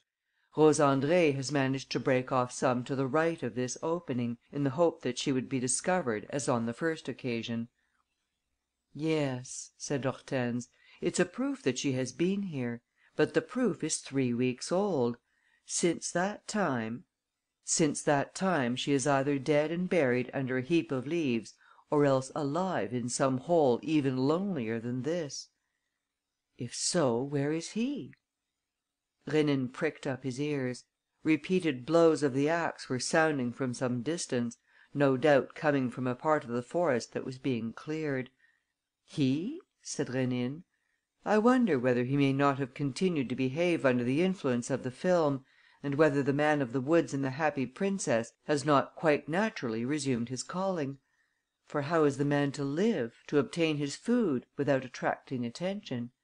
He will have found a job." "We can't make sure of that." "We might, by questioning the woodcutters whom we can hear." The car took them by a forest road to another cross roads, where they entered on foot a track which was deeply rutted by wagon wheels. The sound of axes ceased. After walking for a quarter of an hour, they met a dozen men who, having finished work for the day, were returning to the villages near by. "Will this path take us to Routot?" asked Rénine, in order to open a conversation with them. "No, you're turning your backs on it," said one of the men, gruffly. And he went on, accompanied by his mates. Hortense and Rénine stood rooted to the spot. They had recognized the butler. His cheeks and chin were shaved, but his upper lip was covered by a black moustache, evidently dyed. The eyebrows no longer met and were reduced to normal dimensions. Thus, in less than 20 hours, acting on the vague hints supplied by the bearing of a film actor, Serge Rénine had touched the very heart of the tragedy by means of purely psychological arguments. "Rose Andrée is alive," he said. "Otherwise Dalbrèque would have left the country. The poor thing must be imprisoned and bound up; and he takes her some food at night." "We will save her, won't we?" "Certainly, by keeping a watch on him and, if necessary, but in the last resort, compelling him by force to give up his secret." They followed the woodcutter at a distance and, on the pretext that the car needed overhauling, engaged rooms in the principal inn at Routot. Attached to the inn was a small café from which they were separated by the entrance to the yard and above which were two rooms, reached by a wooden outer staircase, at one side. Dalbrèque occupied one of these rooms and Rénine took the other for his chauffeur. Next morning he learnt from Adolphe that Dalbrèque, on the previous evening, after all the lights were out, had carried down a bicycle from his room and mounted it and had not returned until shortly before sunrise. The bicycle tracks led Rénine to the uninhabited Château des Landes, 5 miles from the village. They disappeared in a rocky path which ran beside the park down to the Seine opposite the Jumièges peninsula. Next night, he took up his position there. At 11 o'clock, Dalbrèque climbed a bank, scrambled over a wire fence, hid his bicycle under the branches and moved away. It seemed impossible to follow him in the pitchy darkness, on a mossy soil that muffled the sound of footsteps.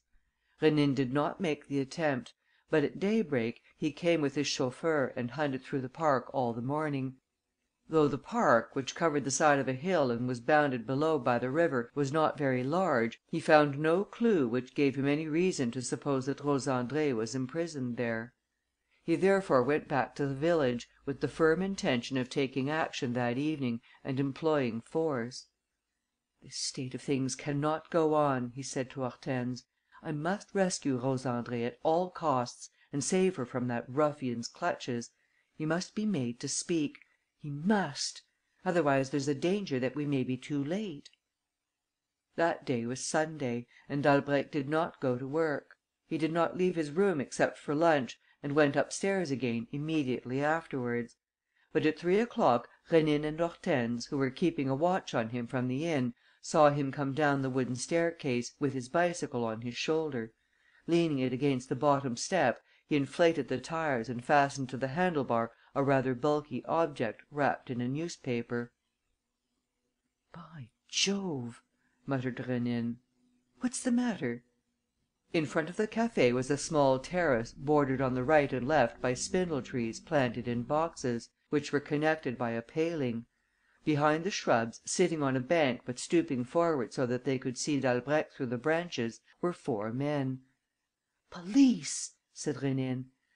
"What bad luck! If those fellows take a hand, they will spoil everything." "Why? On the contrary, I should have thought...." "Yes, they will. They will put Dalbrèque out of the way. And then...." "And then? Will that give us Rose Andrée?" Dalbrèque had finished his preparations. Just as he was mounting his bicycle, the detectives rose in a body, ready to make a dash for him. But Dalbrèque, though quite unconscious of their presence, changed his mind and went back to his room, as though he had forgotten something. "Now's the time," said Rénine. "I'm going to risk it. But it's a difficult situation and I've no great hopes." He went out into the yard and at a moment when the detectives were not looking, ran up the staircase, as was only natural if he wished to give an order to his chauffeur. But he had no sooner reached the rustic balcony at the back of the house, which gave admission to the two bedrooms, than he stopped. Dalbrèque's door was open. Rénine walked in. Dalbrèque stepped back, at once assuming the defensive: "What do you want? Who said you could...." "Silence!" whispered Rénine, with an imperious gesture. "It's all up with you." "What are you talking about?" growled the man, angrily. "Lean out of your window. There are 4 men below, on the watch for you to leave, 4 detectives." Dalbrèque leant over the terrace and muttered an oath: "On the watch for me?" he said, turning round. "What do I care?" "They have a warrant." He folded his arms: "Shut up with your piffle! A warrant! What's that to me?" "Listen," said Rénine, "and let us waste no time. It's urgent. Your name's Dalbrèque, or at least that's the name under which you acted in The Happy Princess and under which the police are looking for you as being the murderer of Bourguet the jeweller, the man who stole a motor car and 40,000 francs from the World's Cinema Company and the man who abducted a woman at Le Havre. All this is known and proved. And here's the upshot: 4 men downstairs, myself here, my chauffeur in the next room. You're done for. Do you want me to save you?"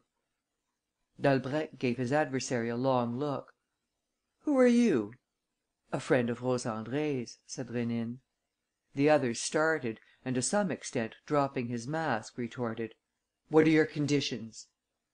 "Rose Andrée, whom you have abducted and tormented, is dying in some hole or corner. Where is she?" A strange thing occurred and impressed Rénine. Dalbrèque's face, usually so common, was lit up by a smile that made it almost attractive. But this was only a flashing vision. The man immediately resumed his hard and impassive expression. "And suppose I refuse to speak?" he said. "So much the worse for you. It means your arrest." "I daresay. But it means the death of Rose Andrée. Who will release her?" "You. You will speak now, or in an hour, or 2 hours hence at least. You will never have the heart to keep silent and let her die." Dalbrèque shrugged his shoulders. Then, raising his hand, he said: "I swear on my life that, if they arrest me, not a word will leave my lips." "What then?" "Then save me. We will meet this evening at the entrance to the Parc des Landes and say what we have to say." "Why not at once?" "I have spoken." "Will you be there?" "I shall be there." Rénine reflected. There was something in all this that he failed to grasp. In any case, the frightful danger that threatened Rose Andrée dominated the whole situation; and Rénine was not the man to despise this threat and to persist out of vanity in a perilous course. Rose Andrée's life came before everything. He struck several blows on the wall of the next bedroom and called his chauffeur: "Adolphe, is the car ready?" "Yes, sir." "Set her going and pull her up in front of the terrace outside the café, right against the boxes so as to block the exit.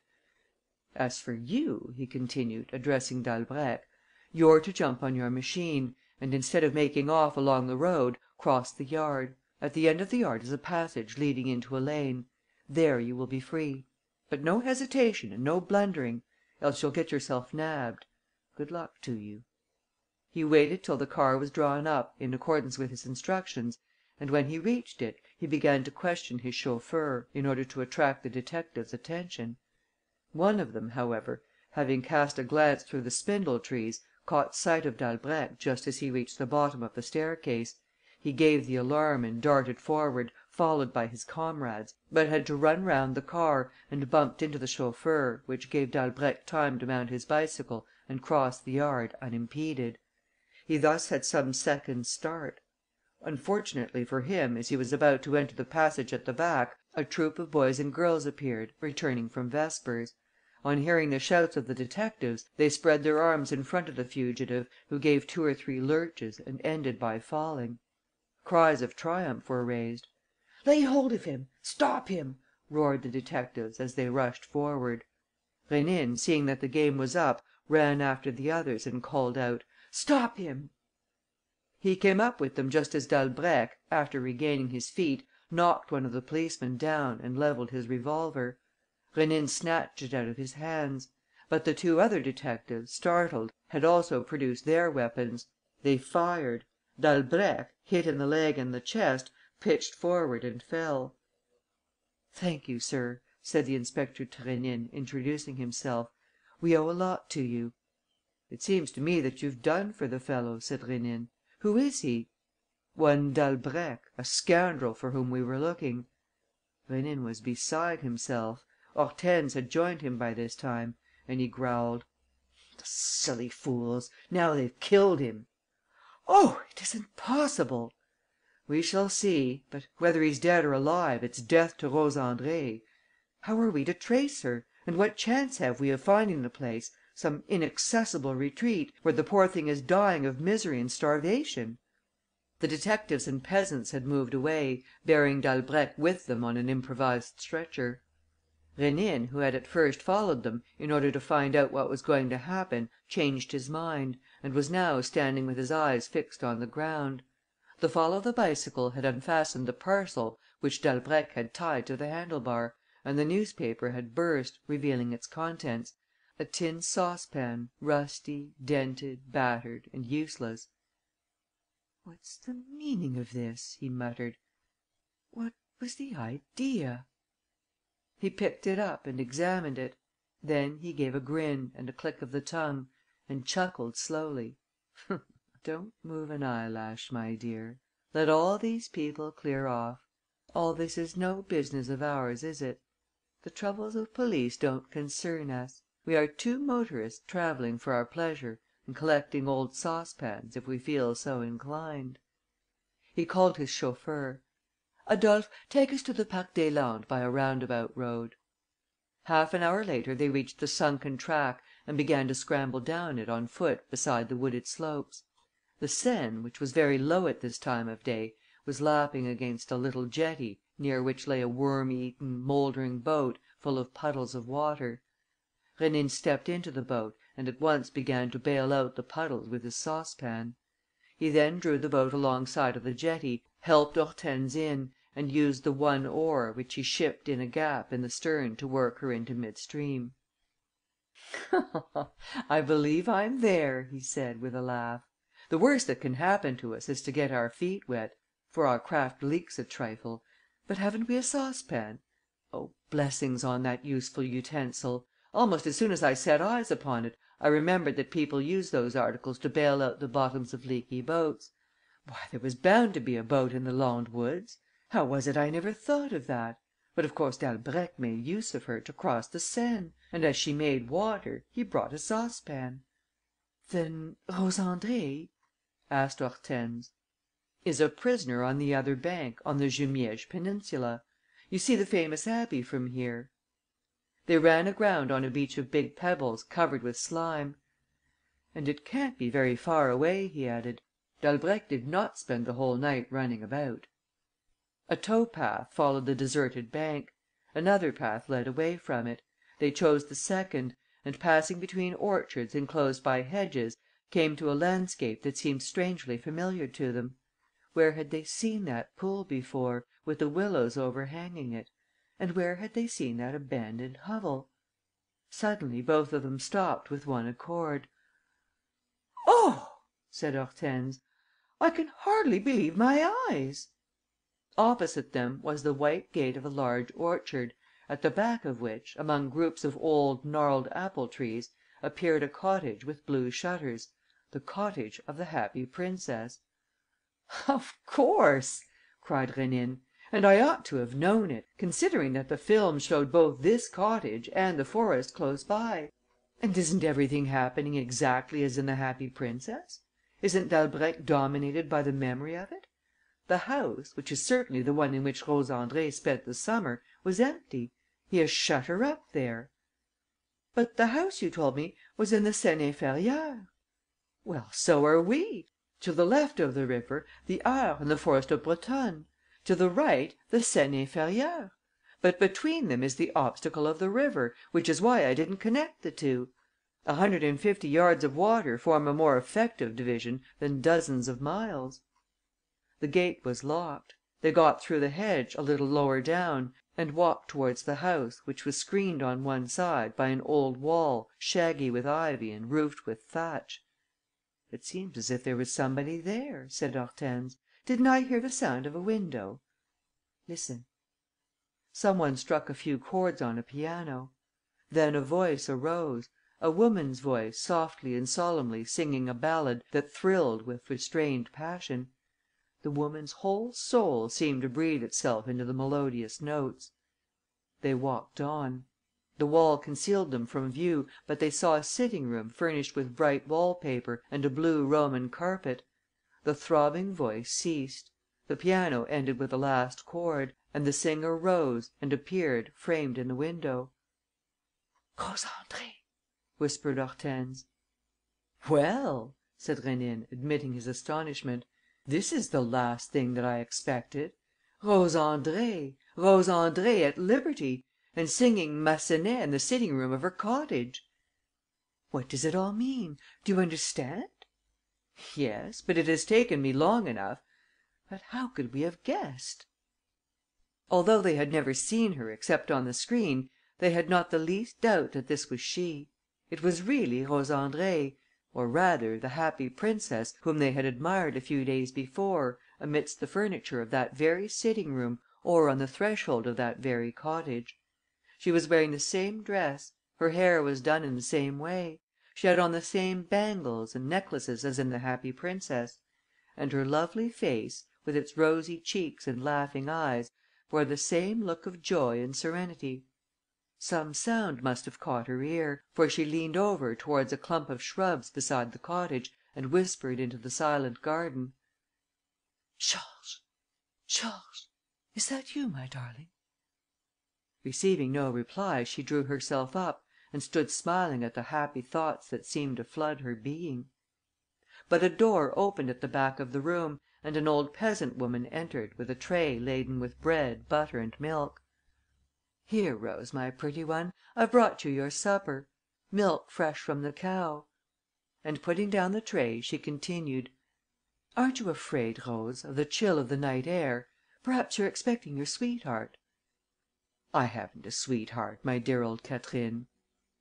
"What next?" said the old woman, laughing. "Only this morning there were footprints under the window that didn't look at all proper." "A burglar's footprints, perhaps, Catherine?" "Well, I don't say they weren't, Rose dear, especially as in your calling you have a lot of people round you whom it's well to be careful of. For instance, your friend Dalbrèque, eh? Nice goings on his are! You saw the paper yesterday. A fellow who has robbed and murdered people and carried off a woman at Le Havre." Hortense and Rénine would have much liked to know what Rose Andrée thought of the revelations, but she had turned her back to them and was sitting at her supper; and the window was now closed, so that they could neither hear her reply nor see the expression of her features. They waited for a moment. Hortense was listening with an anxious face; but Rénine began to laugh. "Oh, very funny, really funny! And such an unexpected ending! And we who were hunting for her in some cave or damp cellar, a horrible tomb where the poor thing was dying of hunger! It's a fact she knew the terrors of that first night of captivity, and I maintain that on the first night she was flung, half dead, into the cave. Only there you are: the next morning she was alive. One night was enough to tame the little rogue and to make Dalbrèque as handsome as Prince Charming in her eyes. For see the difference? On the films, or in novels, the happy princesses resist or commit suicide. But in real life, oh, woman, woman!" "Yes," said Hortense, "but the man she loves is almost certainly dead." "And a good thing too! It would be the best solution. What would be the outcome of this criminal love for a thief and murderer?" A few minutes passed. Then, amid the peaceful silence of the waning day, mingled with the first shadows of the twilight, they again heard the grating of the window, which was cautiously opened. Rose Andrée leant over the garden and waited, with her eyes turned to the wall, as though she saw something there. Presently Rénine shook the ivy branches. "Ah," she said, "this time I know you're there. Yes, the ivy's moving. Georges, darling, why do you keep me waiting? Catherine has gone. I am all alone." She had knelt down and was distractedly stretching out her shapely arms, covered with bangles which clashed with a metallic sound. "Georges!" Her every movement, the thrill of her voice, her whole being expressed desire and love. Hortense, deeply touched, could not help saying: "How the poor thing loves him! If she but knew!" "Ah!" cried the girl, "you've spoken, you're there, and you want me to come to you, don't you? Here I am, Georges." She climbed over the window ledge and began to run, while Rénine went round the wall and advanced to meet her. She stopped short in front of him and stood choking at the sight of this man and woman whom she did not know and who were stepping out of the very shadow from which her beloved appeared to her each night. Rénine bowed, gave his name and introduced his companion: "Madame Hortense Daniel, a pupil and friend of your mother's." Still motionless with stupefaction, her features drawn, she stammered: "You know who I am? And you were there just now? You heard what I was saying?" Rénine, without hesitating or pausing in his speech, said: "You are Rose Andrée, the Happy Princess. We saw you on the films the other evening; and circumstances led us to set out in search of you. To Le Havre, where you were abducted on the day when you were to have left for America, and to the forest of Brotonne, where you were imprisoned." She protested eagerly, with a forced laugh: "What is all this? I have not been to Le Havre. I came straight here. Abducted? Imprisoned? What nonsense!" "Yes, imprisoned, in the same cave as the Happy Princess, and you broke off some branches to the right of the cave." "But how absurd! Who would have abducted me? I have no enemy." "There is a man in love with you, the one whom you were expecting just now." "Yes, my lover," she said proudly. "Have I not the right to receive whom I like?" "You have the right. You are a free agent. But the man who comes to see you every night is wanted by the police. His name is Georges Dalbrèque. He killed Bourguet the jeweller." The accusation made her start with indignation and she exclaimed: "It's a lie, an infamous fabrication of the newspapers. Georges was in Paris on the night of the murder. He can prove it." "He stole a motor car and 40,000 francs in notes." She retorted vehemently: "The motor car was taken back by his friends and the notes will be restored. He never touched them. My leaving for America had made him lose his head." "Very well. I am quite willing to believe everything that you say. But the police may show less faith in these statements and less indulgence." She became suddenly uneasy and faltered: "The police? There's nothing to fear from them. They won't know." "Where to find him? I succeeded, at all events. He's working as a woodcutter, in the forest of Brotonne." "Yes, but you...." "That was an accident. Whereas the police...." The words left her lips with the greatest difficulty. Her voice was trembling. And suddenly she rushed at Rénine, stammering: He is arrested?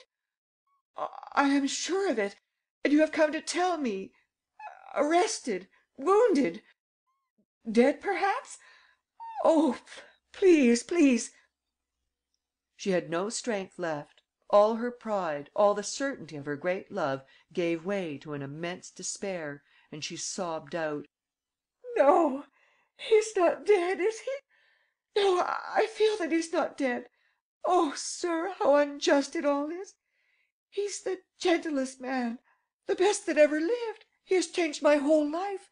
Everything is different since I began to love him. And I love him so, I love him. I want to go to him. Take me to him. I want them to arrest me too. I love him. I could not live without him." An impulse of sympathy made Hortense put her arms around the girl's neck and say warmly: "Yes, come. He is not dead, I am sure, only wounded. And Prince Rénine will save him. You will, won't you, Rénine? Come, make up a story for your servant. Say that you're going somewhere by train and that she is not to tell anybody. Be quick. Put on a wrap. We will save him. I swear we will." Rose Andrée went indoors and returned almost at once, disguised beyond recognition in a long cloak and a veil that shrouded her face, and they all took the road back to Routot. At the inn, Rose Andrée passed as a friend whom they had been to fetch in the neighbourhood and were taking to Paris with them. Rénine ran out to make enquiries and came back to the two women. "It's all right. Dalbrèque is alive. They have put him to bed in a private room at the mayor's offices. He has a broken leg and a rather high temperature, but all the same, they expect to move him to Rouen to morrow and they have telephoned there for a motor car." "And then?" asked Rose Andrée, anxiously. Rénine smiled. "Why, then we shall leave at daybreak. We shall take up our positions in a sunken road, rifle in hand, attack the motor coach and carry off Georges." "Oh, don't laugh," she said, plaintively. "I am so unhappy." But the adventure seemed to amuse Rénine; and when he was alone with Hortense, he exclaimed: "You see what comes of preferring dishonour to death! But, hang it all, who could have expected this? It isn't a bit the way in which things happen in the pictures. Once the man of the woods had carried off his victim and, considering that for 3 weeks there was no one to defend her, how could we imagine, we who had been proceeding all along under the influence of the pictures, that in the space of a few hours the victim would become a princess in love? Confound that Georges! I now understand the sly, humorous look which I surprised on his mobile features. He remembered, Georges did, and he didn't care a hang for me. Oh, he tricked me nicely! And you, my dear, he tricked you too! And it was all the influence of the film. They show us at the cinema a brute beast, a sort of long-haired, ape-faced savage. What can a man like that be in real life? A brute, inevitably, don't you agree? Well, he's nothing of the kind. He's a Don Juan. The humbug!" "You will save him, won't you?" said Hortense, in a beseeching tone. "Are you very anxious that I should?" "Very." "In that case, promise to give me your hand to kiss." "You can have both hands, Rénine, and gladly." The night was uneventful. Rénine had given orders for the two ladies to be waked at an early hour. When they came down, the motor was leaving the yard and pulling up in front of the inn. It was raining, and Adolphe, the chauffeur, had fixed up the long, low hood and packed the luggage inside. Rénine called for his bill. They all three took a cup of coffee. But just as they were leaving the room, one of the inspector's men came rushing in. "Have you seen him?" he asked. "Isn't he here?" The inspector himself arrived at a run, greatly excited. "The prisoner has escaped. He ran back through the inn. He can't be far away." A dozen rustics appeared like a whirlwind. They ransacked the lofts, the stables, the sheds. They scattered over the neighbourhood. But the search led to no discovery. "Oh, hang it all!" said Rénine, who had taken his part in the hunt. "How can it have happened?" "How do I know?" spluttered the inspector in despair. "I left my 3 men watching in the next room. I found them this morning fast asleep, stupefied by some narcotic which had been mixed with their wine, and the Dalbrèque bird had flown." "Which way?"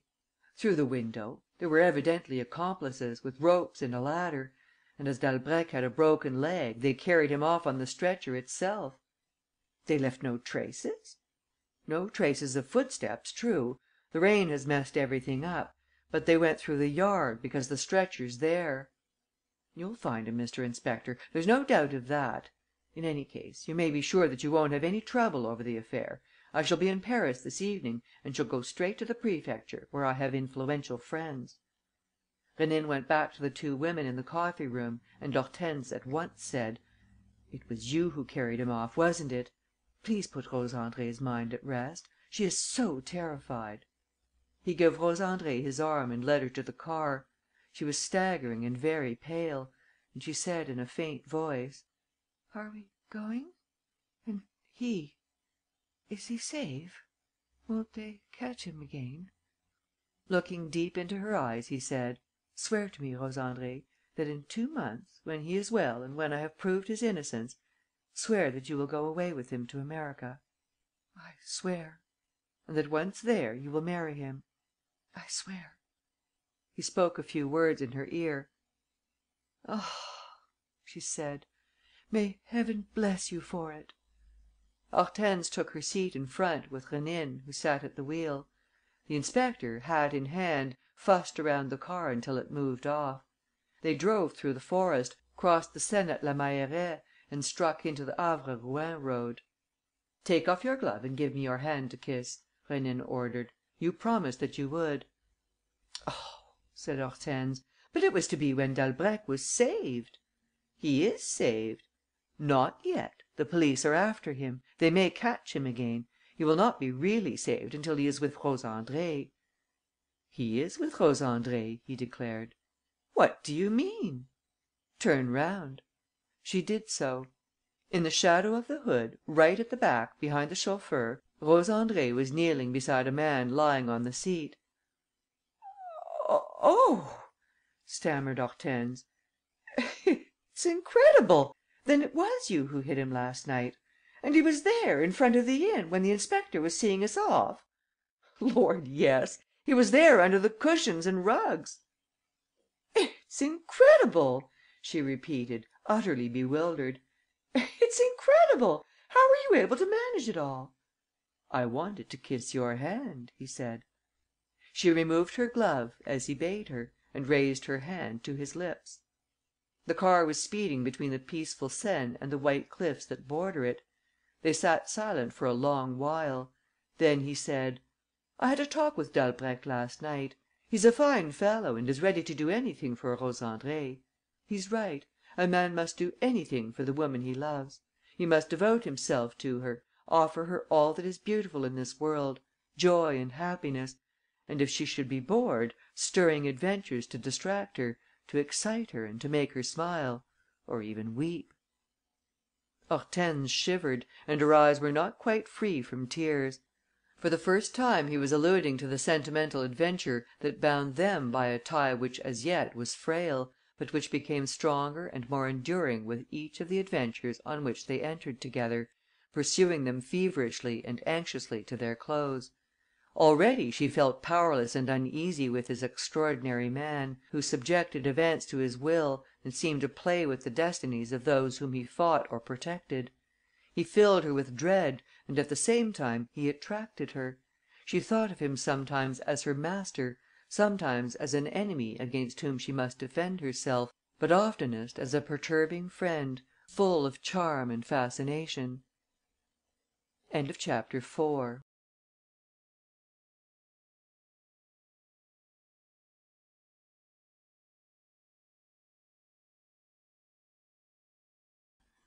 5.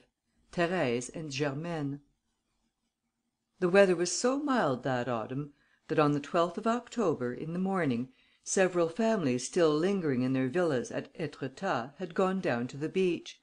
The sea, lying between the cliffs and the clouds on the horizon, might have suggested a mountain lake slumbering in the hollow of the enclosing rocks, were it not for that crispness in the air and those pale, soft and indefinite colours in the sky which give a special charm to certain days in Normandy.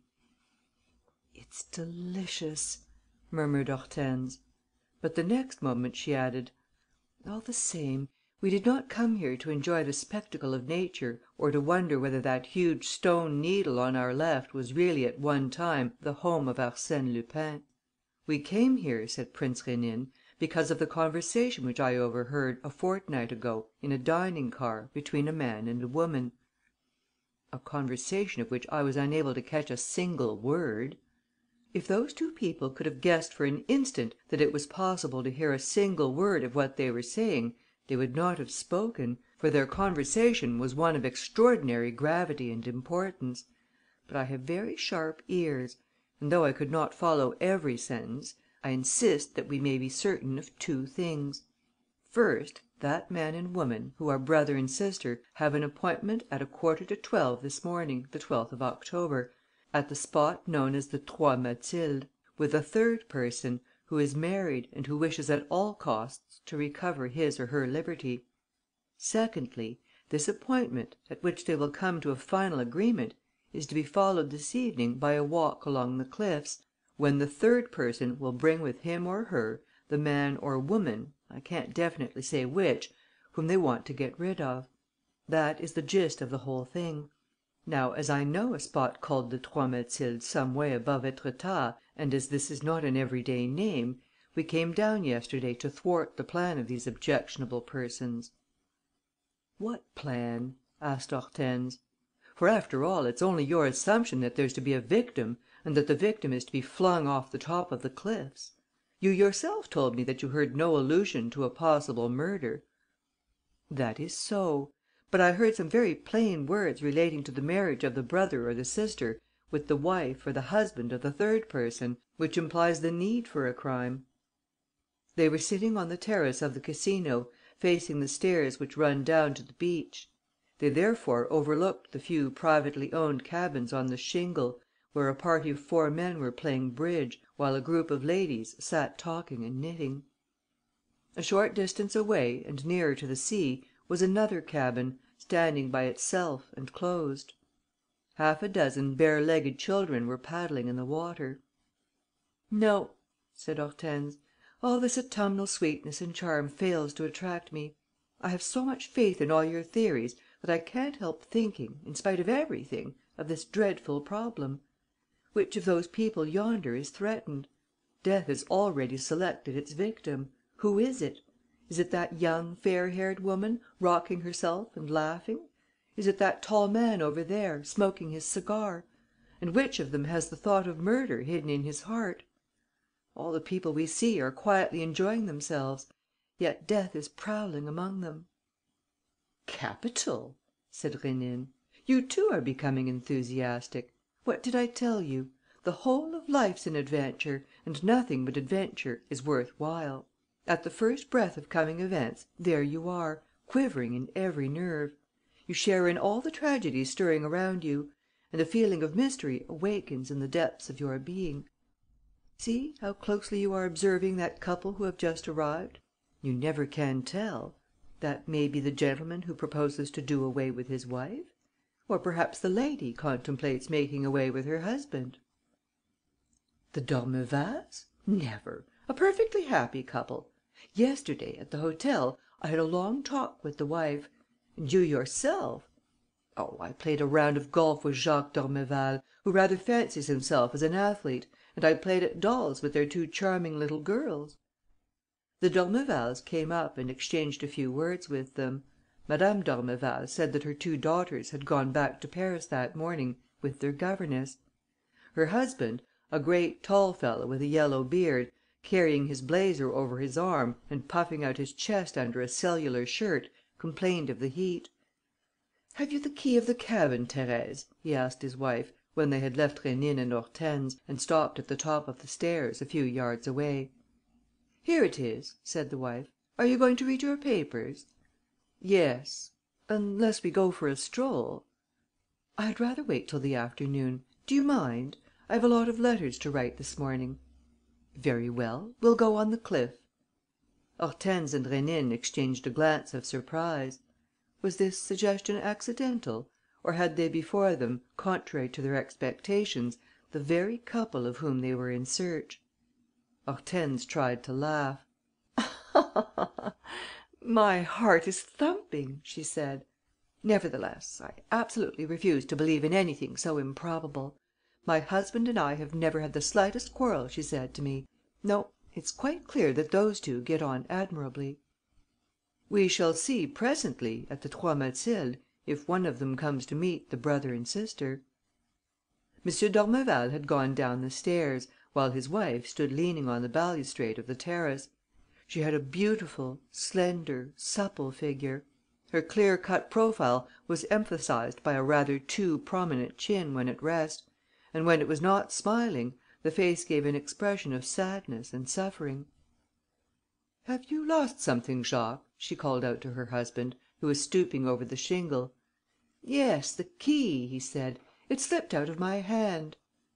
She went down to him and began to look also.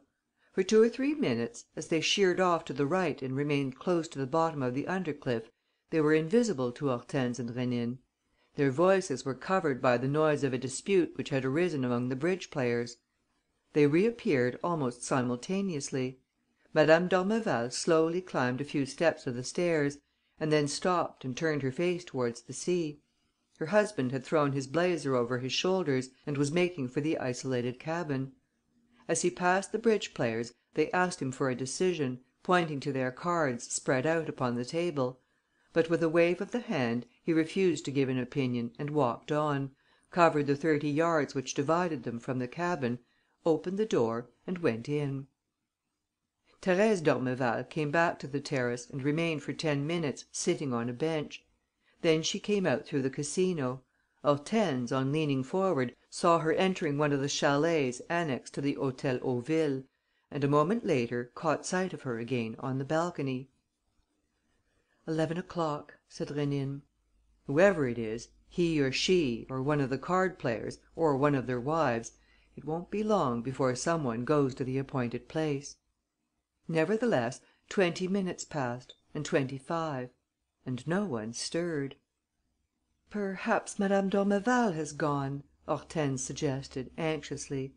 "She is no longer on her balcony." "If she is at the Trois Mathildes," said Rénine, "we will go and catch her there." He was rising to his feet, when a fresh discussion broke out among the bridge players and one of them exclaimed: "Let's put it to d'Ormeval." "Very well," said his adversary, "I'll accept his decision, if he consents to act as umpire. He was rather huffy just now." They called out: "D'Ormeval! D'Ormeval!" They then saw that d'Ormeval must have shut the door behind him, which kept him in the half dark, the cabin being one of the sort that has no window. "He's asleep," cried one. "Let's wake him up." All four went to the cabin, began by calling to him and, on receiving no answer, thumped on the door. "Hi! D'Ormeval! Are you asleep?" On the terrace, Serge Rénine suddenly leapt to his feet with so uneasy an air that Hortense was astonished. He muttered: "If only it's not too late." And when Hortense asked him what he meant, he tore down the steps and started running to the cabin. He reached it just as the bridge players were trying to break in the door. "Stop!" he ordered. "Things must be done in the regular fashion."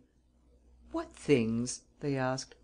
He examined the Venetian shutters at the top of each of the folding doors and, on finding that one of the upper slats was partly broken, hung on as best he could to the roof of the cabin and cast a glance inside. Then he said to the four men: "I was right in thinking that, if M. d'Ormeval did not reply, he must have been prevented by some serious cause. There is every reason to believe that M. d'Ormeval is wounded ... or dead." "Dead!" they cried. "What do you mean? He has only just left us." Rénine took out his knife, prized open the lock and pulled back the two doors. There were shouts of dismay. M. d'Ormeval was lying flat on his face, clutching his jacket and his newspaper in his hands. Blood was flowing from his back and staining his shirt. "Oh!" said some one. "He has killed himself." "How can he have killed himself?" said Rénine. "The wound is right in the middle of the back, at a place which the hand can't reach. And, besides, there's not a knife in the cabin." The others protested: "If so, he has been murdered. But that's impossible. There's been nobody here. We should have seen, if there had been. Nobody could have passed us without our seeing." The other men, all the ladies and the children paddling in the sea, had come running up. Rénine allowed no one to enter the cabin except a doctor who was present. But the doctor could only say that M. d'Ormeval was dead, stabbed with a dagger. At that moment, the mayor and the policeman arrived, together with some people of the village. After the usual enquiries, they carried away the body. A few persons went on ahead to break the news to Thérèse d'Ormeval, who was once more to be seen on her balcony. And so the tragedy had taken place without any clue to explain how a man, protected by a closed door with an uninjured lock, could have been murdered in the space of a few minutes and in front of 20 witnesses, one might almost say 20 spectators. No one had entered the cabin. No one had come out of it.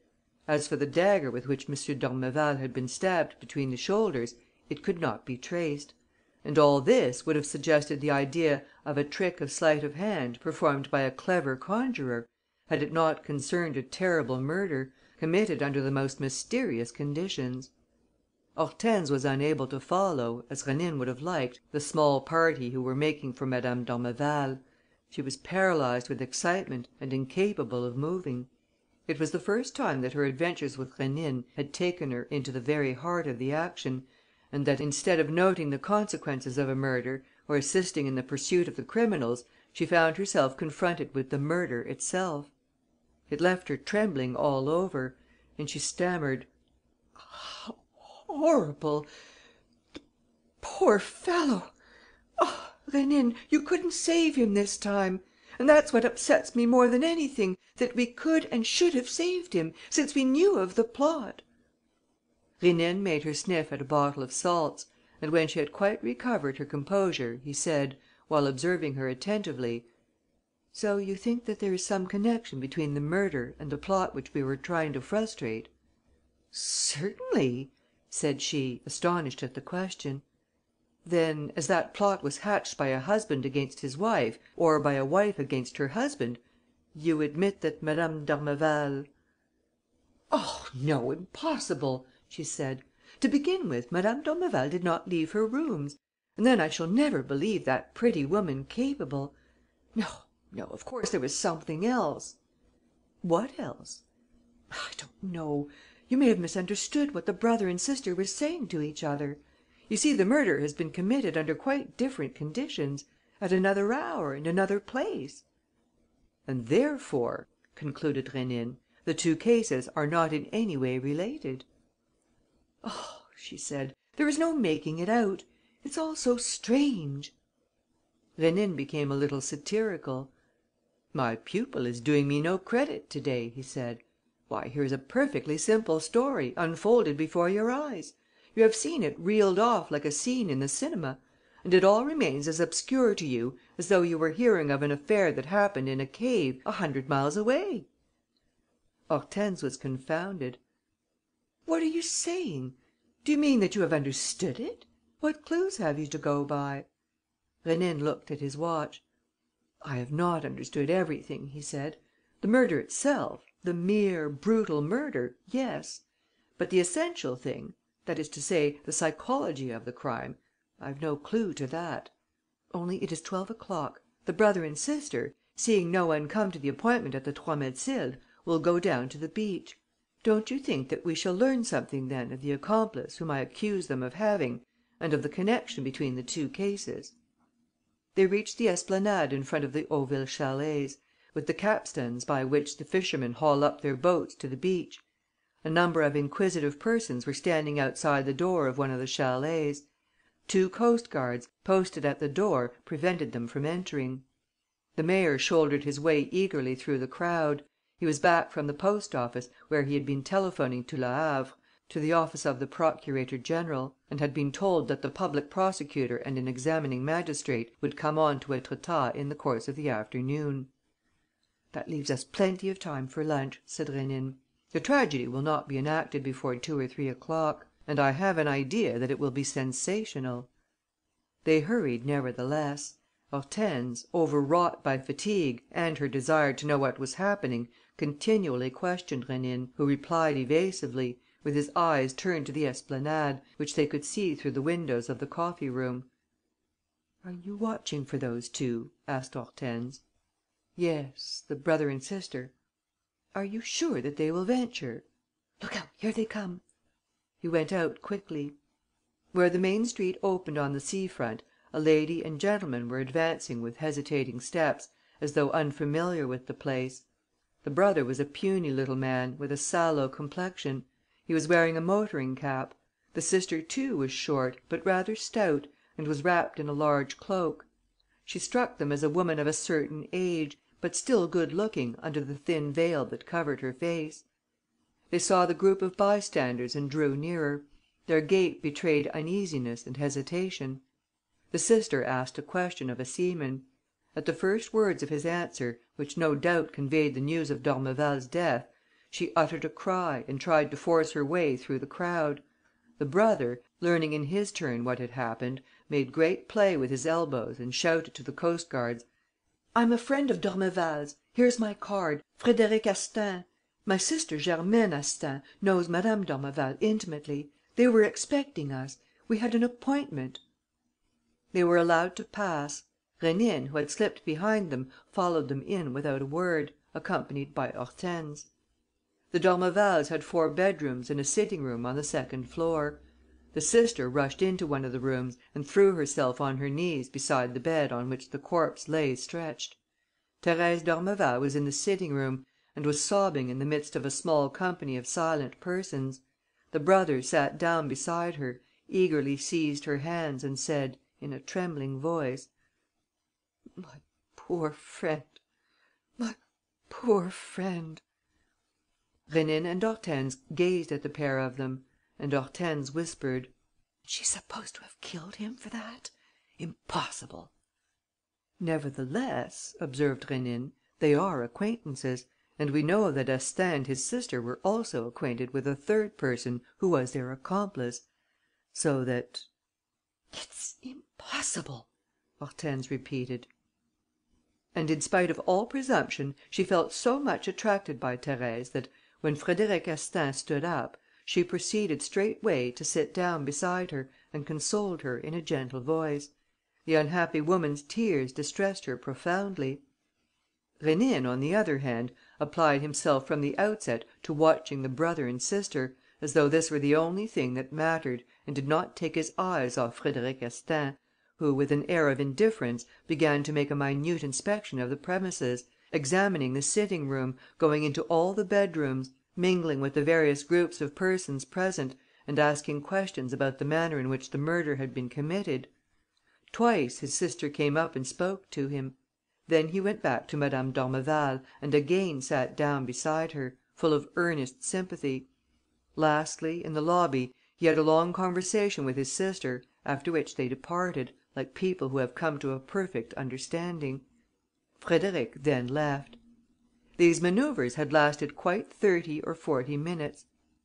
It was at this moment that the motor car containing the examining magistrate and the public prosecutor pulled up outside the chalets. Rénine, who did not expect them until later, said to Hortense: "We must be quick. On no account leave Madame d'Ormeval." Word was sent up to the persons whose evidence might be of any service that they were to go to the beach, where the magistrate was beginning a preliminary investigation. He would call on Madame d'Ormeval afterwards. Accordingly, all who were present left the chalet. No one remained behind except the 2 guards and Germaine Astaing.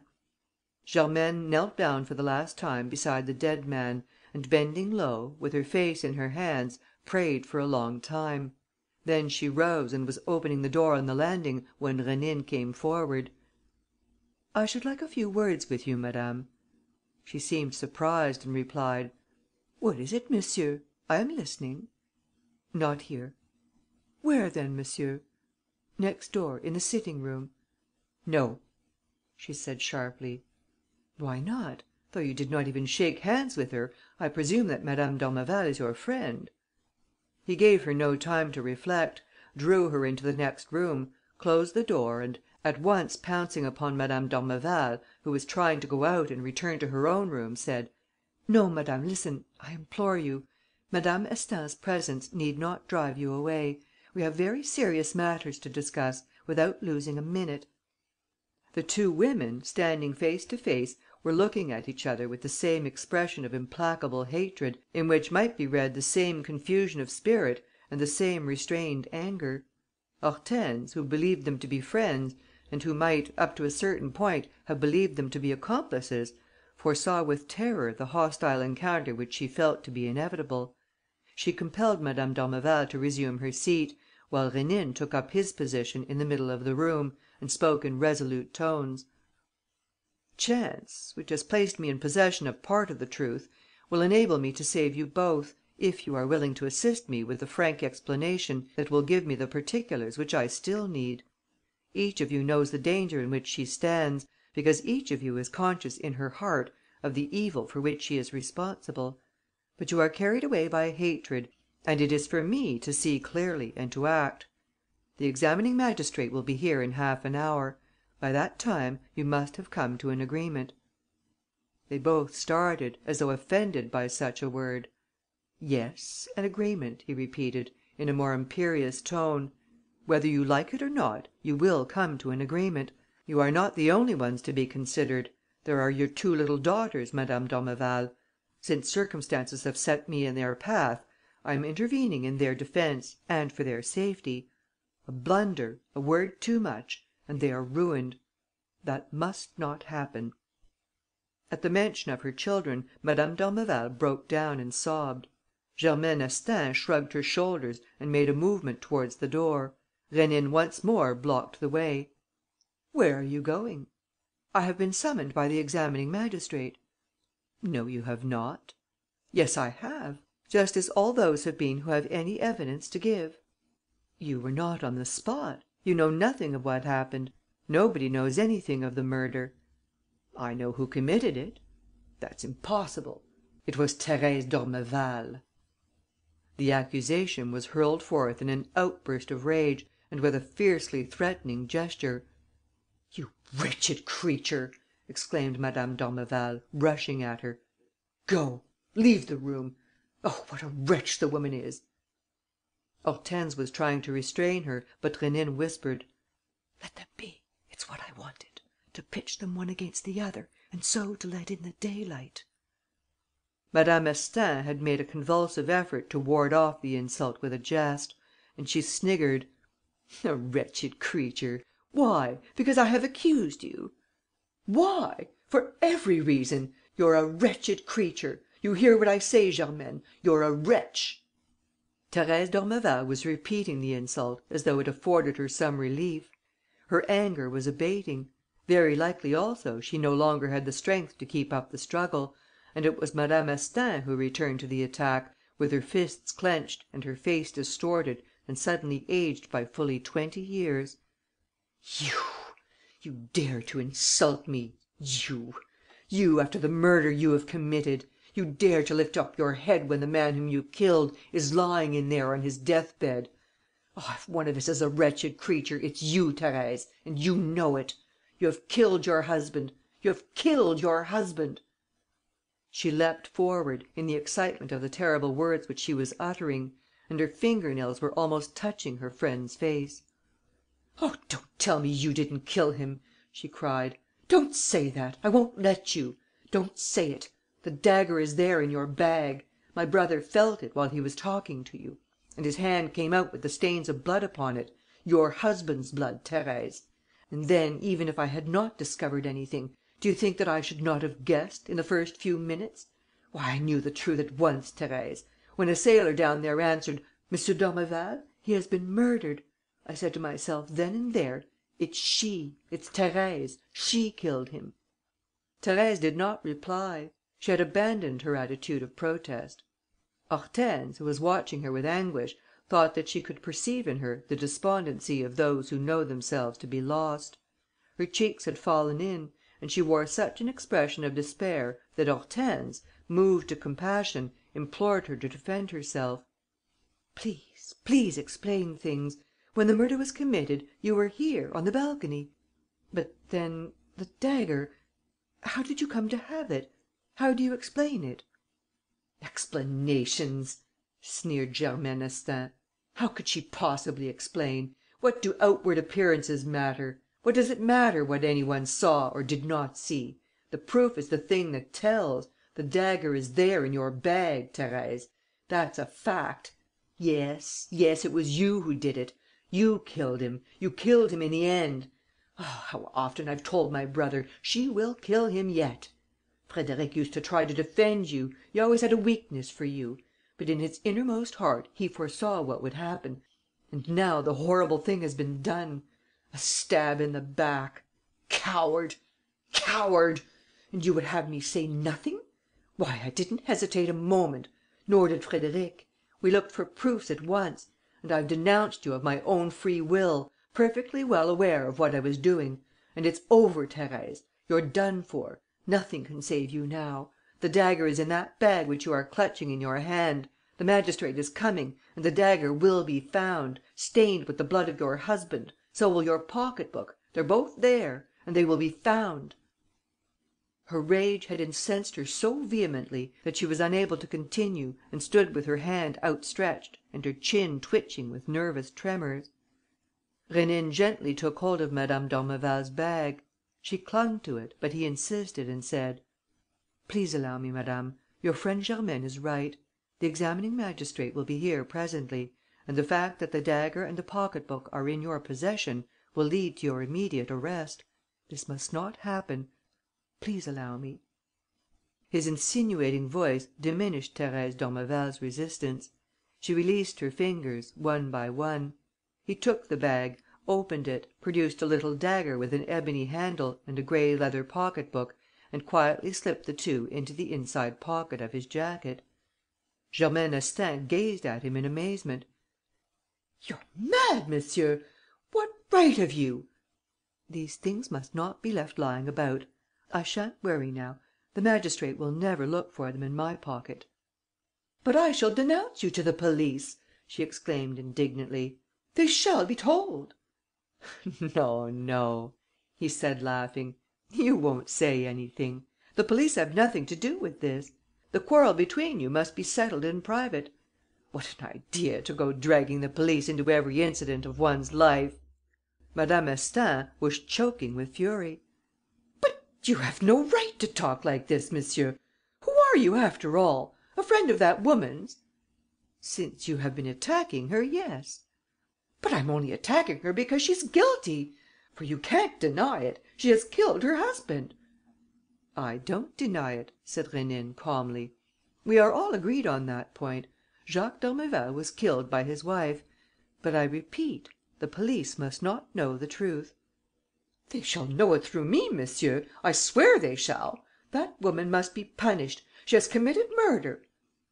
Rénine went up to her and, touching her on the shoulder: "You asked me just now by what right I was interfering. And you yourself, madame?" "I was a friend of Jacques d'Ormeval." "Only a friend?" She was a little taken aback, but at once pulled herself together and replied: "I was his friend and it is my duty to avenge his death." "Nevertheless, you will remain silent, as he did." "He did not know when he died." "That's where you are wrong. He could have accused his wife if he had wished. He had ample time to accuse her; and he said nothing." "Why?" "Because of his children." Madame Astaing was not appeased; and her attitude displayed the same longing for revenge and the same detestation. But she was influenced by Rénine in spite of herself. In the small closed room, where there was such a clash of hatred, he was gradually becoming the master; and Germaine Astaing understood that it was against him that she had to struggle, while Madame d'Ormeval felt all the comfort of that unexpected support which was offering itself on the brink of the abyss. "Thank you, monsieur," she said.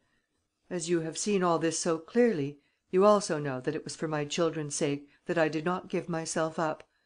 But for that, I am so tired." And so the scene was changing and things assuming a different aspect.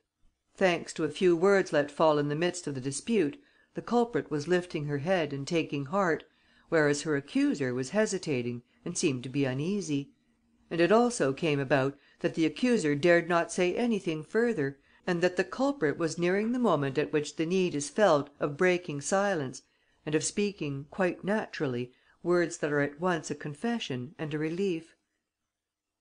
"The time, I think, has come," said Rénine to Thérèse, with the same unvarying gentleness, "when you can and ought to explain yourself."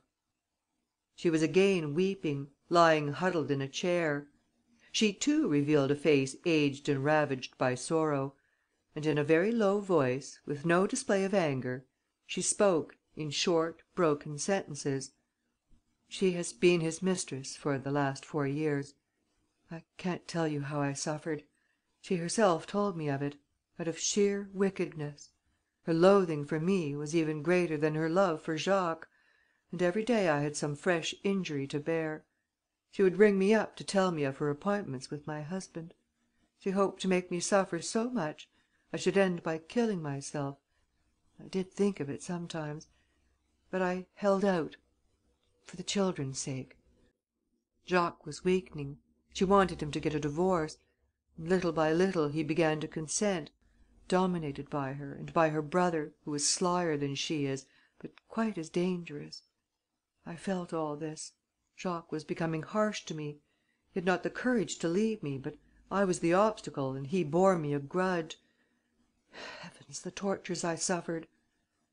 "You should have given him his liberty," cried Germaine Astaing. "A woman doesn't kill her husband for wanting a divorce." Thérèse shook her head and answered: "I did not kill him because he wanted a divorce. If he had really wanted it, he would have left me. And what could I have done? But your plans had changed, Germaine. Divorce was not enough for you; and it was something else that you would have obtained from him, another, much more serious thing which you and your brother had insisted on, and to which he had consented, out of cowardice, in spite of himself." "What do you mean?" spluttered Germaine. "What other thing?" "My death."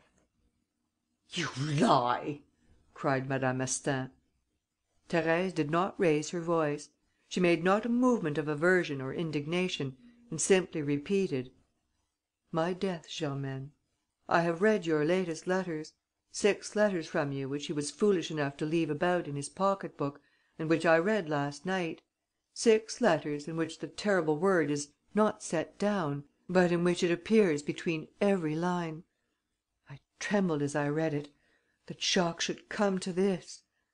Nevertheless, the idea of stabbing him did not occur to me for a second. A woman like myself, Germaine, does not readily commit murder.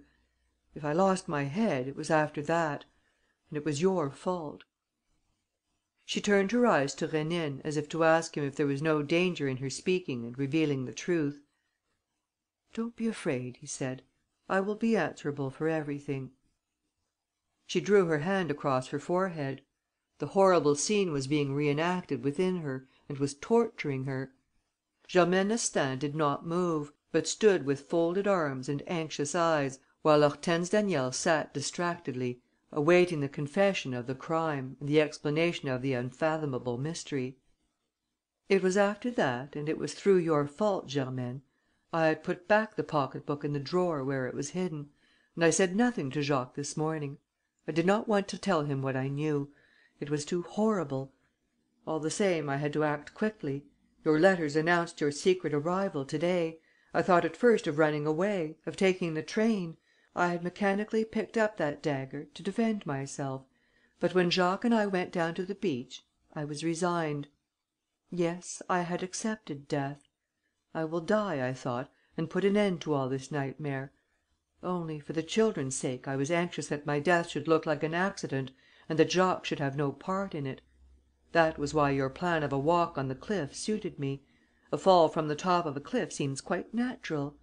Jacques, therefore, left me to go to his cabin, from which he was to join you later at the Trois Mathildes. On the way, below the terrace, he dropped the key of the cabin. I went down and began to look for it with him. And it happened then, through your fault. Yes, Germaine, through your fault. Jacques' pocket book had slipped from his jacket, without his noticing it, and together with the pocket book, a photograph which I recognized at once, a photograph, taken this year, of myself and my 2 children. I picked it up and I saw. You know what I saw, Germaine? Instead of my face, the face in the photograph was yours. You had put in your likeness, Germaine, and blotted me out. It was your face. One of your arms was round my elder daughter's neck, and the younger was sitting on your knees.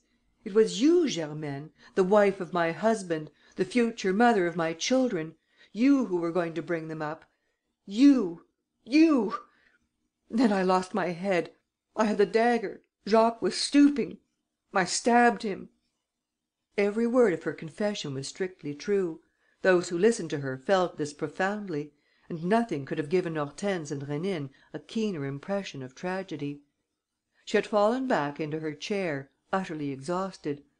Nevertheless, she went on speaking unintelligible words; and it was only gradually, by leaning over her, that they were able to make out: "I thought that there would be an outcry and that I should be arrested. But no, it happened in such a way and under such circumstances that No one had seen anything. Further, Jacques had drawn himself up at the same time as myself and he actually did not fall. No, he did not fall. I had stabbed him and he remained standing. I saw him from the terrace, to which I had returned. He had hung his jacket over his shoulders, evidently to hide his wound, and he moved away without staggering, or staggering so little that I alone was able to perceive it. He even spoke to some friends who were playing cards. Then he went to his cabin and disappeared. In a few moments, I came back indoors. I was persuaded that all of this was only a bad dream, that I had not killed him, or that at the worst the wound was a slight one. Jacques would come out again. I was certain of it. I watched him from my balcony. If I had thought for a moment that he needed assistance, I should have flown to him. But truly I didn't know. I didn't guess. People speak of presentiments. There are no such things. I was perfectly calm, just as one is after a nightmare of which the memory is fading away. No, I swear to you, I knew nothing until the moment. She interrupted herself, stifled by sobs. Rénine finished her sentence for her. Until the moment when they came and told you, I suppose? Thérèse stammered: "Yes, it was not till then that I was conscious of what I had done. And I felt that I was going mad and that I should cry out to all those people, 'Why, it was I who did it! Don't search! Here's the dagger! I'm the culprit!' Yes, I was going to say that, when suddenly I caught sight of my poor Jacques. They were carrying him along. His face was very peaceful, very gentle. And in his presence I understood my duty, as he had understood his. He had kept silent, for the sake of the children. I would be silent too. We were both guilty of the murder of which he was the victim, and we must both do all we could to prevent the crime from recoiling upon them. He had seen this clearly in his dying agony. He had had the amazing courage to keep his feet, to answer the people who spoke to him, and to lock himself up to die. He had done this, wiping out all his faults with a single action, and in so doing had granted me his forgiveness, because he was not accusing me, and was ordering me to hold my peace and to defend myself against everybody, especially against you, Germaine." She uttered these last words more firmly. At first wholly overwhelmed by the unconscious act which she had committed in killing her husband, she had recovered her strength a little in thinking of what she had done and in defending herself with such energy. Faced by the intriguing woman whose hatred had driven both of them to death and crime, she clenched her fists, ready for the struggle, all quivering with resolution. Germaine Astaing did not flinch. She had listened without a word, with a relentless expression which grew harder and harder as Thérèse's confessions became precise. No emotion seemed to soften her and no remorse to penetrate her being. At most, towards the end, her thin lips shaped themselves into a faint smile. She was holding her prey in her clutches. Slowly, with her eyes raised to a mirror, she adjusted her hat and powdered her face. Then she walked to the door. Thérèse darted forward: "Where are you going?" "Where I choose." "To see the examining magistrate?" "Very likely." "You shan't pass." "As you please. I'll wait for him here." "And you'll tell him what?" "Why, all that you've said, of course, all that you've been silly enough to say. How could he doubt the story? You have explained it all to me so fully." Thérèse took her by the shoulders: "Yes, but I'll explain other things to him at the same time, Germaine, things that concern you. If I'm ruined, so shall you be." "You can't touch me." "I can expose you, show your letters." "What letters?" "Those in which my death was decided on." "Lies, Thérèse. You know that famous plot exists only in your imagination. Neither Jacques nor I wished for your death." "You did, at any rate. Your letters condemn you." "Lies! They were letters of a friend to a friend." "Letters of a mistress to her paramour." "Prove it." "They are there, in Jacques' pocket book." "No, they're not." "What's that you say?" "I say that those letters belong to me. I've taken them back, or rather my brother has." "You've stolen them, you wretch! And you shall give them back again? cried Thérèse, shaking her. "I haven't them. My brother kept them. He has gone." Thérèse staggered and stretched out her hands to Rénine with an expression of despair. Rénine said: "What she says is true. I watched the brother's proceedings while he was feeling in your bag. He took out the pocket book, looked through it with his sister, came and put it back again and went off with the letters." Rénine paused and added: "Or at least with 5 of them." The two women moved closer to him. What did he intend to convey? If Frédéric Astaing had taken away only 5 letters, what had become of the 6th? "I suppose," said Rénine, "that when the pocket book fell on the shingle, that 6th letter slipped out at the same time as the photograph and that M. d'Ormeval must have picked it up, for I found it in the pocket of his blazer, which had been hung up near the bed. Here it is. It's signed Germaine Astaing and it is quite enough to prove the writer's intentions and the murderous counsels which she was pressing upon her lover." Madame Astaing had turned grey in the face and was so much disconcerted that she did not try to defend herself. Rénine continued, addressing his remarks to her: "To my mind, madame, you are responsible for all that happened. Penniless, no doubt, and at the end of your resources, you tried to profit by the passion with which you inspired M. d'Ormeval, in order to make him marry you, in spite of all the obstacles, and to lay your hands upon his fortune. I have proofs of this greed for money and these abominable calculations and can supply them if need be. A few minutes after I had felt in the pocket of that jacket, you did the same.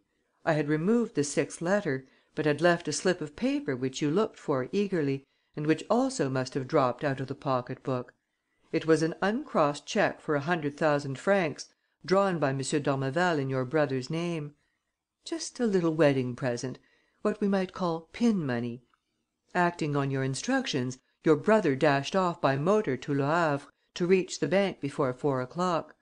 I may as well tell you that he will not have cashed the cheque, for I have had a telephone message sent to the bank to announce the murder of M. d'Ormeval, which stops all payments. The upshot of all this is that the police, if you persist in your schemes of revenge, will have in their hands all the proofs that are wanted against you and your brother. I might add, as an edifying piece of evidence, the story of the conversation which I overheard between your brother and yourself in a dining car on the railway between Brest and Paris, a fortnight ago. But I feel sure that you will not drive me to adopt these extreme measures and that we understand each other. Isn't that so?"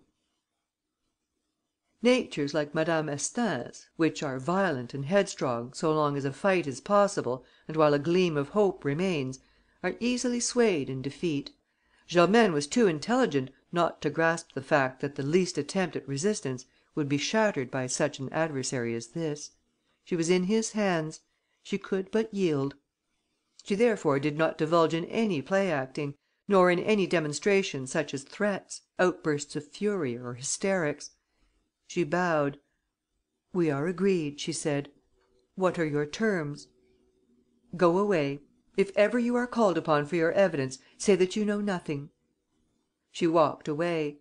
At the door, she hesitated and then, between her teeth, said: "The cheque." Rénine looked at Madame d'Ormeval, who declared: "Let her keep it. I would not touch that money." When Rénine had given Thérèse d'Ormeval precise instructions as to how she was to behave at the inquiry and to answer the questions put to her, he left the chalet, accompanied by Hortense Daniel. On the beach below, the magistrate and the public prosecutor were continuing their investigations, taking measurements, examining the witnesses and generally laying their heads together. "When I think," said Hortense, "that you have the dagger and Madame d'Ormeval's pocket book on you." "And it strikes you as awfully dangerous, I suppose?" he said, laughing. "It strikes me as awfully comic." "Aren't you afraid?" "Of what?" "That they may suspect something." "Lord, they won't suspect a thing! We shall tell those good people what we saw; and our evidence will only increase their perplexity, for we saw nothing at all. For prudence sake, we will stay a day or two, to see which way the wind is blowing. But it's quite settled: they will never be able to make head or tail of the matter." "Nevertheless, you guessed the secret and from the first. Why?" "Because, instead of seeking difficulties where none exist, as people generally do, I always put the question as it should be put; and the solution comes quite naturally. A man goes to his cabin and locks himself in.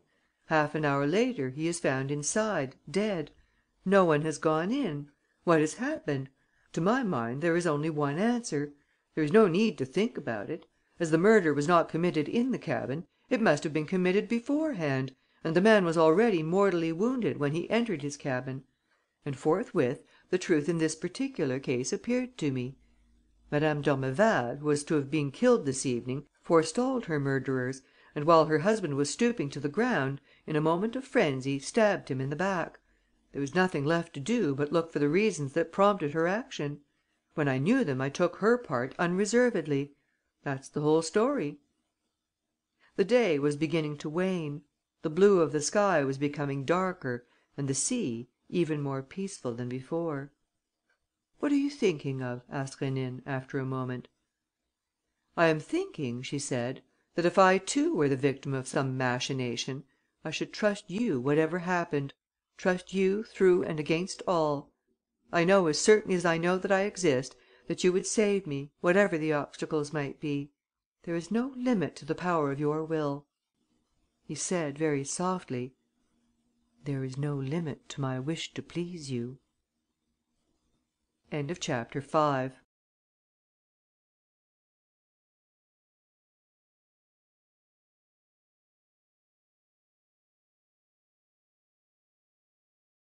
Chapter 6.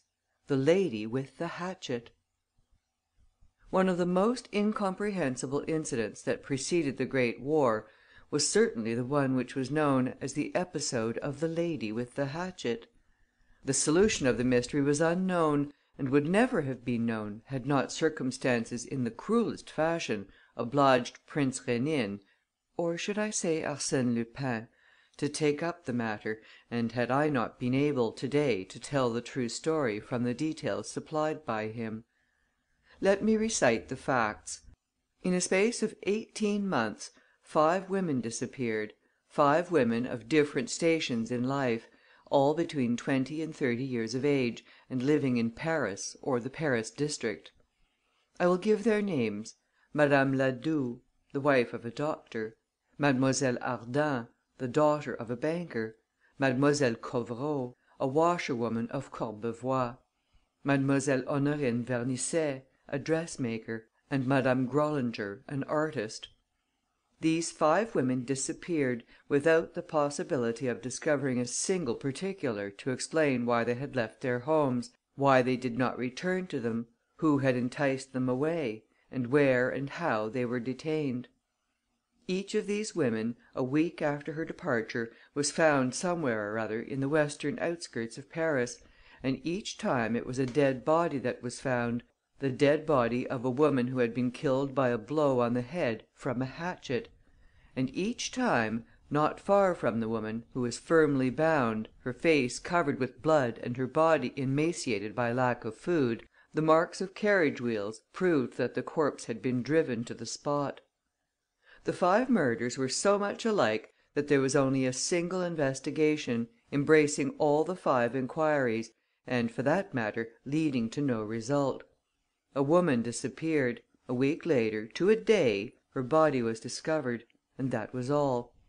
The bonds that fastened her were similar in each case; so were the tracks left by the wheels; so were the blows of the hatchet, all of which were struck vertically at the top and right in the middle of the forehead. The motive of the crime? The 5 women had been completely stripped of their jewels, purses, and other objects of value. But the robberies might well have been attributed to marauders or any passers by, since the bodies were lying in deserted spots.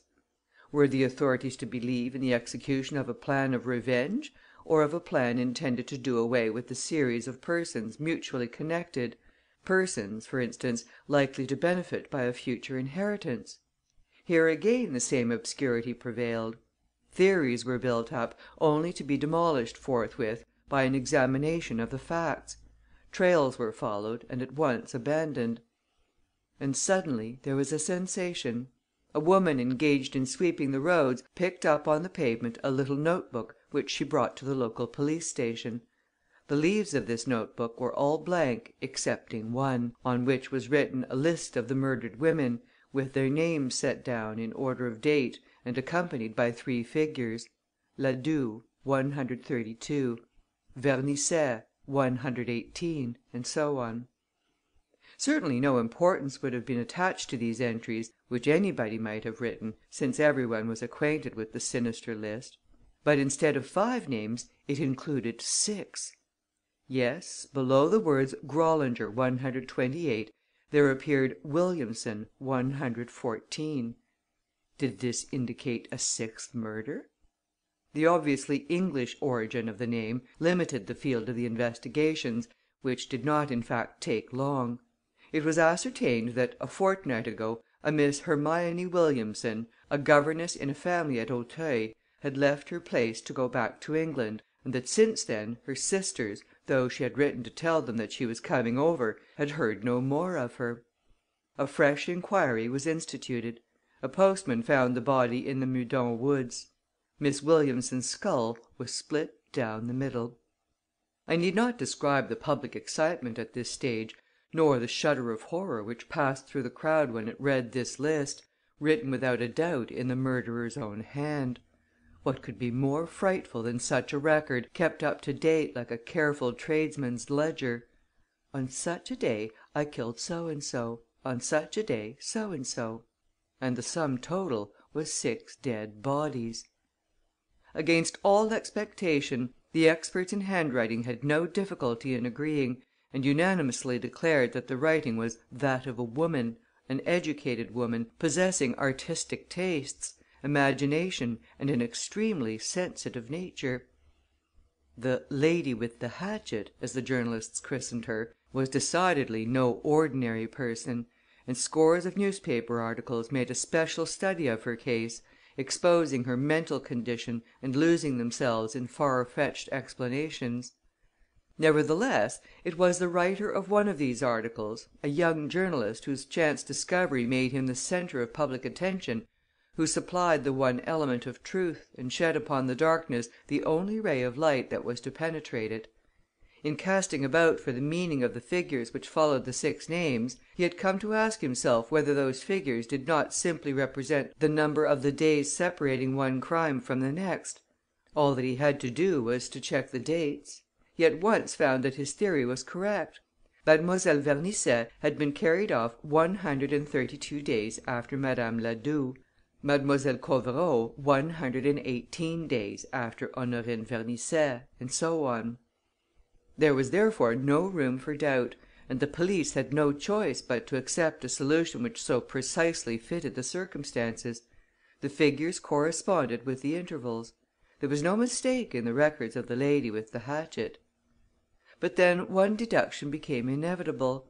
Miss Williamson, the latest victim, had been carried off on the 26th of June last, and her name was followed by the figures 114. Was it not to be presumed that a fresh crime would be committed 114 days later, that is to say, on the 18th of October? Was it not probable that the horrible business would be repeated, in accordance with the murderer's secret intentions?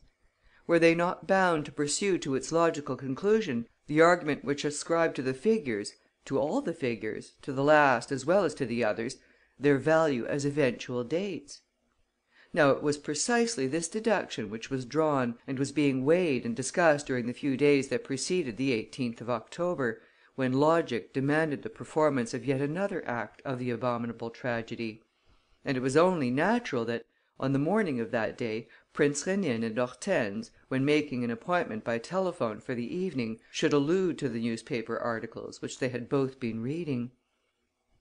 "Look out!" said Rénine, laughing. "If you meet the lady with the hatchet, take the other side of the road." "And if the good lady carries me off, what am I to do?" "Strew your path with little white pebbles and say, until the very moment when the hatchet flashes in the air, 'I have nothing to fear. He will save me. He is myself. And I kiss your hands. Till this evening, my dear.'" That afternoon, Rénine had an appointment with Rose André and Dalbrèque to arrange for their departure for the States. Before 4 and 7 o'clock, he bought the different editions of the evening papers. None of them reported an abduction. At 9 o'clock, he went to the Gymnase, where he had taken a private box. At 9:30, as Hortense had not arrived, he rang her up, though without thought of anxiety. The maid replied that Madame Daniel had not come in yet. Seized with a sudden fear, Rénine hurried to the furnished flat which Hortense was occupying for the time being, near the Parc Monceau, and questioned the maid, whom he had engaged for her and who was completely devoted to him. The woman said that her mistress had gone out at 2 o'clock, with a stamped letter in her hand, saying that she was going to the post and that she would come back to dress. This was the last that had been seen of her. "To whom was the letter addressed?" "To you, sir. I saw the writing on the envelope, Prince Serge Rénine." He waited until midnight, but in vain. Hortense did not return. Nor did she return next day. "Not a word to any one," said Rénine to the maid. "Say that your mistress is in the country and that you are going to join her." For his own part, he had not a doubt. Hortense's disappearance was explained by the very fact of the date, the 18th of October. She was the 7th victim of the lady with the hatchet. "The abduction," said Rénine to himself, "precedes the blow of the hatchet by a week. I have therefore, at the present moment, 7 full days before me. Let us say 6, to avoid any surprise. This is Saturday. Hortense must be set free by midday on Friday, and to make sure of this, I must know her hiding place by 9 o'clock on Thursday evening at latest." Rénine wrote, "Thursday evening, 9 o'clock," in big letters, on a card which he nailed above the mantelpiece in his study. Then, at midday on Saturday, the day after the disappearance, he locked himself into the study, after telling his man not to disturb him, except for meals and letters. He spent 4 days there, almost without moving. He had immediately sent for a set of all the leading newspapers which had spoken in detail of the first 6 crimes. When he had read and re-read them, he closed the shutters, drew the curtains and lay down on the sofa in the dark, with the door bolted, thinking. By Tuesday evening he was no further advanced than on the Saturday. The darkness was as dense as ever. He had not discovered the smallest clue for his guidance, nor could he see the slightest reason to hope. At times, notwithstanding his immense power of self-control and his unlimited confidence in the resources at his disposal, at times he would quake with anguish. Would he arrive in time? There was no reason why he should see more clearly during the last few days than during those which had already elapsed; and this meant that Hortense Daniel would inevitably be murdered. The thought tortured him. He was attached to Hortense by a much stronger and deeper feeling than the appearance of the relations between them would have led an onlooker to believe. The curiosity at the beginning, the first desire, the impulse to protect Hortense, to distract her, to inspire her with a relish for existence, all this had simply turned to love. Neither of them was aware of it, because they barely saw each other save at critical times when they were occupied with the adventures of others and not with their own. But at the first onslaught of danger, Rénine realized the place which Hortense had taken in his life, and he was in despair at knowing her to be a prisoner and a martyr and at being unable to save her. He spent a feverish, agitated night, turning the case over and over from every point of view. The Wednesday morning was also a terrible time for him. He was losing ground. Giving up his hermit-like seclusion, he threw open the windows and paced to and fro through his rooms, ran out into the street and came in again, as though fleeing before the thought that obsessed him. Hortense is suffering. Hortense is in the depths. She sees the hatchet. She is calling to me. She is entreating me. And I can do nothing. It was 5 o'clock in the afternoon that, on examining the list of the 6 names, he received that little inward shock which is a sort of signal of the truth that is being sought for. A light shot through his mind. It was not, to be sure, that brilliant light in which every detail is made plain, but it was enough to tell him in which direction to move. His plan of campaign was formed at once. He sent Adolphe, his chauffeur, to the principal newspapers, with a few lines which were to appear in type among the next morning's advertisements. Adolphe was also told to go to the laundry at Courbevoie, where Mademoiselle Covereau, the second of the 6 victims, had been employed. On the Thursday, Rénine did not stir out of doors. In the afternoon, he received several letters in reply to his advertisement. Then 2 telegrams arrived. Lastly, at 3 o'clock, there came a pneumatic letter, bearing the Trocadero postmark, which seemed to be what he was expecting. He turned up a directory, noted an address: Monsieur de Lourtier Vaneau, retired colonial governor, 14 bis Avenue Kléber, and ran down to his car. Adolphe, 47 bis Avenue Kléber. He was shown into a large study furnished with magnificent bookcases containing old volumes in costly bindings. M. de Lourtier Vaneau was a man still in the prime of life, wearing a slightly grizzled beard, and by his affable manners and genuine distinction, commanding confidence and liking. "Monsieur de Lourtier," said Rénine, "I have ventured to call on your excellency because I read in last year's newspapers that you used to know one of the victims of the lady with the hatchet, Honorine Vernisset." "Why, of course we knew her!" cried M. de Lourtier. "My wife used to employ her as a dressmaker by the day. Poor girl!" "Monsieur de Lourtier, a lady of my acquaintance has disappeared, as the other 6 victims disappeared." "What!" exclaimed M. de Lourtier, with a start. "But I have followed the newspapers carefully. There was nothing on the 18th of October." "Yes, a woman of whom I am very fond, Madame Hortense Daniel, was abducted on the 17th of October." "And this is the 22nd." "Yes, and the murder will be committed on the 24th." "Horrible! Horrible! It must be prevented at all costs." "And I shall perhaps succeed in preventing it, with your excellency's assistance." "But have you been to the police?" "No, we are faced by mysteries which are, so to speak, absolute and compact, which offer no gap through which the keenest eyes can see and which it is useless to hope to clear up by ordinary methods, such as inspection of the scenes of the crimes, police inquiries, searching for finger prints and so on. As none of those proceedings served any good purpose in the previous cases, it would be a waste of time to resort to them in a 7th similar case. An enemy who displays such skill and subtlety would not leave behind her any of those clumsy traces which are the first things that a professional detective seizes upon." "Then what have you done?" "Before taking any action, I have reflected. I gave 4 days to thinking the matter over." M. de Lourtier Vaneau examined his visitor closely and, with a touch of irony, asked: "And the result of your meditations?" "To begin with," said Rénine, refusing to be put out of countenance, "I have submitted all these cases to a comprehensive survey, which hitherto no one else had done.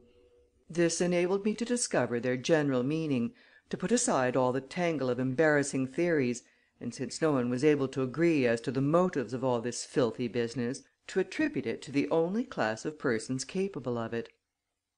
"That is to say?" "Lunatics, your excellency." M. de Lourtier Vaneau started. "Lunatics? What an idea!"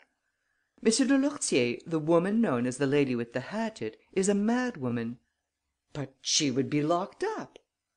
"We don't know that she's not. We don't know that she's not one of those half mad people, apparently harmless, who are watched so slightly that they have full scope to indulge their little manias, their wild beast instincts. Nothing could be more treacherous than these creatures. Nothing could be more crafty, more patient, more persistent, more dangerous and, at the same time, more absurd and more logical, more slovenly and more methodical. All these epithets, M. de Lourtier, may be applied to the doings of the lady with the hatchet. The obsession of an idea and the continual repetition of an act are characteristics of the maniac. I do not yet know the idea by which the lady with the hatchet is obsessed, but I do know the act that results from it, and it is always the same. The victim is bound with precisely similar ropes. She is killed after the same number of days. She is struck by an identical blow, with the same instrument, in the same place, the middle of the forehead, producing an absolutely vertical wound. An ordinary murderer displays some variety. His trembling hand swerves aside and strikes awry.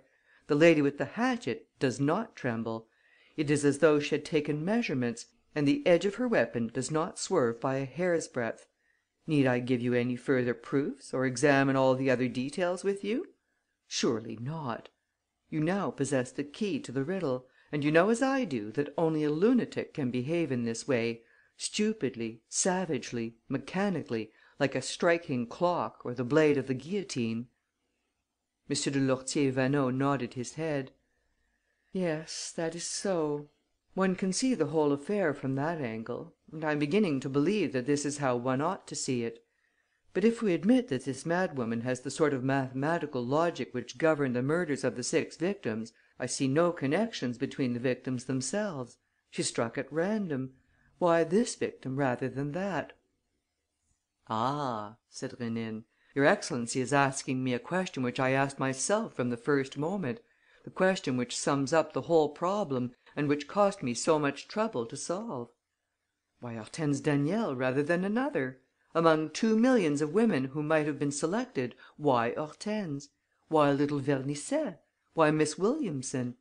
If the affair is such as I conceived it, as a whole, that is to say, based upon the blind and fantastic logic of a madwoman, a choice was inevitably exercised. Now in what did that choice consist? What was the quality, or the defect, or the sign needed to induce the lady with the hatchet to strike? In a word, if she chose, and she must have chosen, what directed her choice? Have you found the answer?" Rénine paused and replied: "Yes, your excellency, I have. And I could have found it at the very outset, since all that I had to do was to make a careful examination of the list of victims. But these flashes of truth are never kindled save in a brain overstimulated by effort and reflection. I stared at the list 20 times over, before that little detail took a definite shape." "I don't follow you," said M. de Lourtier Vaneau. "M. de Lourtier, it may be noted that, if a number of persons are brought together in any transaction, or crime, or public scandal, or what not, they are almost invariably described in the same way. On this occasion, the newspapers never mentioned anything more than their surnames in speaking of Madame Ladoue, Mademoiselle Ardin, or Mademoiselle Covereau. On the other hand, Mademoiselle Vernisset and Miss Williamson were always described by their Christian names as well: Honorine and Hermione. If the same thing had been done in the case of all the 6 victims, there would have been no mystery." "Why not?" "Because we should at once have realized the relation existing between the 6 unfortunate women, as I myself suddenly realized it, on comparing those 2 Christian names with that of Hortense Daniel. You understand now, don't you? You see the 3 Christian names before your eyes." M. de Lourtier Vaneau seemed to be perturbed. Turning a little pale, he said: "What do you mean? What do you mean?"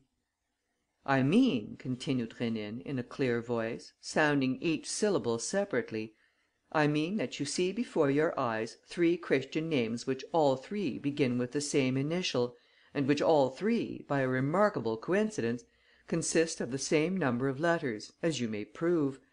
If you inquire at the Courbevoie laundry, where Mademoiselle Covereau used to work, you will find that her name was Hilairie.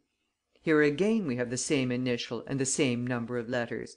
There is no need to seek any farther. We are sure, are we not, that the Christian names of all the victims offer the same peculiarities?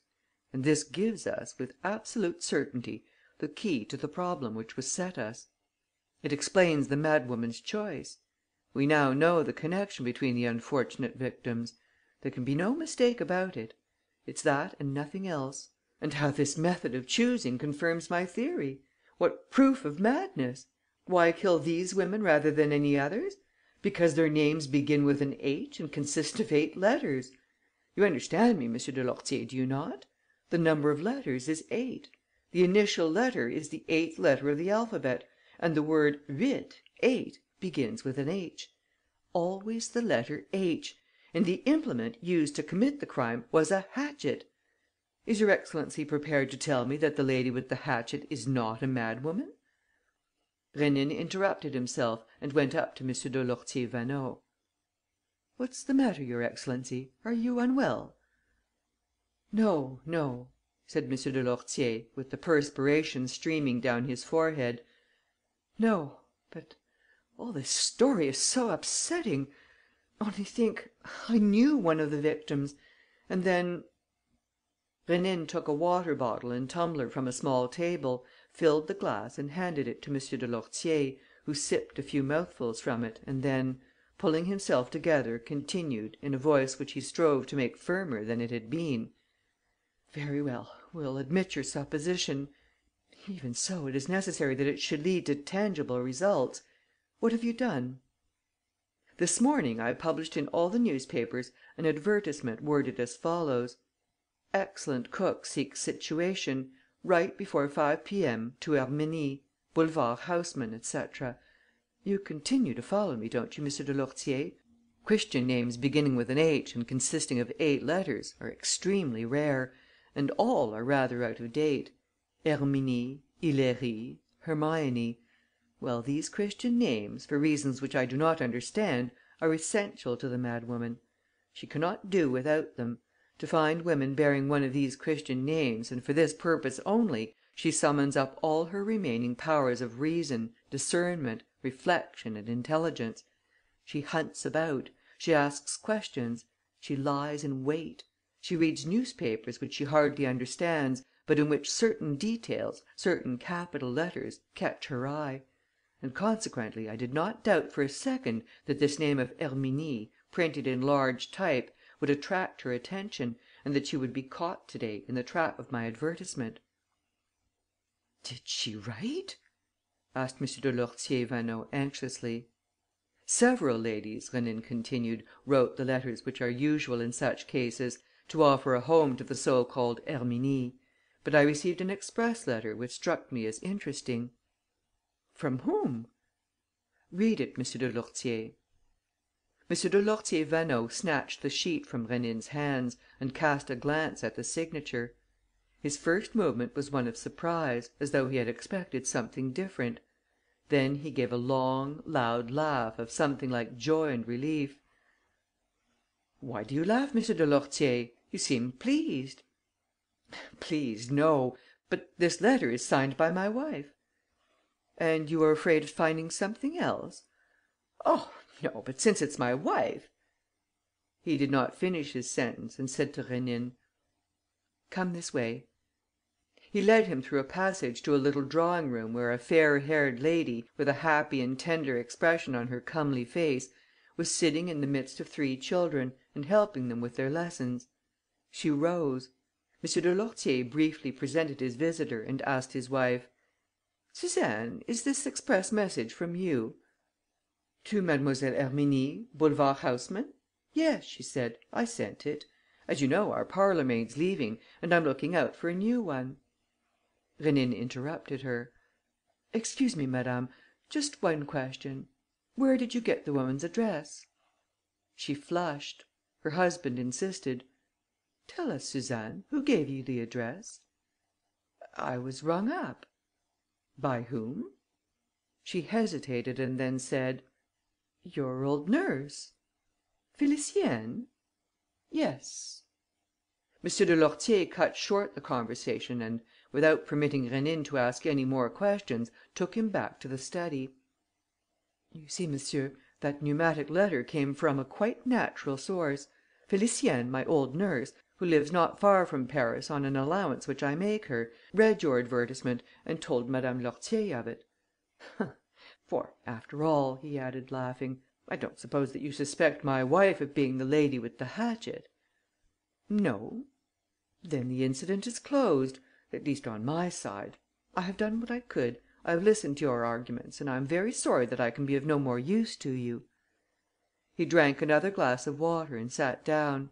His face was distorted. Rénine looked at him for a few seconds, as a man will look at a failing adversary who has only to receive the knock out blow, and, sitting down beside him, suddenly gripped his arm: "Your excellency, if you do not speak, Hortense Daniel will be the 7th victim." "I have nothing to say, monsieur. What do you think I know?" "The truth? My explanations have made it plain to you. Your distress, your terror are positive proofs." "But, after all, monsieur, if I knew, why should I be silent?" "For fear of scandal. There is in your life, so a profound intuition assures me, something that you are constrained to hide: the truth about this monstrous tragedy, which suddenly flashed upon you. This truth, if it were known, would spell dishonour to you, disgrace; and you are shrinking from your duty." M. de Lourtier did not reply. Rénine leant over him and, looking him in the eyes, whispered: "There will be no scandal. I shall be the only person in the world to know what has happened, and I am as much interested as yourself in not attracting attention, because I love Hortense Daniel and do not wish her name to be mixed up in your horrible story." They remained face to face during a long interval. Rénine's expression was harsh and unyielding. M. de Lourtier felt that nothing would bend him if the necessary words remained unspoken. But he could not bring himself to utter them. "You are mistaken," he said. "You think you have seen things that don't exist." Rénine received a sudden and terrifying conviction that, if this man took refuge in a stolid silence, there was no hope for Hortense Daniel; and he was so much infuriated by the thought that the key to the riddle lay there, within reach of his hand, that he clutched M. de Lourtier by the throat and forced him backwards: "I'll have no more lies. A woman's life is at stake. Speak, and speak at once. If not...." M. de Lourtier had no strength left in him. All resistance was impossible. It was not that Rénine's attack alarmed him, or that he was yielding to this act of violence, but he felt crushed by that indomitable will, which seemed to admit no obstacle, and he stammered: "You're right. It is my duty to tell everything, whatever comes of it." "Nothing will come of it, I pledge my word, on condition that you save Hortense Daniel. A moment's hesitation may undo us all. Speak. No details, but the actual facts." "Madame de Lourtier is not my wife. The only woman who has the right to bear my name is one whom I married when I was a young colonial officer. She was a rather eccentric woman, of feeble mentality and incredibly subject to impulses that amounted to monomania.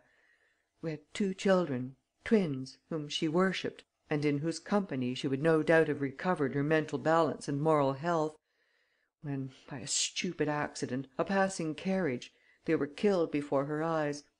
The poor thing went mad, with the silent, secretive madness which you imagined. Some time afterwards, when I was appointed to an Algerian station, I brought her to France and put her in the charge of a worthy creature who had nursed me and brought me up. 2 years later, I made the acquaintance of the woman who was to become the joy of my life. You saw her just now. She is the mother of my children and she passes as my wife. Are we to sacrifice her? Is our whole existence to be shipwrecked in horror, and must our name be coupled with this tragedy of madness and blood?" Rénine thought for a moment and asked: "What is the other one's name?" "Hermance." Hermance! Still that initial, still those 8 letters! "That was what made me realize everything just now," said M. de Lourtier. "When you compared the different names, I at once reflected that my unhappy wife was called Hermance and that she was mad; and all the proofs leapt to my mind. But, though we understand the selection of the victims, how are we to explain the murders? What are the symptoms of her madness? Does she suffer at all?" "She does not suffer very much at present. But she has suffered in the past, the most terrible suffering that you can imagine. Since the moment when her 2 children were run over before her eyes, night and day she had the horrible spectacle of their death before her eyes, without a moment's interruption, for she never slept for a single second. Think of the torture of it: to see her children dying through all the hours of the long day and all the hours of the interminable night." "Nevertheless," Rénine objected, "it is not to drive away that picture that she commits murder?" "Yes, possibly," said M. de Lourtier, thoughtfully, "to drive it away by sleep." "I don't understand." "You don't understand because we are talking of a madwoman and because all that happens in that disordered brain is necessarily incoherent and abnormal." "Obviously. But, all the same, is your supposition based on facts that justify it?" Yes, on facts which I had, in a way, overlooked, but which today assume their true significance. The first of these facts dates a few years back, to a morning when my old nurse for the first time found Hermance fast asleep. Now she was holding her hands clutched around a puppy which she had strangled; and the same thing was repeated on 3 other occasions. And she slept? Yes, each time she slept a sleep which lasted for several nights. And what conclusion did you draw? I concluded that the relaxation of the nerves provoked by taking life exhausted her and predisposed her for sleep. Rénine shuddered. That's it. There's not a doubt of it. The taking life, the effort of killing, makes her sleep. And she began with women what had served her so well with animals. All her madness has become concentrated on that one point. She kills them to rob them of their sleep. She wanted sleep and she steals the sleep of others. That's it, isn't it? For the past 2 years, she has been sleeping?" "For the past 2 years, she has been sleeping," stammered M. de Lourtier. Rénine gripped him by the shoulder. "And it never occurred to you that her madness might go farther, that she would stop at nothing to win the blessing of sleep? Let us make haste, monsieur. All this is horrible." They were both making for the door, when M. de Lourtier hesitated. The telephone bell was ringing. "It's from there," he said. "From where?" "Yes, my old nurse gives me the news at the same time every day." He unhooked the receivers and handed one to Rénine, who whispered in his ear the questions which he was to put. "Is that you, Félicienne? How is she?" "Not so bad, sir." "Is she sleeping well?" "Not very well lately. Last night, indeed, she never closed her eyes. So she's very gloomy just now." "What is she doing at the moment?" "She is in her room." "Go to her, Félicienne, and don't leave her." "I can't. She's locked herself in." "You must, Félicienne. Break open the door. I'm coming straight on. Hullo! Hullo! Oh, damnation! They've cut us off." Without a word, the two men left the flat and ran down to the avenue. Rénine hustled M. de Lourtier into the car. "What address?" "Ville d'Avray." "Of course, in the very centre of her operations, like a spider in the middle of her web. Oh, the shame of it!" He was profoundly agitated. He saw the whole adventure in its monstrous reality. "Yes, she kills them to steal their sleep, as she used to kill the animals. It is the same obsession, but complicated by a whole array of utterly incomprehensible practices and superstitions. She evidently fancies that the similarity of the Christian names to her own is indispensable and that she will not sleep unless her victim is an Hortense or an Honorine. It's a madwoman's argument. Its logic escapes us and we know nothing of its origin, but we can't get away from it. She has to hunt and has to find; and she finds and carries off her prey beforehand and watches over it for the appointed number of days, until the moment when, crazily, through the hole which she digs with a hatchet in the middle of the skull, she absorbs the sleep which stupefies her and grants her oblivion for a given period. And here again we see absurdity and madness. Why does she fix that period at so many days? Why should one victim ensure her 120 days of sleep and another 125?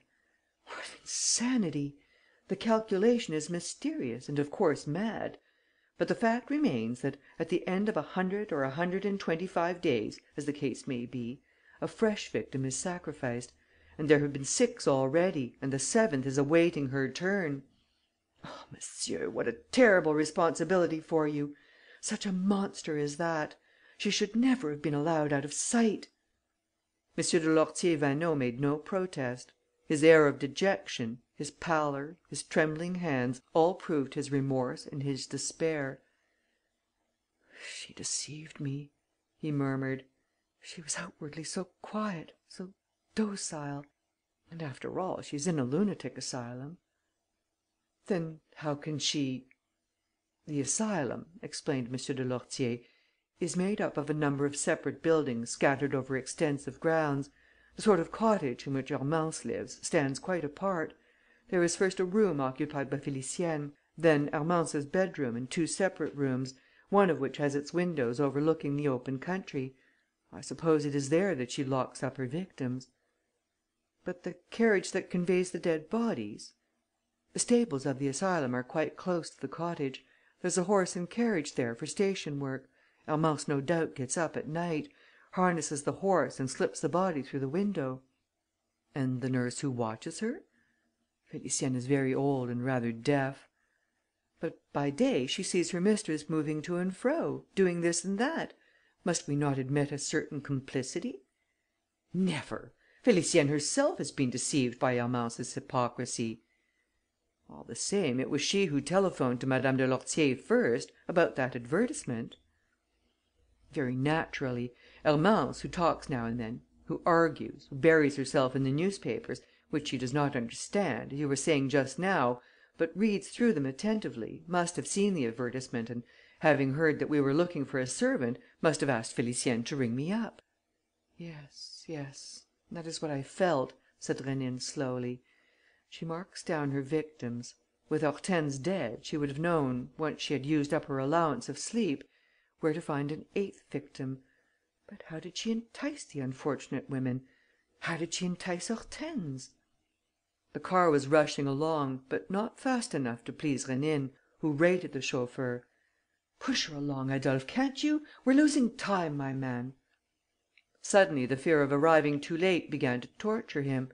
The logic of the insane is subject to sudden changes of mood, to any perilous idea that may enter the mind. The madwoman might easily mistake the date and hasten the catastrophe, like a clock out of order which strikes an hour too soon. On the other hand, as her sleep was once more disturbed, might she not be tempted to take action without waiting for the appointed moment? Was this not the reason why she had locked herself into her room? Heavens, what agonies her prisoner must be suffering! What shudders of terror at the executioner's least movement! "Faster, Adolphe, or I'll take the wheel myself. Faster, hang it!" At last they reached Ville d'Avray. There was a steep, sloping road on the right and walls, interrupted by a long railing. "Drive round the grounds, Adolphe. We mustn't give warning of our presence, must we, M. de Lourtier? Where is the cottage?" "Just opposite," said M. de Lourtier Vaneau. They got out a little farther on. Rénine began to run along a bank at the side of an ill-kept sunken road. It was almost dark. M. de Lourtier said: "Here, this building standing a little way back. Look at that window on the ground floor. It belongs to one of the separate rooms. And that is obviously how she slips out." "But the window seems to be barred." "Yes, and that is why no one suspected anything. But she must have found some way to get through." The ground floor was built over deep cellars. Rénine quickly clambered up, finding a foothold on a projecting ledge of stone. Sure enough, one of the bars was missing. He pressed his face to the window pane and looked in. The room was dark inside.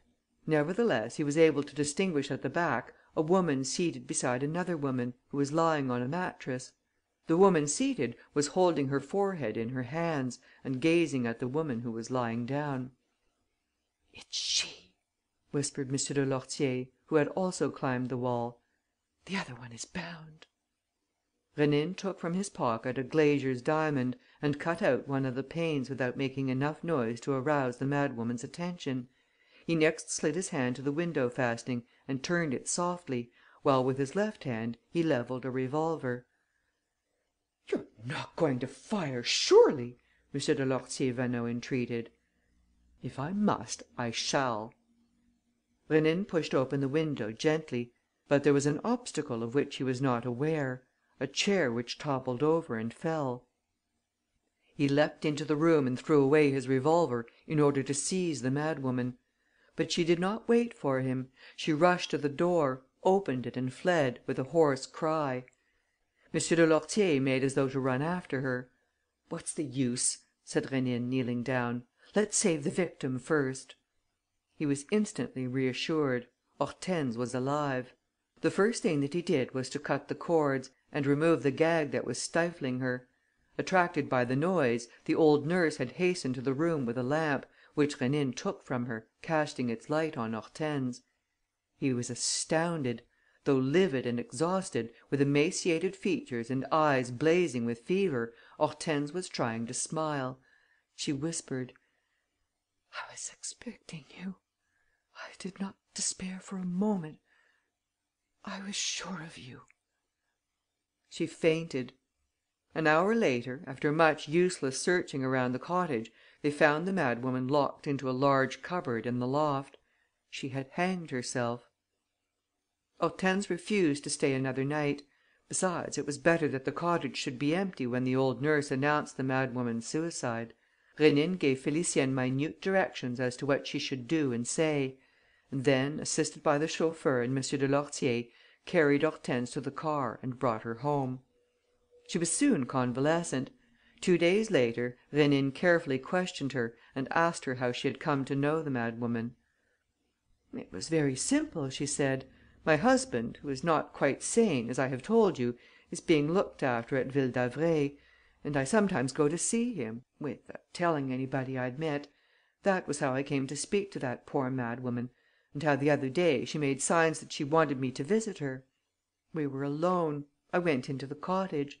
She threw herself upon me and overpowered me before I had time to cry for help. I thought it was a jest. And so it was, wasn't it? A madwoman's jest. She was quite gentle with me. All the same, she let me starve. But I was so sure of you." "And weren't you frightened?" "Of starving? No.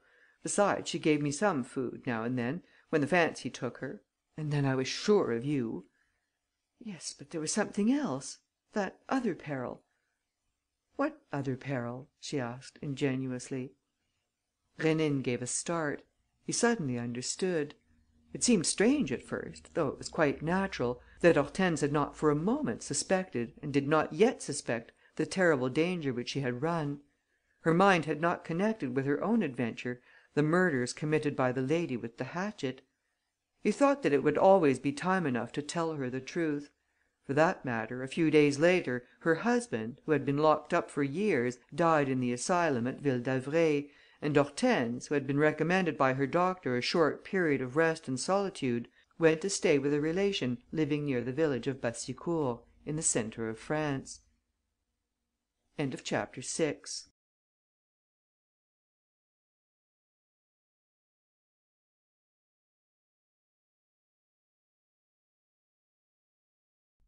VII.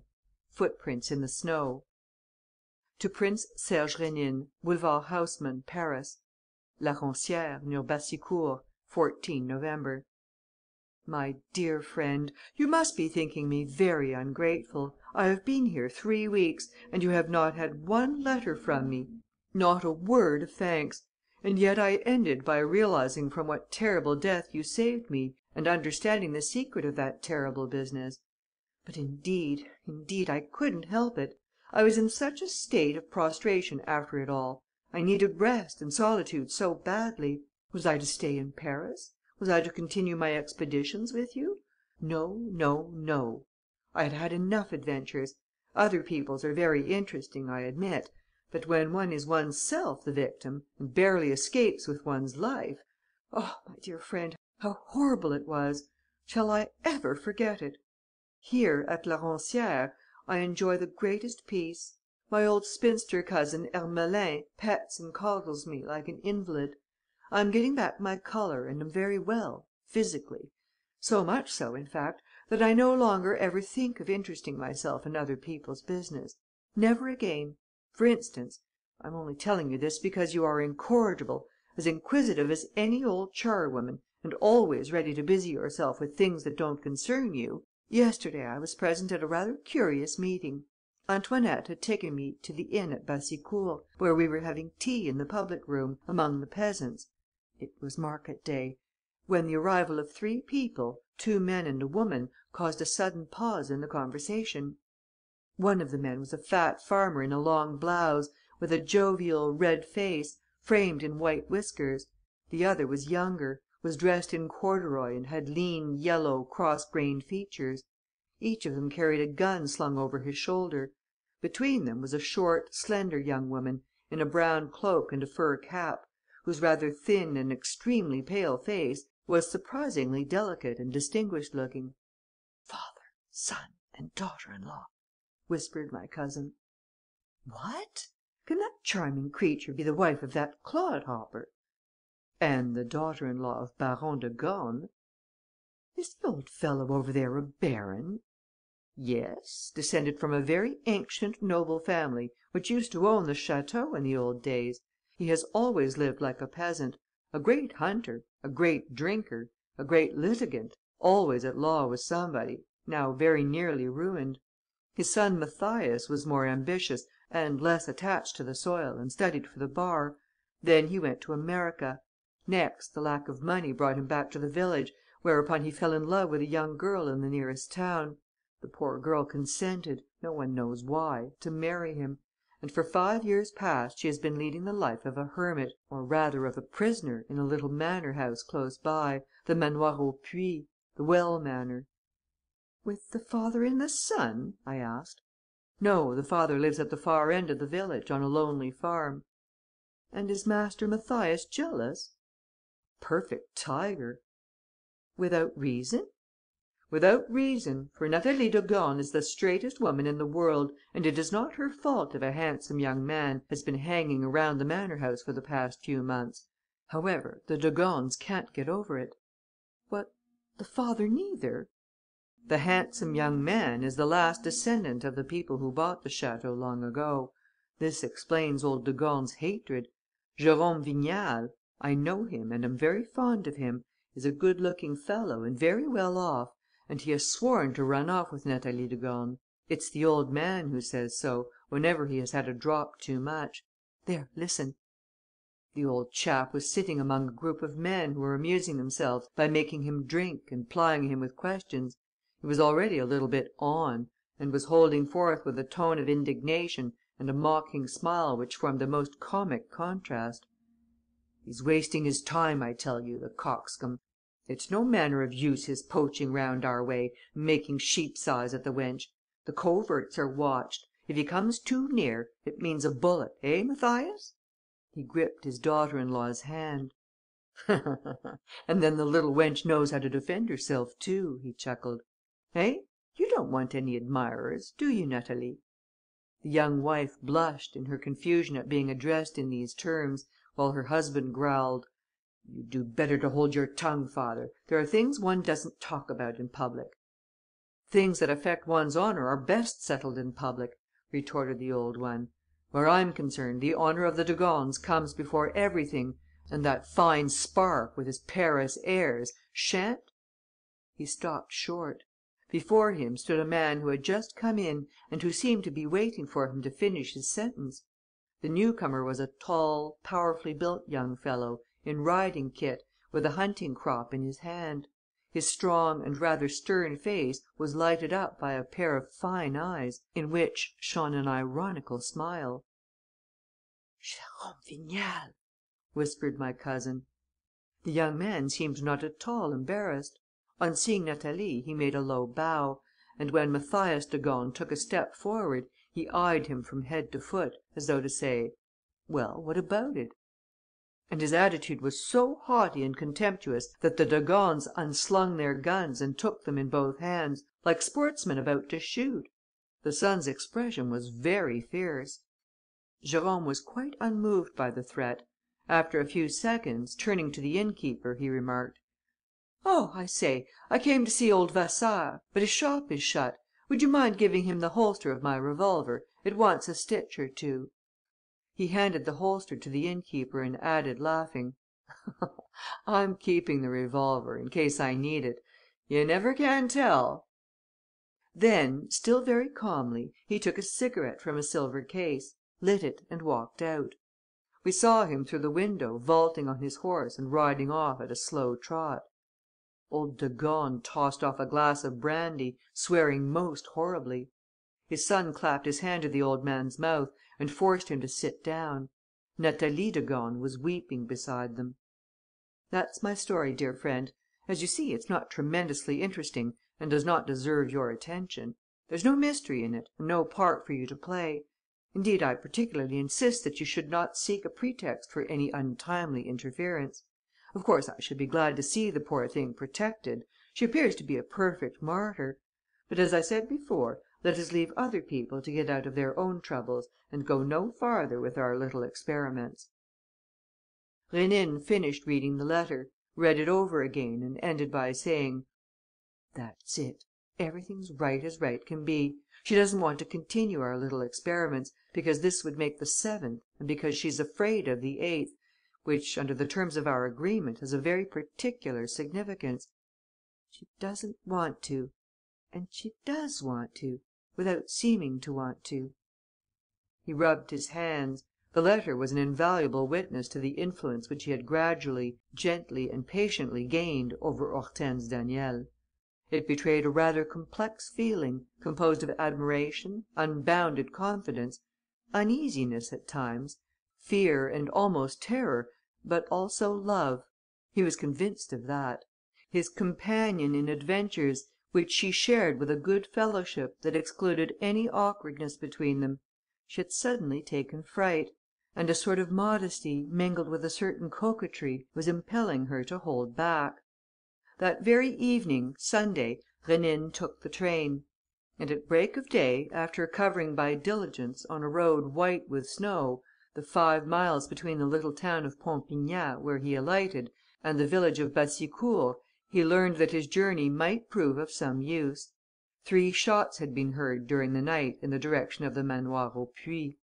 "3 shots, sergeant. I heard them as plainly as I see you standing before me," said a peasant whom the gendarmes were questioning in the parlour of the inn which Rénine had entered. "So did I," said the waiter. 3 shots. It may have been 12 o'clock at night. The snow, which had been falling since 9, had stopped; and the shots sounded across the fields, one after the other: bang, bang, bang. 5 more peasants gave their evidence. The sergeant and his men had heard nothing, because the police station backed on the fields. But a farm labourer and a woman arrived, who said that they were in Mathias de Gorne's service, that they had been away for 2 days because of the intervening Sunday, and that they had come straight from the manor house, where they were unable to obtain admission.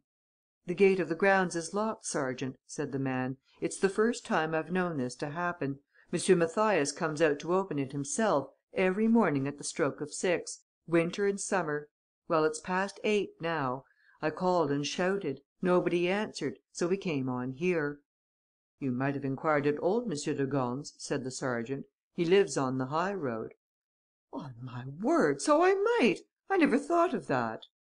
"We'd better go there now," the sergeant decided. 2 of his men went with him, as well as the peasants and a locksmith whose services were called into requisition. Rénine joined the party. Soon, at the end of the village, they reached old de Gorne's farmyard, which Rénine recognized by Hortense's description of its position. The old fellow was harnessing his horse and trap. When they told him what had happened, he burst out laughing: "3 shots? Bang, bang, bang? Why, my dear sergeant, there are only 2 barrels to Mathias's gun."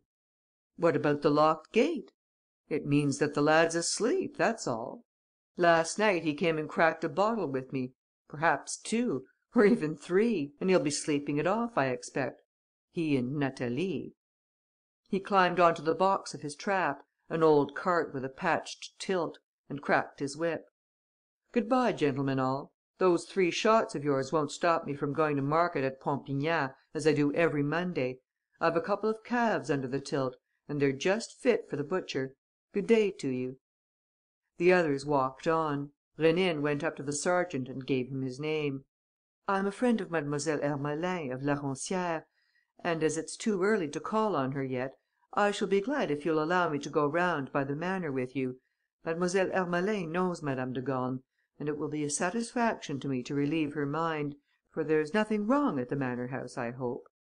"If there is," replied the sergeant, "we shall read all about it as plainly as on a map, because of the snow."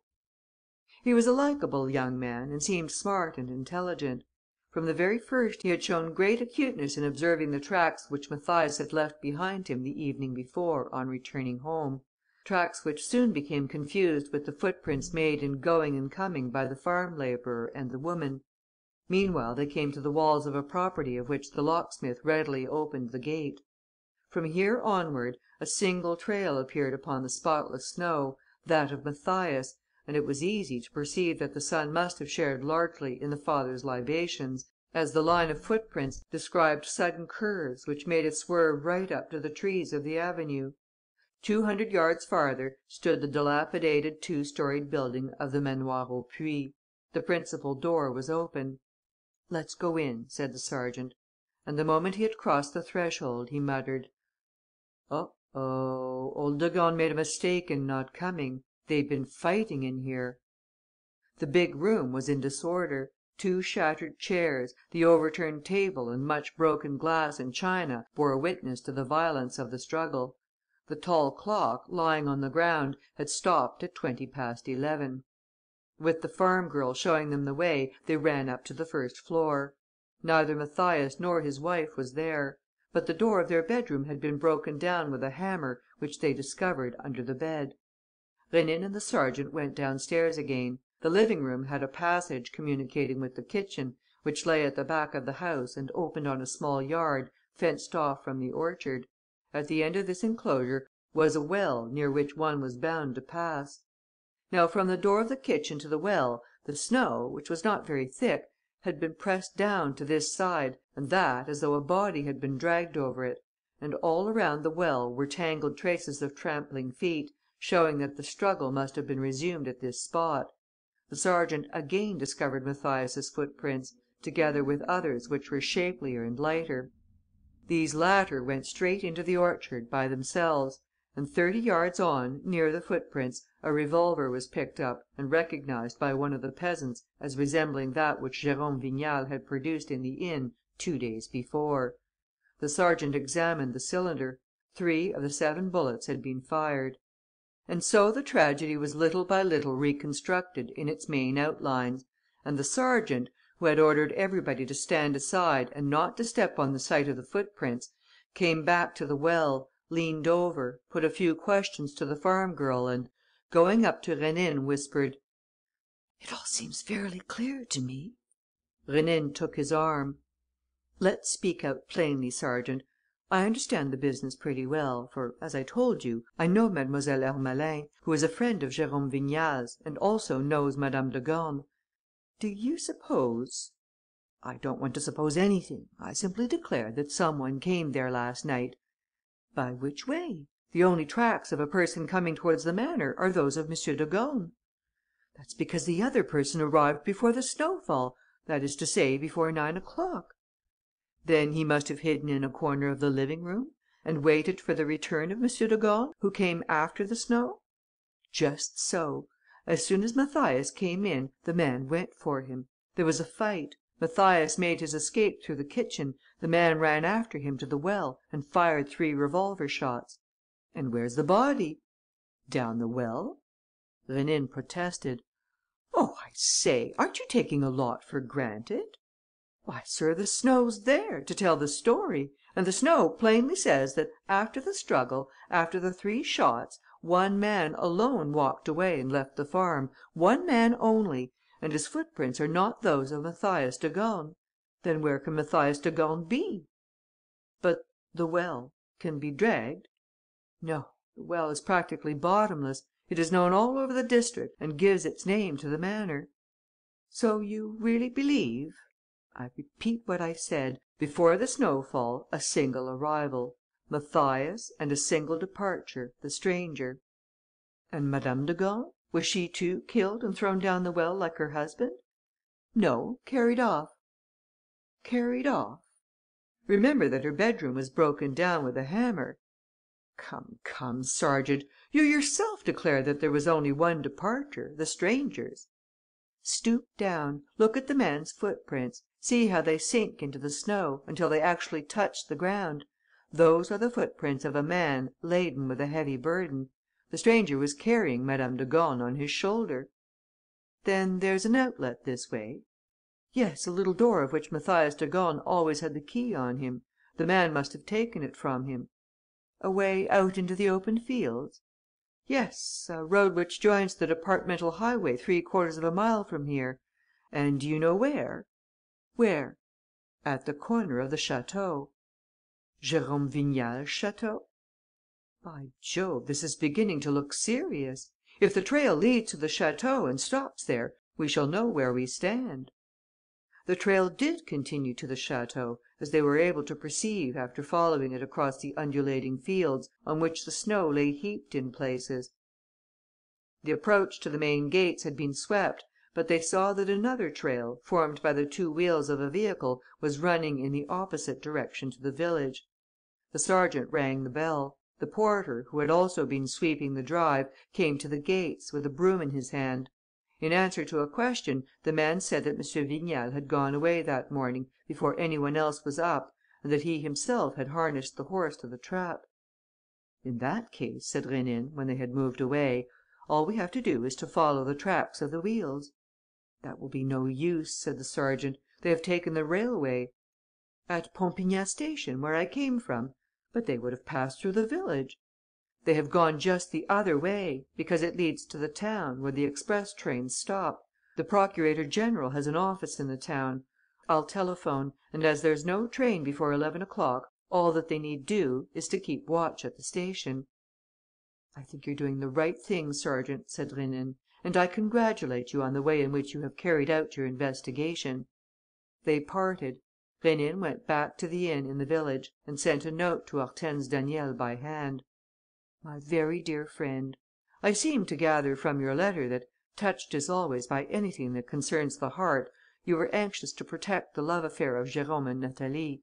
Now there is every reason to suppose that these two, without consulting their fair protectress, have run away, after throwing Mathias de Gorne down a well. Forgive me for not coming to see you. The whole thing is extremely obscure, and if I were with you, I should not have the detachment of mind which is needed to think the case over." It was then 10:30. Rénine went for a walk into the country, with his hands clasped behind his back and without vouchsafing a glance at the exquisite spectacle of the white meadows. He came back for lunch, still absorbed in his thoughts and indifferent to the talk of the customers of the inn, who on all sides were discussing recent events. He went up to his room and had been asleep some time, when he was awakened by a tapping at the door. He got up and opened it. "Is it you? Is it you?" he whispered. Hortense and he stood gazing at each other for some seconds in silence, holding each other's hands, as though nothing, no irrelevant thought and no utterance, must be allowed to interfere with the joy of their meeting. Then he asked: "Was I right in coming?" "Yes," she said gently.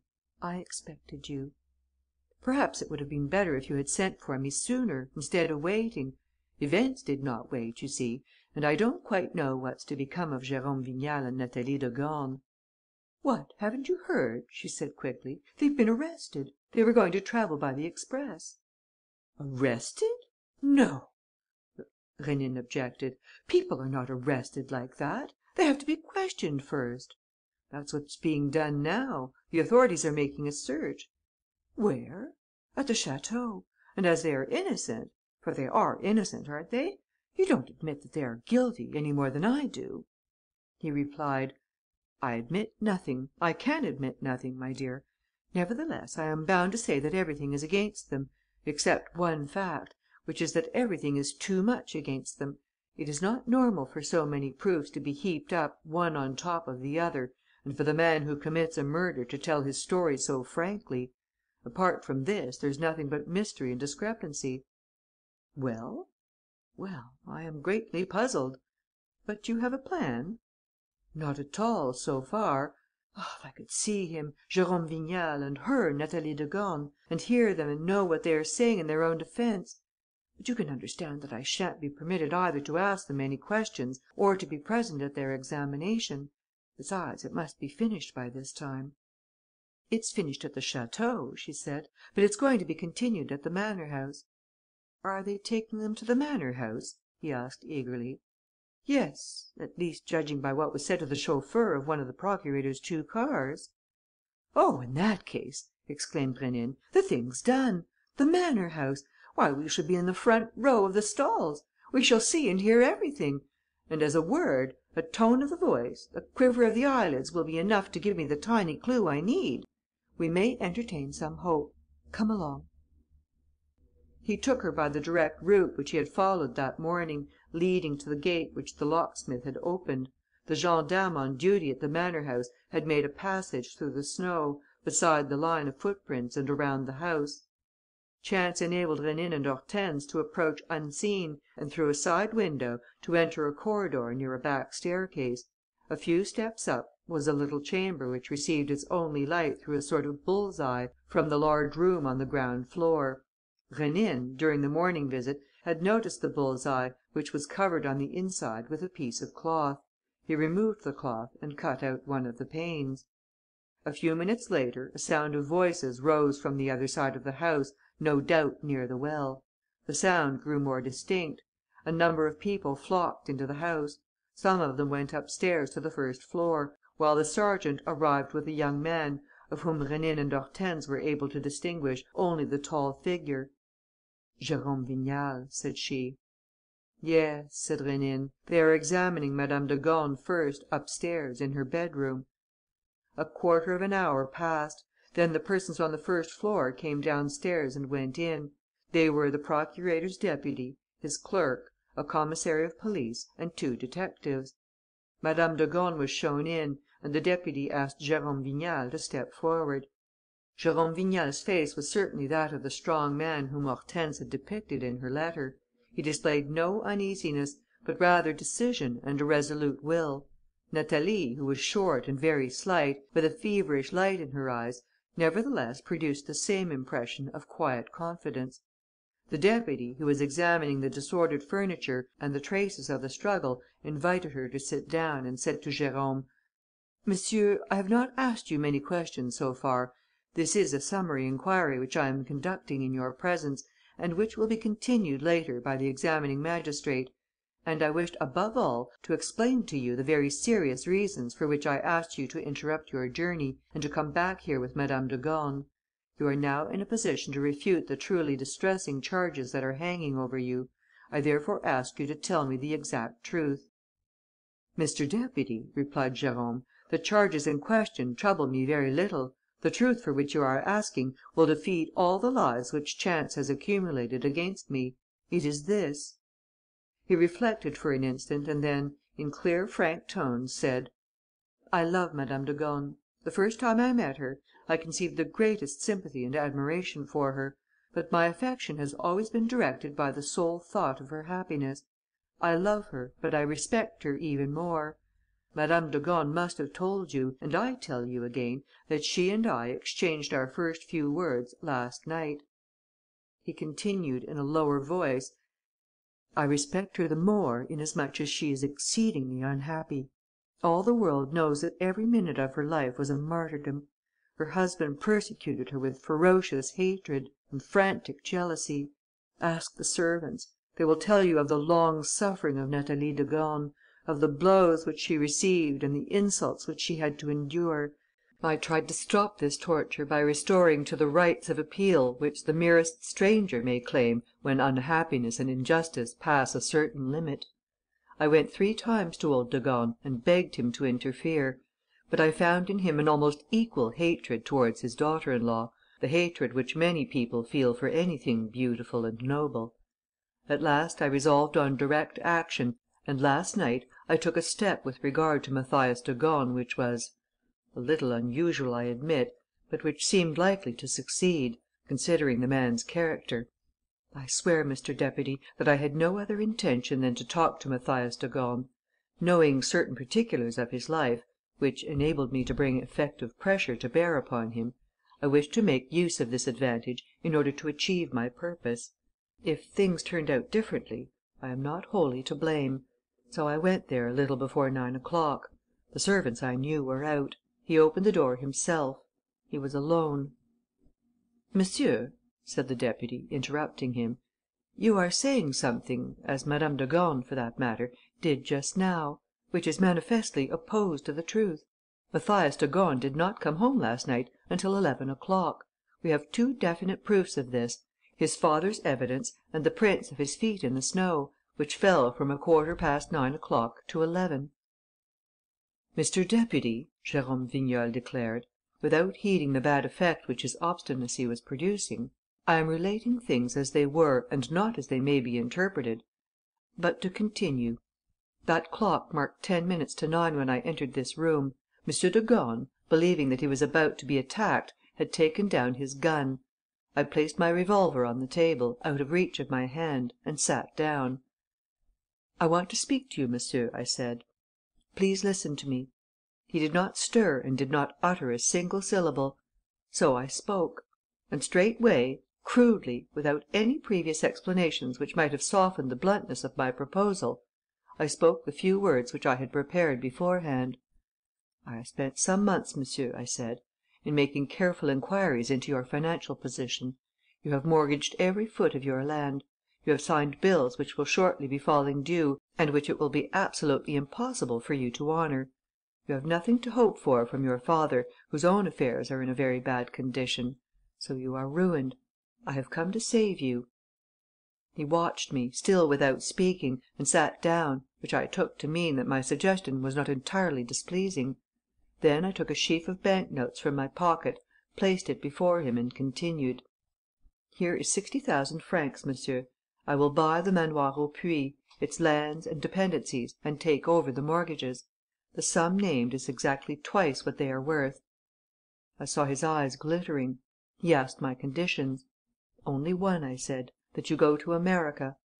Mr. Deputy, we sat discussing for 2 hours. It was not that my offer roused his indignation. I should not have risked it if I had not known with whom I was dealing. But he wanted more and haggled greedily, though he refrained from mentioning the name of Madame de Gorne, to whom I myself had not once alluded.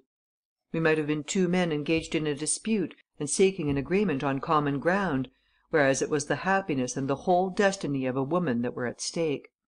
At last, weary of the discussion, I accepted a compromise and we came to terms, which I resolved to make definite then and there. 2 letters were exchanged between us, one in which he made the Manoir au Puits over to me for the sum which I had paid him, and one, which he pocketed immediately, by which I was to send him as much more in America on the day on which the decree of divorce was pronounced. So the affair was settled. I am sure that at that moment he was accepting in good faith. He looked upon me less as an enemy and a rival than as a man who was doing him a service. He even went so far as to give me the key of the little door which opens on the fields, so that I might go home by the short cut. Unfortunately, while I was picking up my cap and greatcoat, I made the mistake of leaving on the table the letter of sale which he had signed. In a moment Mathias de Gorne had seen the advantage which he could take of my slip. He could keep his property, keep his wife, and keep the money. Quick as lightning he tucked away the paper, hit me over the head with the butt end of his gun, threw the gun on the floor and seized me by the throat with both hands. He had reckoned without his host. I was the stronger of the two, and after a sharp but short struggle, I mastered him and tied him up with a cord which I found lying in a corner. Mr. Deputy, if my enemy's resolve was sudden, mine was no less so. Since, when all was said, he had accepted the bargain, I would force him to keep it, at least in so far as I was interested. A very few steps brought me to the first floor. I had not a doubt that Madame de Gorne was there and had heard the sound of our discussion.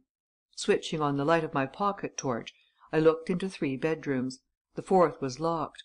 I knocked at the door. There was no reply. But this was one of the moments in which a man allows no obstacle to stand in his way. I had seen a hammer in one of the rooms. I picked it up and smashed in the door. Yes, Natalie was lying there on the floor in a dead faint. I took her in my arms, carried her downstairs and went through the kitchen. On seeing the snow outside, I at once realized that my footprints would be easily traced. But what did it matter? Was there any reason why I should put Mathias de Gorne off the scent? Not at all. With the 60,000 francs in his possession, as well as the paper in which I undertook to pay him a like sum on the day of his divorce, to say nothing of his house and land, he would soon go away, leaving Natalie de Gorne to me. Nothing was changed between us, except one thing. Instead of awaiting his good pleasure, I had at once seized the precious pledge which I coveted.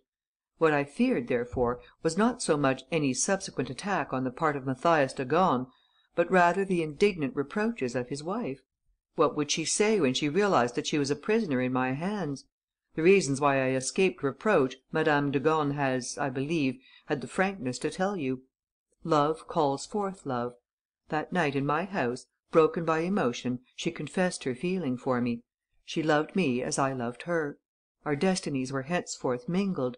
She and I set out at 5 o'clock this morning, not foreseeing for an instant that we were amenable to the law." Jérôme Vignal's story was finished. He had told it straight off the reel, like a story learnt by heart and incapable of revision in any detail.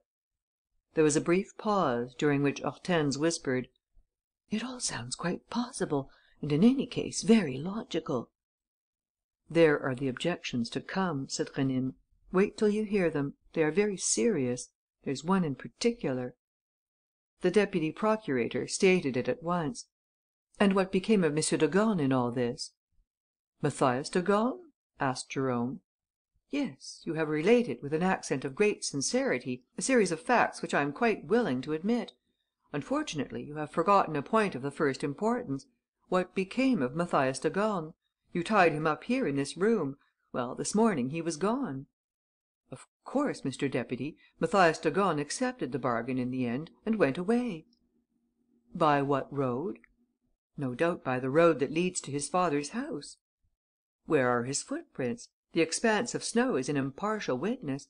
After your fight with him, we see you, on the snow, moving away. Why don't we see him? He came and did not go away again. Where is he? There is not a trace of him. Or rather..." The deputy lowered his voice. "Or rather, yes, there are some traces on the way to the well and around the well, traces which prove that the last struggle of all took place there. And after that there is nothing, not a thing." Jérôme shrugged his shoulders: "You have already mentioned this, Mr. Deputy, and it implies a charge of homicide against me. I have nothing to say to it."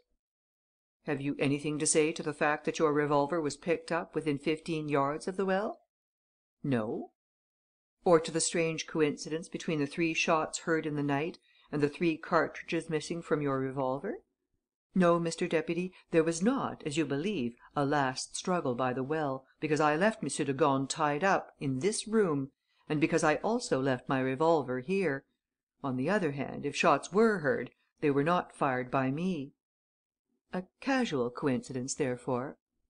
"That's a matter for the police to explain. My only duty is to tell the truth and you are not entitled to ask more of me." "And if that truth conflicts with the facts observed?" "It means that the facts are wrong, Mr. Deputy." "As you please. But until the day when the police are able to make them agree with your statements, you will understand that I am obliged to keep you under arrest." "And Madame de Gorne?" asked Jérôme, greatly distressed. The deputy did not reply. He exchanged a few words with the commissary of police and then, beckoning to a detective, ordered him to bring up one of the 2 motor cars. Then he turned to Natalie: "Madame, you have heard M. Vignal's evidence. It agrees word for word with your own. M. Vignal declares, in particular, that you had fainted when he carried you away. But did you remain unconscious all the way?" It seemed as though Jérôme's composure had increased Madame de Gorne's assurance.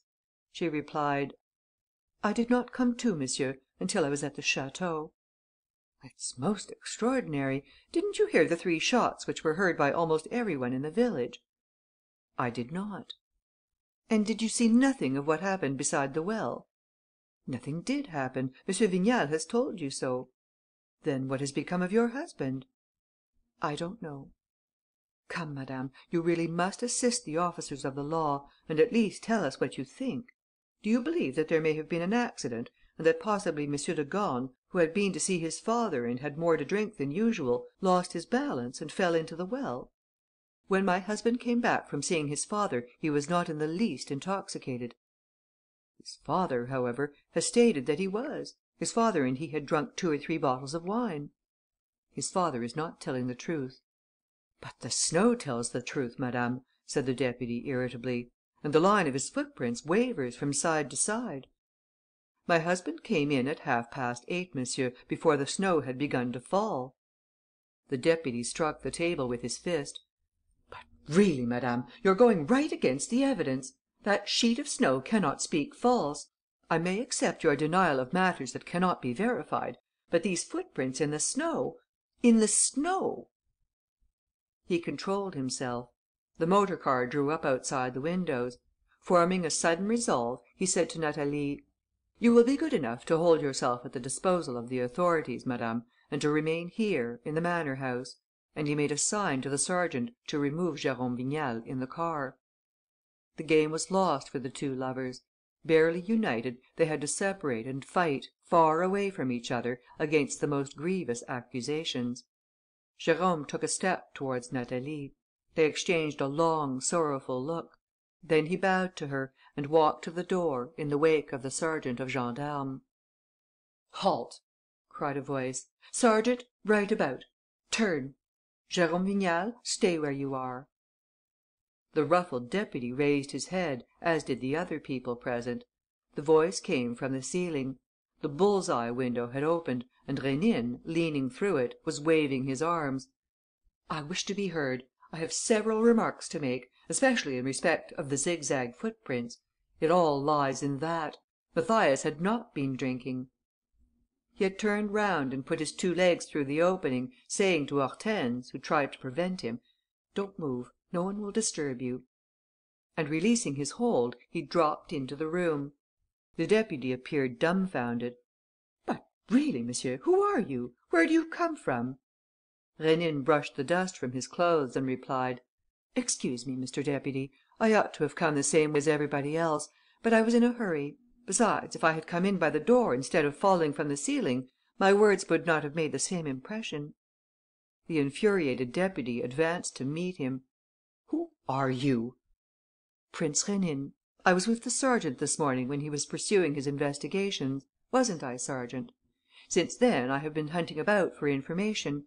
That's why, wishing to be present at the hearing, I found a corner in a little private room." "You were there? You had the audacity?" "One must needs be audacious when the truth's at stake. If I had not been there, I should not have discovered just the one little clue which I missed. I should not have known that Mathias de Gorne was not the least bit drunk. Now that's the key to the riddle. When we know that, we know the solution." The deputy found himself in a rather ridiculous position. Since he had failed to take the necessary precautions to ensure the secrecy of his inquiry, it was difficult for him to take any steps against this interloper. He growled: "Let's have done with this. What are you asking?" "A few minutes of your kind attention." "And with what object?" "To establish the innocence of M. Vignal and Madame de Gorne." He was wearing that calm air, that sort of indifferent look which was peculiar to him in moments of action when the crisis of the drama depended solely upon himself. Hortense felt a thrill pass through her, and at once became full of confidence. "They're saved," she thought, with sudden emotion. "I asked him to protect that young creature, and he is saving her from prison and despair." Jérôme and Natalie must have experienced the same impression of sudden hope, for they had drawn nearer to each other, as though this stranger, descended from the clouds, had already given them the right to clasp hands. The deputy shrugged his shoulders. "The prosecution will have every means, when the time comes, of establishing their innocence for itself. You will be called." "It would be better to establish it here and now. Any delay might lead to grievous consequences." "I happen to be in a hurry." 2 or 3 minutes will do." 2 or 3 minutes to explain a case like this?" "No longer, I assure you." "Are you as certain of it as all that?" "I am now. I have been thinking hard since this morning." The deputy realized that this was one of those gentry who stick to you like a leech, and that there was nothing for it but to submit. In a rather bantering tone, he asked: "Does your thinking enable you to tell us the exact spot where M. Mathias de Gorne is at this moment?" Rénine took out his watch and answered: "In Paris, Mr. Deputy." "In Paris? Alive, then?" "Alive and, what is more, in the pink of health." "I am delighted to hear it. But then what's the meaning of the footprints around the well and the presence of that revolver and those 3 shots?" "Simply camouflage."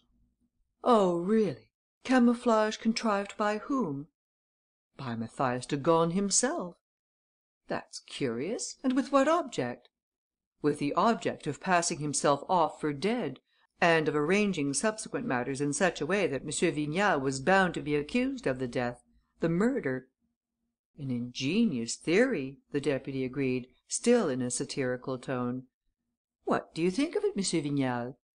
"It is a theory which flashed through my own mind, Mr. Deputy," replied Jérôme. "It is quite likely that, after our struggle and after I had gone, Mathias de Gorne conceived a new plan by which, this time, his hatred would be fully gratified. He both loved and detested his wife. He held me in the greatest loathing. This must be his revenge."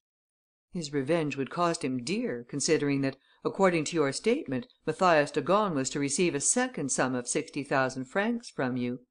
"He would receive that sum in another quarter, Mr. Deputy. My examination of the financial position of the de Gorne family revealed to me the fact that the father and son had taken out a life insurance policy in each other's favour. With the son dead, or passing for dead, the father would receive the insurance money and indemnify his son."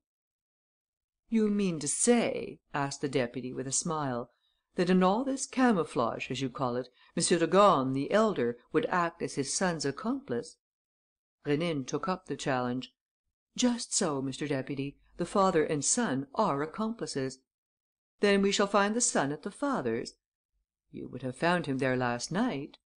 "What became of him?" "He took the train at Pompignat." "That's a mere supposition." "No, a certainty." "A moral certainty, perhaps, but you'll admit there's not the slightest proof." The deputy did not wait for a reply. He considered that he had displayed an excessive good will and that patience has its limits, and he put an end to the interview.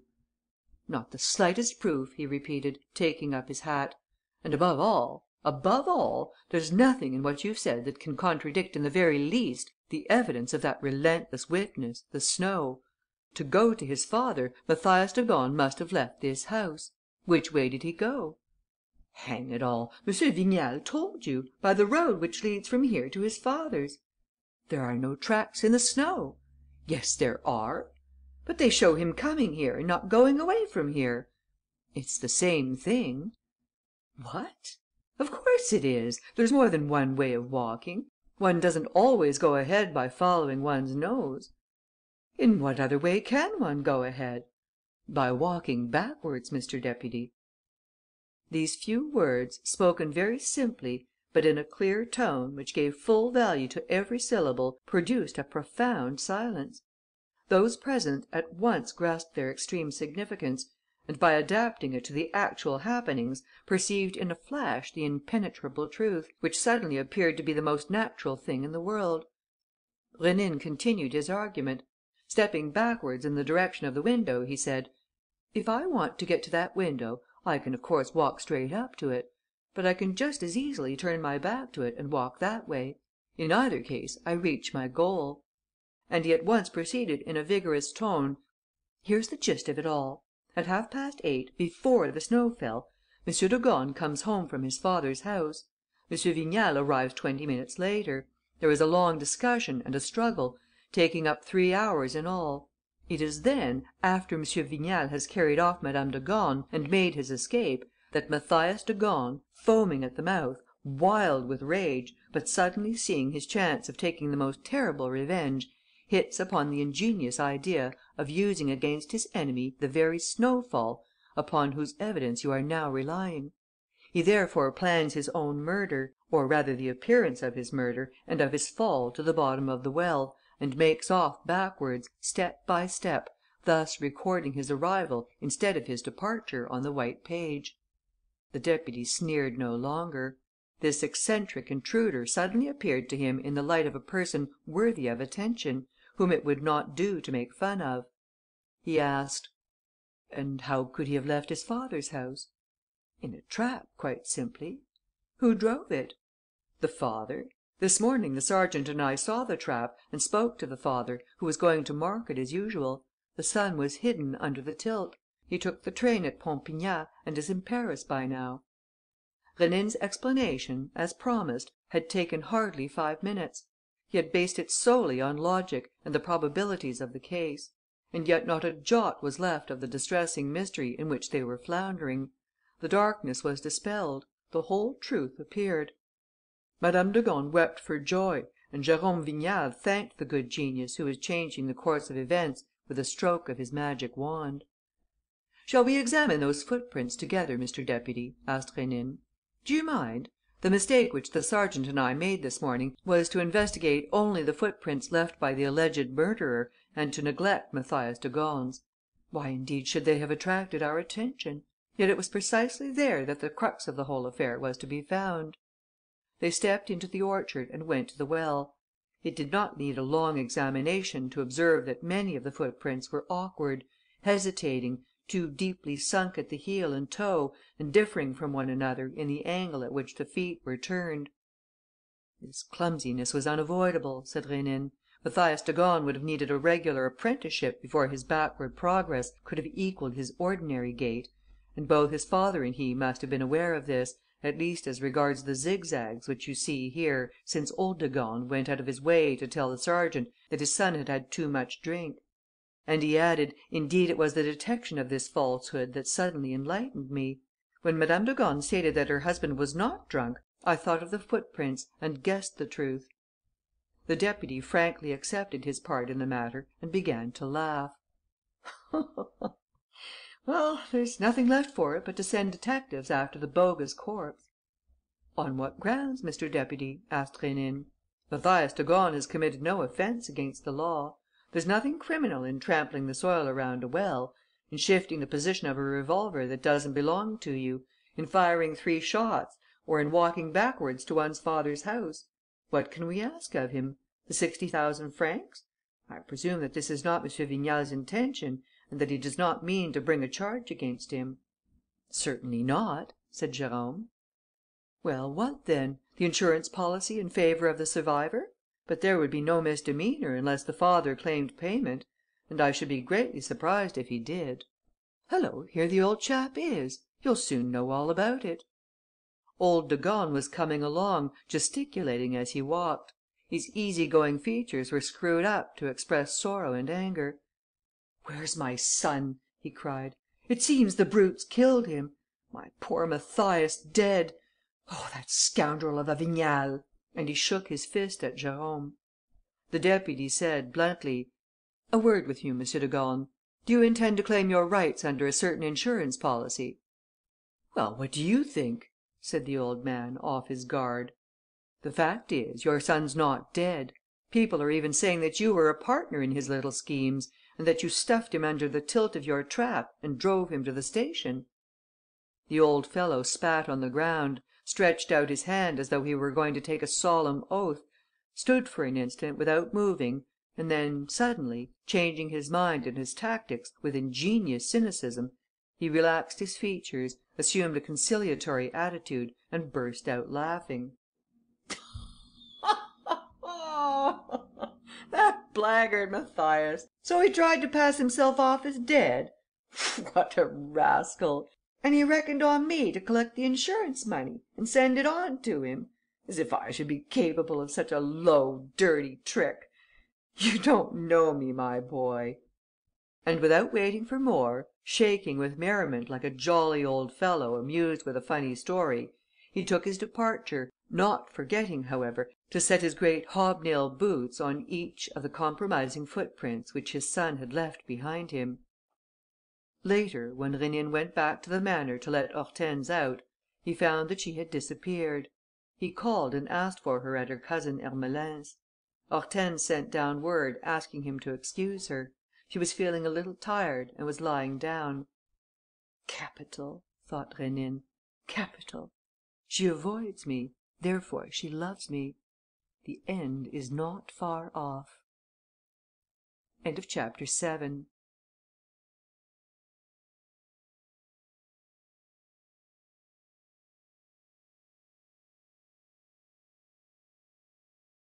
Chapter 8. At the sign of Mercury. To Madame Daniel, La Rancière, near Bessicourt. Paris, 30 November. My dearest friend, there has been no letter from you for a fortnight, so I don't expect now to receive one for that troublesome date of the 5th of December, which we fixed as the last day of our partnership. I rather wish it would come, because you will then be released from a contract which no longer seems to give you pleasure. To me, the 7 battles which we fought and won together were a time of endless delight and enthusiasm. I was living beside you. I was conscious of all the good which that more active and stirring existence was doing you. My happiness was so great that I dared not speak of it to you or let you see anything of my secret feelings, except my desire to please you and my passionate devotion. To day you have had enough of your brother in arms. Your will shall be law. But though I bow to your decree, may I remind you what it was that I always believed our final adventure would be? May I repeat your words, not one of which I have forgotten? I demand, you said, that you shall restore to me a small antique clasp, made of a cornelian set in a filigree mount. It came to me from my mother, and every one knew that it used to bring her happiness, and me too. Since the day when it vanished from my jewel case, I have had nothing but unhappiness. Restore it to me, my good genius." And when I asked you when the clasp had disappeared, you answered, with a laugh: "7 years ago, or 8, or 9. I don't know exactly. I don't know when. I don't know how. I know nothing about it." You were challenging me, were you not? And you set me that condition because it was one which I could not fulfil. Nevertheless, I promised, and I should like to keep my promise. What I have tried to do, in order to place life before you in a more favourable light, would seem purposeless if your confidence feels the lack of this talisman to which you attach so great a value. We must not laugh at these little superstitions, they are often the mainspring of our best actions. Dear friend, if you had helped me, I should have achieved yet one more victory. Alone and hard pushed by the proximity of the date, I have failed, not, however, without placing things on such a footing that the undertaking, if you care to follow it up, has the greatest chance of success. And you will follow it up, won't you? We have entered into a mutual agreement which we are bound to honour.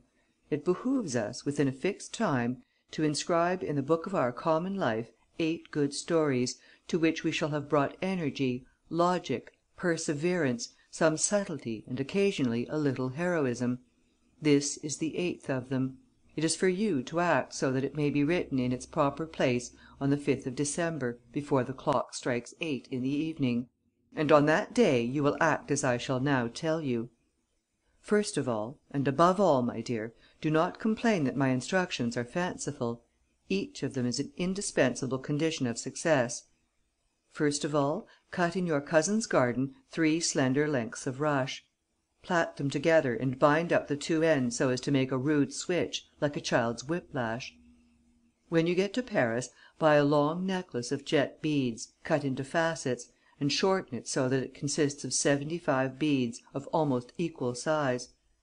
Under your winter cloak wear a blue woollen gown; on your head a toque with red leaves on it; round your neck a feather boa.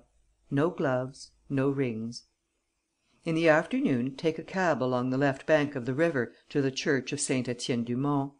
At 4 o'clock exactly, there will be, near the holy water basin, just inside the church, an old woman dressed in black, saying her prayers on a silver rosary.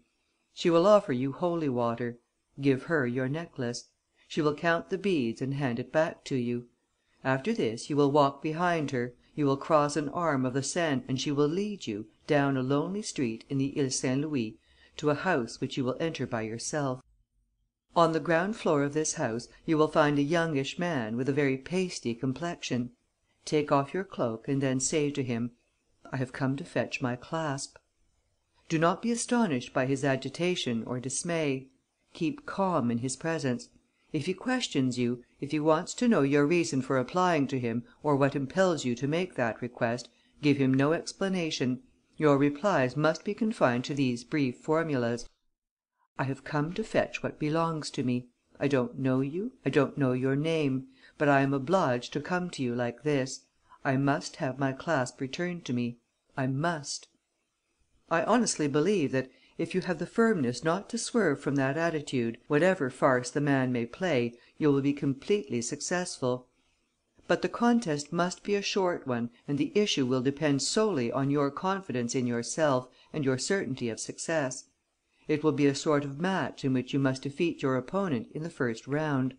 If you remain impassive, you will win. If you show hesitation or uneasiness, you can do nothing against him. He will escape you and regain the upper hand after a first moment of distress, and the game will be lost in a few minutes. There is no midway house between victory or defeat. In the latter event, you would be obliged, I beg you to pardon me for saying so, again to accept my collaboration. I offer it you in advance, my dear, and without any conditions, while stating quite plainly that all that I have been able to do for you, and all that I may yet do, gives me no other right than that of thanking you and devoting myself more than ever to the woman who represents my joy, my whole life." Hortense, after reading the letter, folded it up and put it away at the back of a drawer, saying, in a resolute voice, "I shan't go." To begin with, although she had formerly attached some slight importance to this trinket, which she had regarded as a mascot, she felt very little interest in it now that the period of her trials was apparently at an end. She could not forget that figure 8, which was the serial number of the next adventure. To launch herself upon it meant taking up the interrupted chain, going back to Rénine and giving him a pledge which, with his powers of suggestion, he would know how to turn to account. 2 days before the 5th of December, she was still in the same frame of mind. So she was on the morning of the 4th. But suddenly, without even having to contend against preliminary subterfuges, she ran out into the garden, cut 3 lengths of rush, plaited them as she used to do in her childhood, and at 12 o'clock had herself driven to the station. She was uplifted by an eager curiosity. She was unable to resist all the amusing and novel sensations which the adventure, proposed by Rénine, promised her. It was really too tempting. The jet necklace, the toque with the autumn leaves, the old woman with the silver rosary: how could she resist their mysterious appeal, and how could she refuse this opportunity of showing Rénine what she was capable of doing? "And then, after all," she said to herself, laughing, "he's summoning me to Paris. Now 8 o'clock is dangerous to me, at a spot 300 miles from Paris, in that old deserted Château d'Halingre, but nowhere else. The only clock that can strike the threatening hour is down there, under lock and key, a prisoner." She reached Paris that evening. On the morning of the 5th, she went out and bought a jet necklace, which she reduced to 75 beads, put on a blue gown, and a toque with red leaves, and at 4 o'clock precisely entered the church of Saint Etienne du Mont. Her heart was throbbing violently. This time she was alone, and how acutely she now felt the strength of that support which, from unreflecting fear rather than any reasonable motive, she had thrust aside. She looked around her, almost hoping to see him; but there was no one there, no one except an old lady in black, standing beside the holy water basin. Hortense went up to her. The old lady, who held a silver rosary in her hands, offered her holy water, and then began to count the beads of the necklace which Hortense gave her. She whispered: "75. That's right. Come." Without another word, she toddled along under the light of the street lamps, crossed the Pont des Tournelles to the Ile Saint Louis, and went down an empty street leading to a cross roads, where she stopped in front of an old house with wrought iron balconies. "Go in," she said. And the old lady went away. Hortense now saw a prosperous looking shop which occupied almost the whole of the ground floor, and whose windows, blazing with electric light, displayed a huddled array of old furniture and antiquities. She stood there for a few seconds, gazing at it absently. A signboard bore the words, "The Mercury," together with the name of the owner of the shop, Pancaldi. Higher up, on a projecting cornice which ran along a level with the first floor, a small niche sheltered a terra cotta Mercury poised on one foot, with wings to his sandals and the caduceus in his hand, who, as Hortense noted, was leaning a little too far forward in the ardour of his flight, and ought logically to have lost his balance and taken a header into the street. "Now," she said, under her breath. She turned the handle of the door and walked in. Despite the ringing of the bells actuated by the opening door, no one came to meet her. The shop seemed to be empty. However, at the extreme end there was a room at the back of the shop, and after that another, both crammed with furniture and knick knacks, many of which looked very valuable. Hortense followed a narrow gangway which twisted and turned between two walls built up of cupboards, cabinets and console tables, went up 2 steps and found herself in the last room of all. A man was sitting at a writing desk and looking through some account books. Without turning his head, he said: "I am at your service, madame. Please look round you." This room contained nothing but articles of a special character which gave it the appearance of some alchemist's laboratory in the Middle Ages: stuffed owls, skeletons, skulls, copper alembics, astrolabes and, all around, hanging on the walls, amulets of every description, mainly hands of ivory or coral, with 2 fingers pointing to ward off ill luck. "Are you wanting anything in particular, madame?" asked M. Pancaldi, closing his desk and rising from his chair. "It's the man," thought Hortense.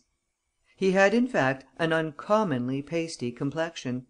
A little forked beard, flecked with grey, lengthened his face, which was surmounted by a bald, pallid forehead, beneath which gleamed a pair of small, prominent, restless, shifty eyes. Hortense, who had not removed her veil or cloak, replied: "I want a clasp." "They're in this showcase," he said, leading the way to the connecting room. Hortense glanced over the glass case and said: "No, I don't see what I'm looking for. I don't want just any clasp, but a clasp which I lost out of a jewel case some years ago and which I have to look for here." She was astounded to see the commotion displayed on his features. His eyes became haggard. "Here? I don't think you are in the least likely. What sort of clasp is it?" "A cornelian, mounted in gold filigree, of the 1830 period."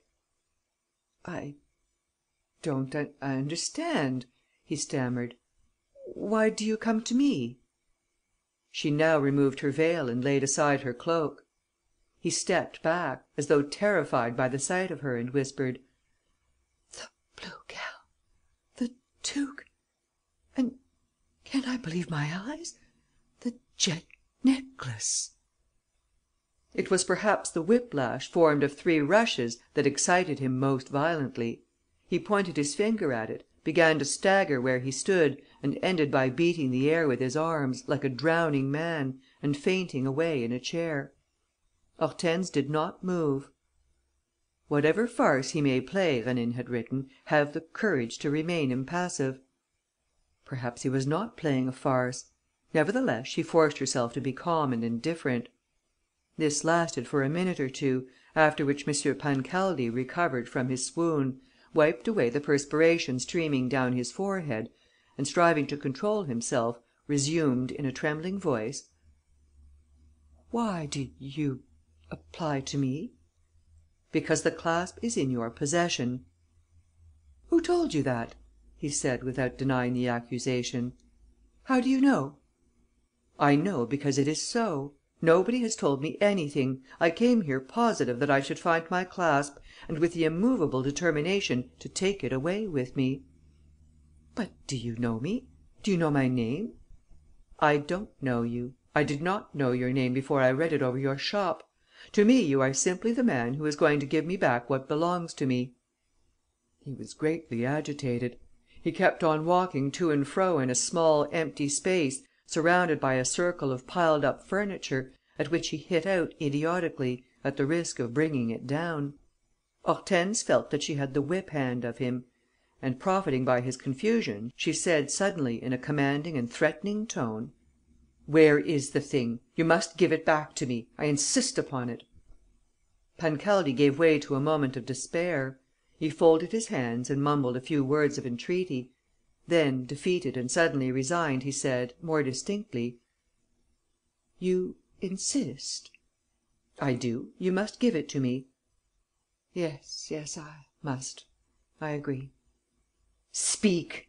she ordered, more harshly still. "Speak, no, but write. I will write my secret; and that will be the end of me." He turned to his desk and feverishly wrote a few lines on a sheet of paper, which he put into an envelope and sealed it. "See," he said, "here's my secret. It was my whole life." And so saying, he suddenly pressed against his temple a revolver which he had produced from under a pile of papers and fired. With a quick movement, Hortense struck up his arm. The bullet struck the mirror of a cheval glass. But Pancaldi collapsed and began to groan, as though he were wounded. Hortense made a great effort not to lose her composure. "Rénine warned me," she reflected. "The man's a play actor. He has kept the envelope. He has kept his revolver. I won't be taken in by him." Nevertheless, she realized that, despite his apparent calmness, the attempt at suicide and the revolver shot had completely unnerved her. All her energies were dispersed, like the sticks of a bundle whose string has been cut, and she had a painful impression that the man, who was grovelling at her feet, was in reality slowly getting the better of her. She sat down, exhausted. As Rénine had foretold, the duel had not lasted longer than a few minutes, but it was she who had succumbed, thanks to her feminine nerves and at the very moment when she felt entitled to believe that she had won. The man Pancaldi was fully aware of this, and, without troubling to invent a transition, he ceased his jeremiads, leapt to his feet, cut a sort of agile caper before Hortense's eyes and cried, in a jeering tone: "Now we are going to have a little chat. But it would be a nuisance to be at the mercy of the first passing customer, wouldn't it?" He ran to the street door, opened it and pulled down the iron shutter which closed the shop. Then, still hopping and skipping, he came back to Hortense: "I really thought I was done for. One more effort, madame, and you would have pulled it off. But then I'm such a simple chap. It seemed to me that you had come from the back of beyond, as an emissary of Providence, to call me to account. And, like a fool, I was about to give the thing back. Ah, Mademoiselle Hortense, let me call you so. I used to know you by that name.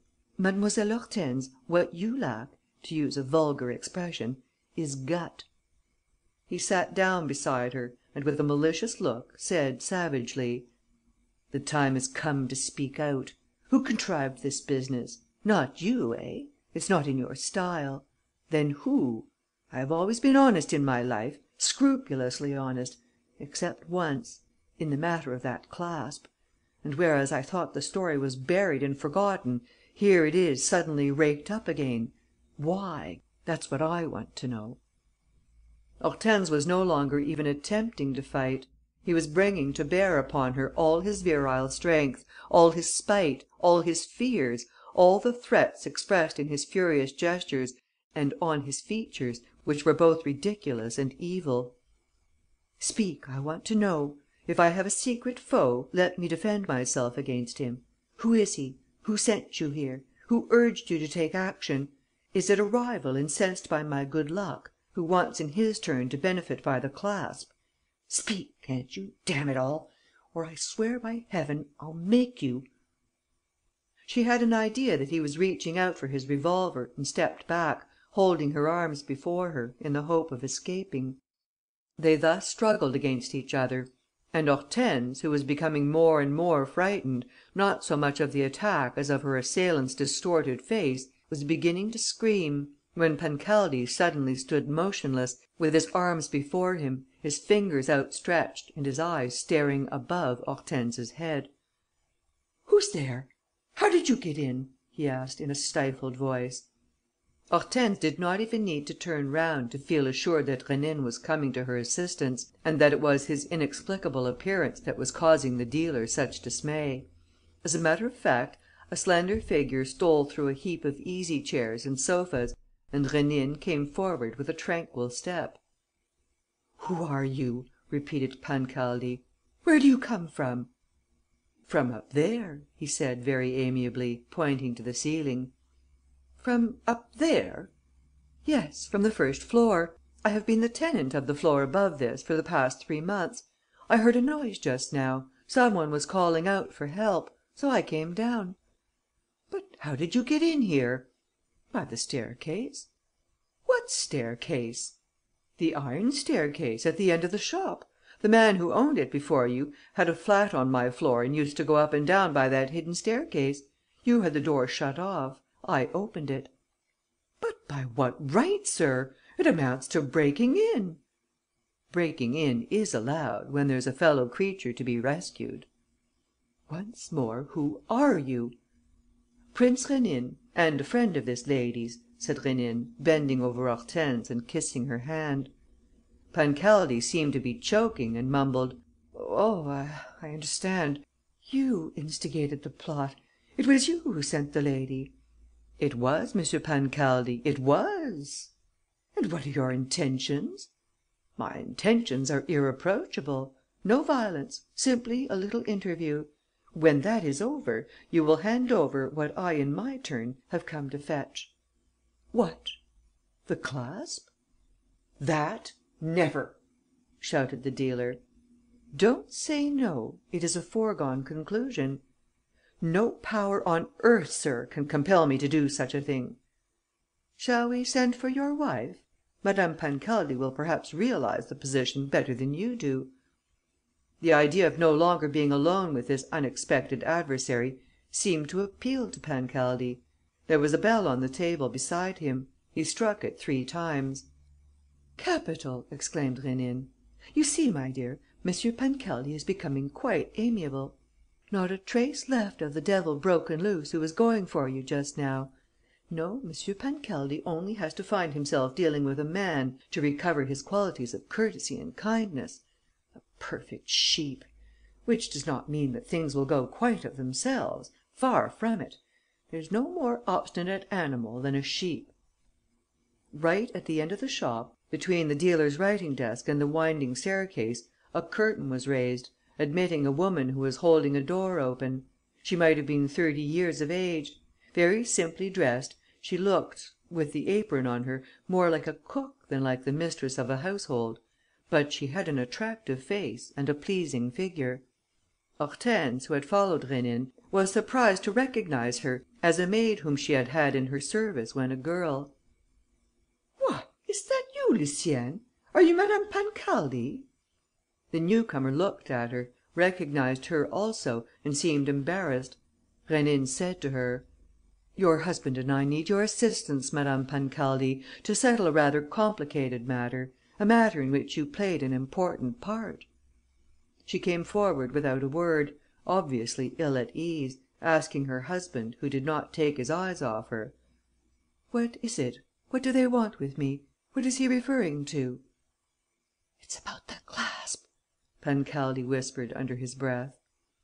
These few words were enough to make Madame Pancaldi realize to the full the seriousness of her position; and she did not try to keep her countenance or to retort with futile protests. She sank into a chair, sighing: "Oh, that's it. I understand. Mademoiselle Hortense has found the track. Oh, it's all up with us." There was a moment's respite. The struggle between the adversaries had hardly begun, before the husband and wife adopted the attitude of defeated persons whose only hope lay in the victor's clemency. Staring motionless before her, Madame Pancaldi began to cry. Rénine bent over her and said: "Do you mind if we go over the case from the beginning? We shall then see things more clearly. And I am sure that our interview will lead to a perfectly natural solution. This is how things happened. 9 years ago, when you were lady's maid to Mademoiselle Hortense in the country, you made the acquaintance of M. Pancaldi, who soon became your lover. You were both of you Corsicans. In other words, you came from a country where superstitions are very strong and where questions of good and bad luck, the evil eye, and spells and charms exert a profound influence over the lives of one and all. Now it was said that your young mistress's clasp had always brought luck to its owners. That was why, in a weak moment prompted by M. Pancaldi, you stole the clasp. 6 months afterwards, you became Madame Pancaldi. That is your whole story, is it not, told in a few sentences? The whole story of 2 people who would have remained honest members of society if they had been able to resist that casual temptation. I need not tell you how you both succeeded in life and how, possessing the talisman, believing its powers and trusting in yourselves, you rose to the first rank of antiquarians. To day, well off, owning this shop, the Mercury, you attribute the success of your undertakings to that clasp. To lose it would to your eyes spell bankruptcy and poverty.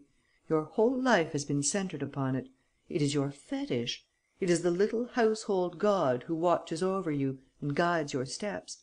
It is there, somewhere, hidden in this jungle; and no one, of course, would ever have suspected anything, for, I repeat, you are decent people, but for this one lapse, if an accident had not led me to look into your affairs."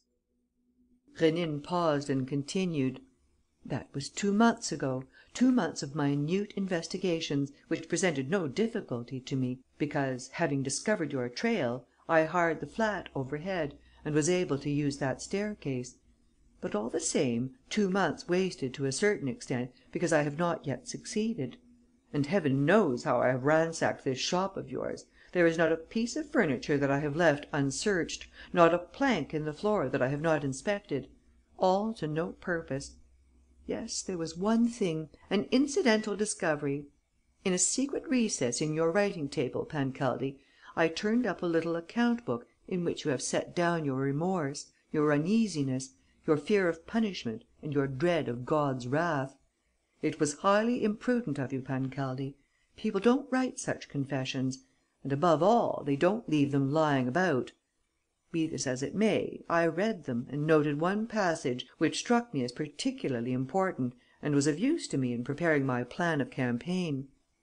Should she come to me, the woman whom I robbed, should she come to me as I saw her in her garden while Lucienne was taking the clasp, should she appear to me wearing the blue gown and the toque of red leaves, with the jet necklace and the whip of 3 plaited rushes which she was carrying that day, should she appear to me thus and say, 'I have come to claim my property,' then I shall understand that her conduct is inspired from on high and that I must obey the decree of Providence. That is what is written in your book, Pancaldi, and it explains the conduct of the lady whom you call Mademoiselle Hortense. Acting on my instructions and in accordance with the setting thought out by yourself, she came to you, from the back of beyond, to use your own expression. A little more self-possession on her part, and you know that she would have won the day. Unfortunately, you are a wonderful actor. Your sham suicide put her out, and you understood that this was not a decree of Providence, but simply an offensive on the part of your former victim. I had no choice, therefore, but to intervene. Here I am. And now let's finish the business. Pancaldi, that clasp." "No," said the dealer, who seemed to recover all his energy at the very thought of restoring the clasp. "And you, Madame Pancaldi?" "I don't know where it is," the wife declared. "Very well. Then let us come to deeds. Madame Pancaldi, you have a son of 7 whom you love with all your heart. This is Thursday; and, as on every Thursday, your little boy is to come home alone from his aunt's. 2 of my friends are posted on the road by which he returns, and, in the absence of instructions to the contrary, will kidnap him as he passes." Madame Pancaldi lost her head at once. "My son! Oh, please, not that! I swear that I know nothing. My husband would never consent to confide in me."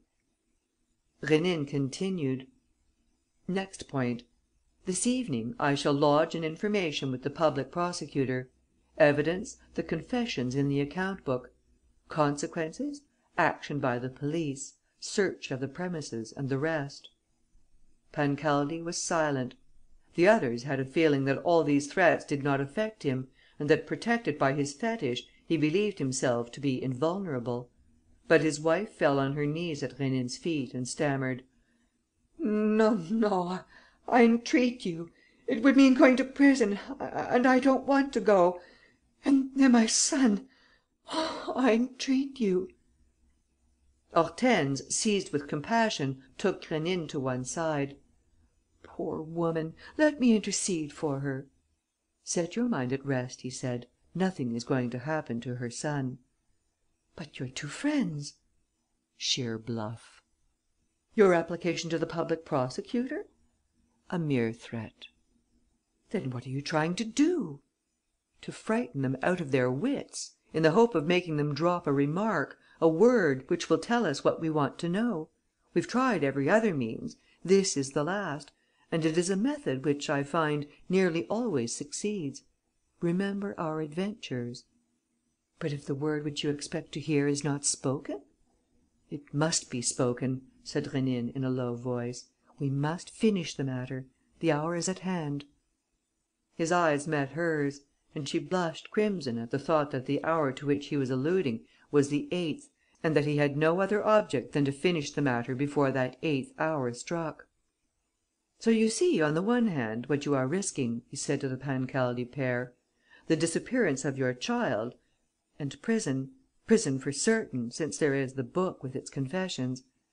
And now, on the other hand, here's my offer: 20,000 francs if you hand over the clasp immediately, this minute. Remember, it isn't worth 3 louis." No reply.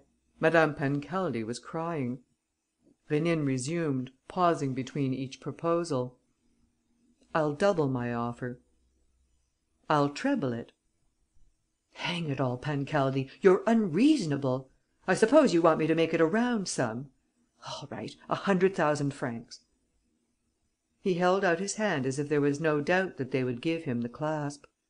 Madame Pancaldi was the first to yield and did so with a sudden outburst of rage against her husband: "Well, confess, can't you? Speak up!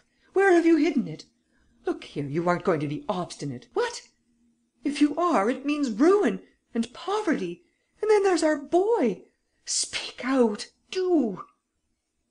Hortense whispered: "Rénine, this is madness. The clasp has no value." "Never fear," said Rénine. "He's not going to accept. But look at him. How excited he is! Exactly what I wanted. Ah, this, you know, is really exciting: to make people lose their heads, to rob them of all control over what they are thinking and saying.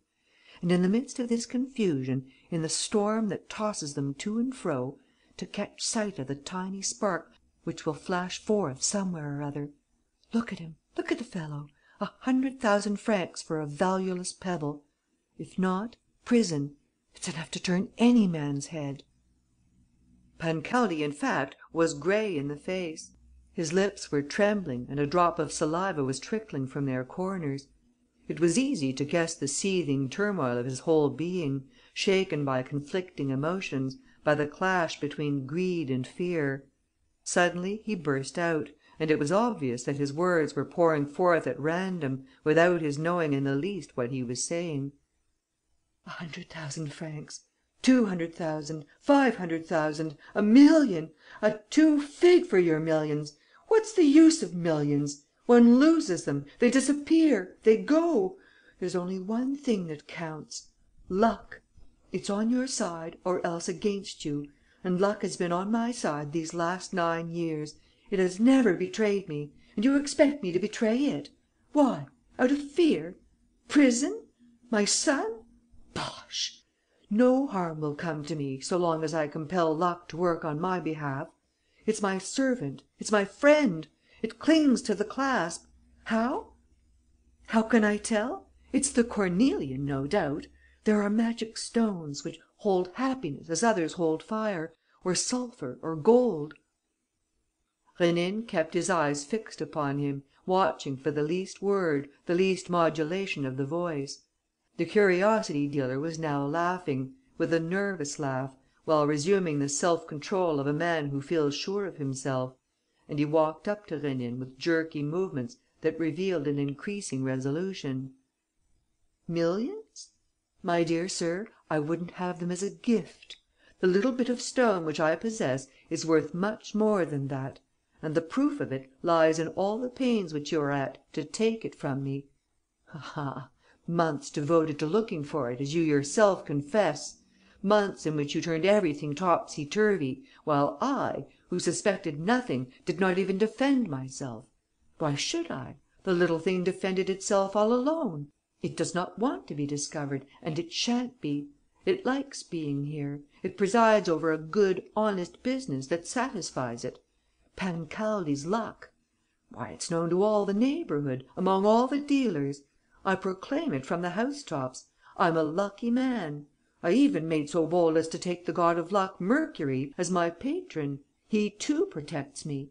See, I've got Mercuries all over my shop. Look up there, on that shelf: a whole row of statuettes, like the one over the front door. Proof signed by a great sculptor, who went smash and sold them to me. Would you like one, my dear sir? It will bring you luck too. Take your pick. a present from Pancaldi, to make up to you for your defeat. Does that suit you?" He put a stool against the wall, under the shelf, took down a statuette and plumped it into Rénine's arms. And, laughing heartily, growing more and more excited, as his enemies seemed to yield ground and to fall back before his spirited attack, he explained: "Well done! He accepts. And the fact that he accepts shows that we are all agreed. Madame Pancaldi, don't distress yourself.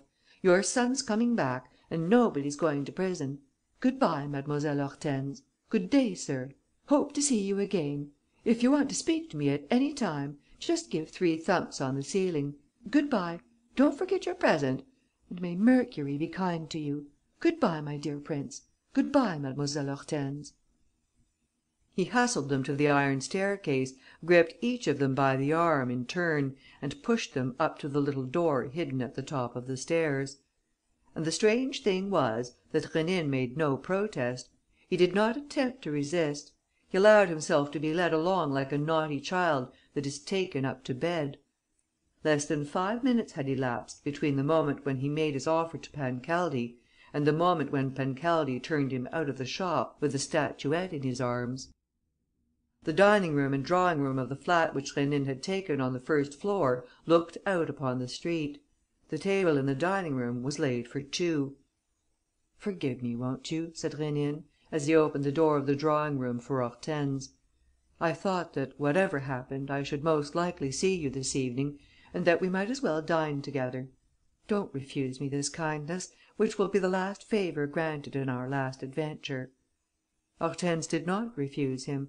The manner in which the battle had ended was so different from everything that she had seen hitherto that she felt disconcerted. At any rate, why should she refuse, seeing that the terms of the contract had not been fulfilled? Rénine left the room to give an order to his manservant. 2 minutes later, he came back for Hortense. It was then a little past 7. There were flowers on the table; and the statue of Mercury, Pancaldi's present, stood overtopping them. "May the god of luck preside over our repast," said Rénine. He was full of animation and expressed his great delight at having her sitting opposite him. "Yes," he exclaimed, "I had to resort to powerful means and attract you by the bait of the most fabulous enterprises. You must confess that my letter was jolly smart. The 3 rushes, the blue gown: simply irresistible!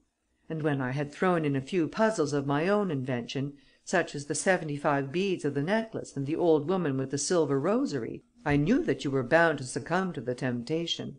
Don't be angry with me. I wanted to see you and I wanted it to be to day. You have come and I thank you." He next told her how he had got on the track of the stolen trinket. "You hoped, didn't you, in laying down that condition, that I shouldn't be able to fulfil it? You made a mistake, my dear. The test, at least at the beginning, was easy enough, because it was based upon an undoubted fact: the talismanic character attributed to the clasp. I had only to hunt about and see whether among the people around you, among your servants, there was ever any one upon whom that character may have exercised some attraction. Now, on the list of persons which I succeeded in drawing up, I at once noticed the name of Mademoiselle Lucienne as coming from Corsica. This was my starting point. The rest was a mere concatenation of events."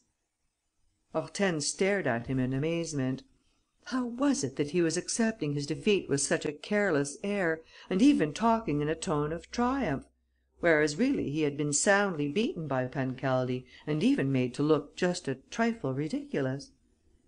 She could not help letting him feel this, and the fashion in which she did so betrayed a certain disappointment, a certain humiliation. "Everything is a concatenation of events. Very well. But the chain is broken, because, when all is said, though you know the thief, you did not succeed in laying hands upon the stolen clasp." The reproach was obvious. Rénine had not accustomed her to failure. And, furthermore, she was irritated to see how heedlessly he was accepting a blow which, after all, entailed the ruin of any hopes that he might have entertained. He did not reply. He had filled their 2 glasses with champagne and was slowly emptying his own, with his eyes fixed on the statuette of Mercury. He turned it about on its pedestal and examined it with the eye of a delighted connoisseur. What a beautiful thing is a harmonious line! Colour does not uplift me so much as outline, proportion, symmetry, and all the wonderful properties of form. Look at this little statue. Pancaldi's right. It's the work of a great artist. The legs are both slender and muscular. The whole figure gives an impression of buoyancy and speed. It is very well done. There's only one fault, a very slight one. Perhaps you've not noticed it." "Yes, I have," said Hortense. "It struck me the moment I saw the sign outside. You mean, don't you, a certain lack of balance? The god is leaning over too far on the leg that carries him. He looks as though he were going to pitch forward." "That's very clever of you," said Rénine. "The fault is almost imperceptible and it needs a trained eye to see it. Really, however, as a matter of logic, the weight of the body ought to have its way and, in accordance with natural laws, the little god ought to take a header." After a pause, he continued: "I noticed that flaw on the first day. How was it that I did not draw an inference at once? I was shocked because the artist had sinned against an aesthetic law, whereas I ought to have been shocked because he had overlooked a physical law, as though art and nature were not blended together, and as though the laws of gravity could be disturbed without some fundamental reason." "What do you mean?" asked Hortense, puzzled by these reflections, which seemed so far removed from their secret thoughts. "What do you mean?" "Oh, nothing," he said. "I am only surprised that I didn't understand sooner why Mercury did not plump forward, as he should have done." "And what is the reason?" "The reason? I imagine that Pancaldi, when pulling the statuette about to make it serve his purpose, must have disturbed its balance, but that this balance was restored by something which holds the little god back and which makes up for his really too dangerous posture." "Something, you say?" "Yes, a counterweight." Hortense gave a start. She too was beginning to see a little light. She murmured: "A counterweight? Are you thinking that it might be in the pedestal?" "Why not?" "Is that possible? But if so, how did Pancaldi come to give you this statuette?" "He never gave me this one," Rénine declared. "I took this one myself." "But where? And when?" "Just now, while you were in the drawing room. I got out of that window, which is just over the signboard and beside the niche containing the little god, and I exchanged the two, that is to say, I took the statue which was outside and put the one which Pancaldi gave me in its place." "But doesn't that one lean forward?" "No, no more than the others do, on the shelf in his shop. But Pancaldi is not an artist. A lack of equilibrium does not impress him. He will see nothing wrong; and he will continue to think himself favoured by luck, which is another way of saying that luck will continue to favour him. Meanwhile, here's the statuette, the one used for the sign.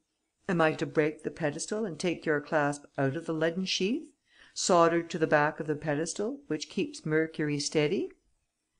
"No, there's no need for that," Hortense hurriedly murmured. Rénine's intuition, his subtlety, the skill with which he had managed the whole business: to her, for the moment, all these things remained in the background.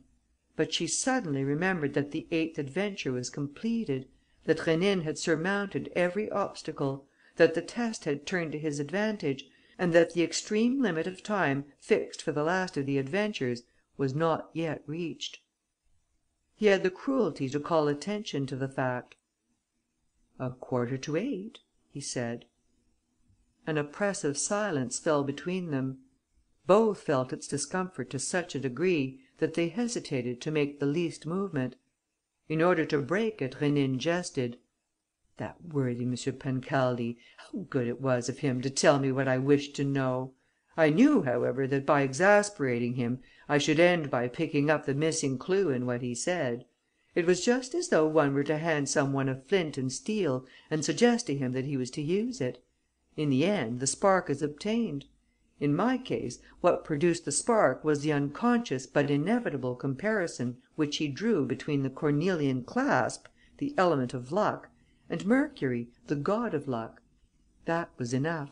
I understood that this association of ideas arose from his having actually associated the two factors of luck, by embodying one in the other, or, to speak more plainly, by hiding the trinket in the statuette. And I at once remembered the Mercury outside the door and its defective poise. Rénine suddenly interrupted himself. It seemed to him that all his remarks were falling on deaf ears. Hortense had put her hand to her forehead and, thus veiling her eyes, sat motionless and remote. She was indeed not listening. The end of this particular adventure and the manner in which Rénine had acted on this occasion no longer interested her. What she was thinking of was the complex series of adventures amid which she had been living for the past 3 months and the wonderful behaviour of the man who had offered her his devotion. She saw, as in a magic picture, the fabulous deeds performed by him, all the good that he had done, the lives saved, the sorrows assuaged, the order restored wherever his masterly will had been brought to bear. Nothing was impossible to him. What he undertook to do, he did. Every aim that he set before him was attained in advance. And all this without excessive effort, with the calmness of one who knows his own strength and knows that nothing can resist it. Then what could she do against him? Why should she defend herself and how? If he demanded that she should yield, would he not know how to make her do so?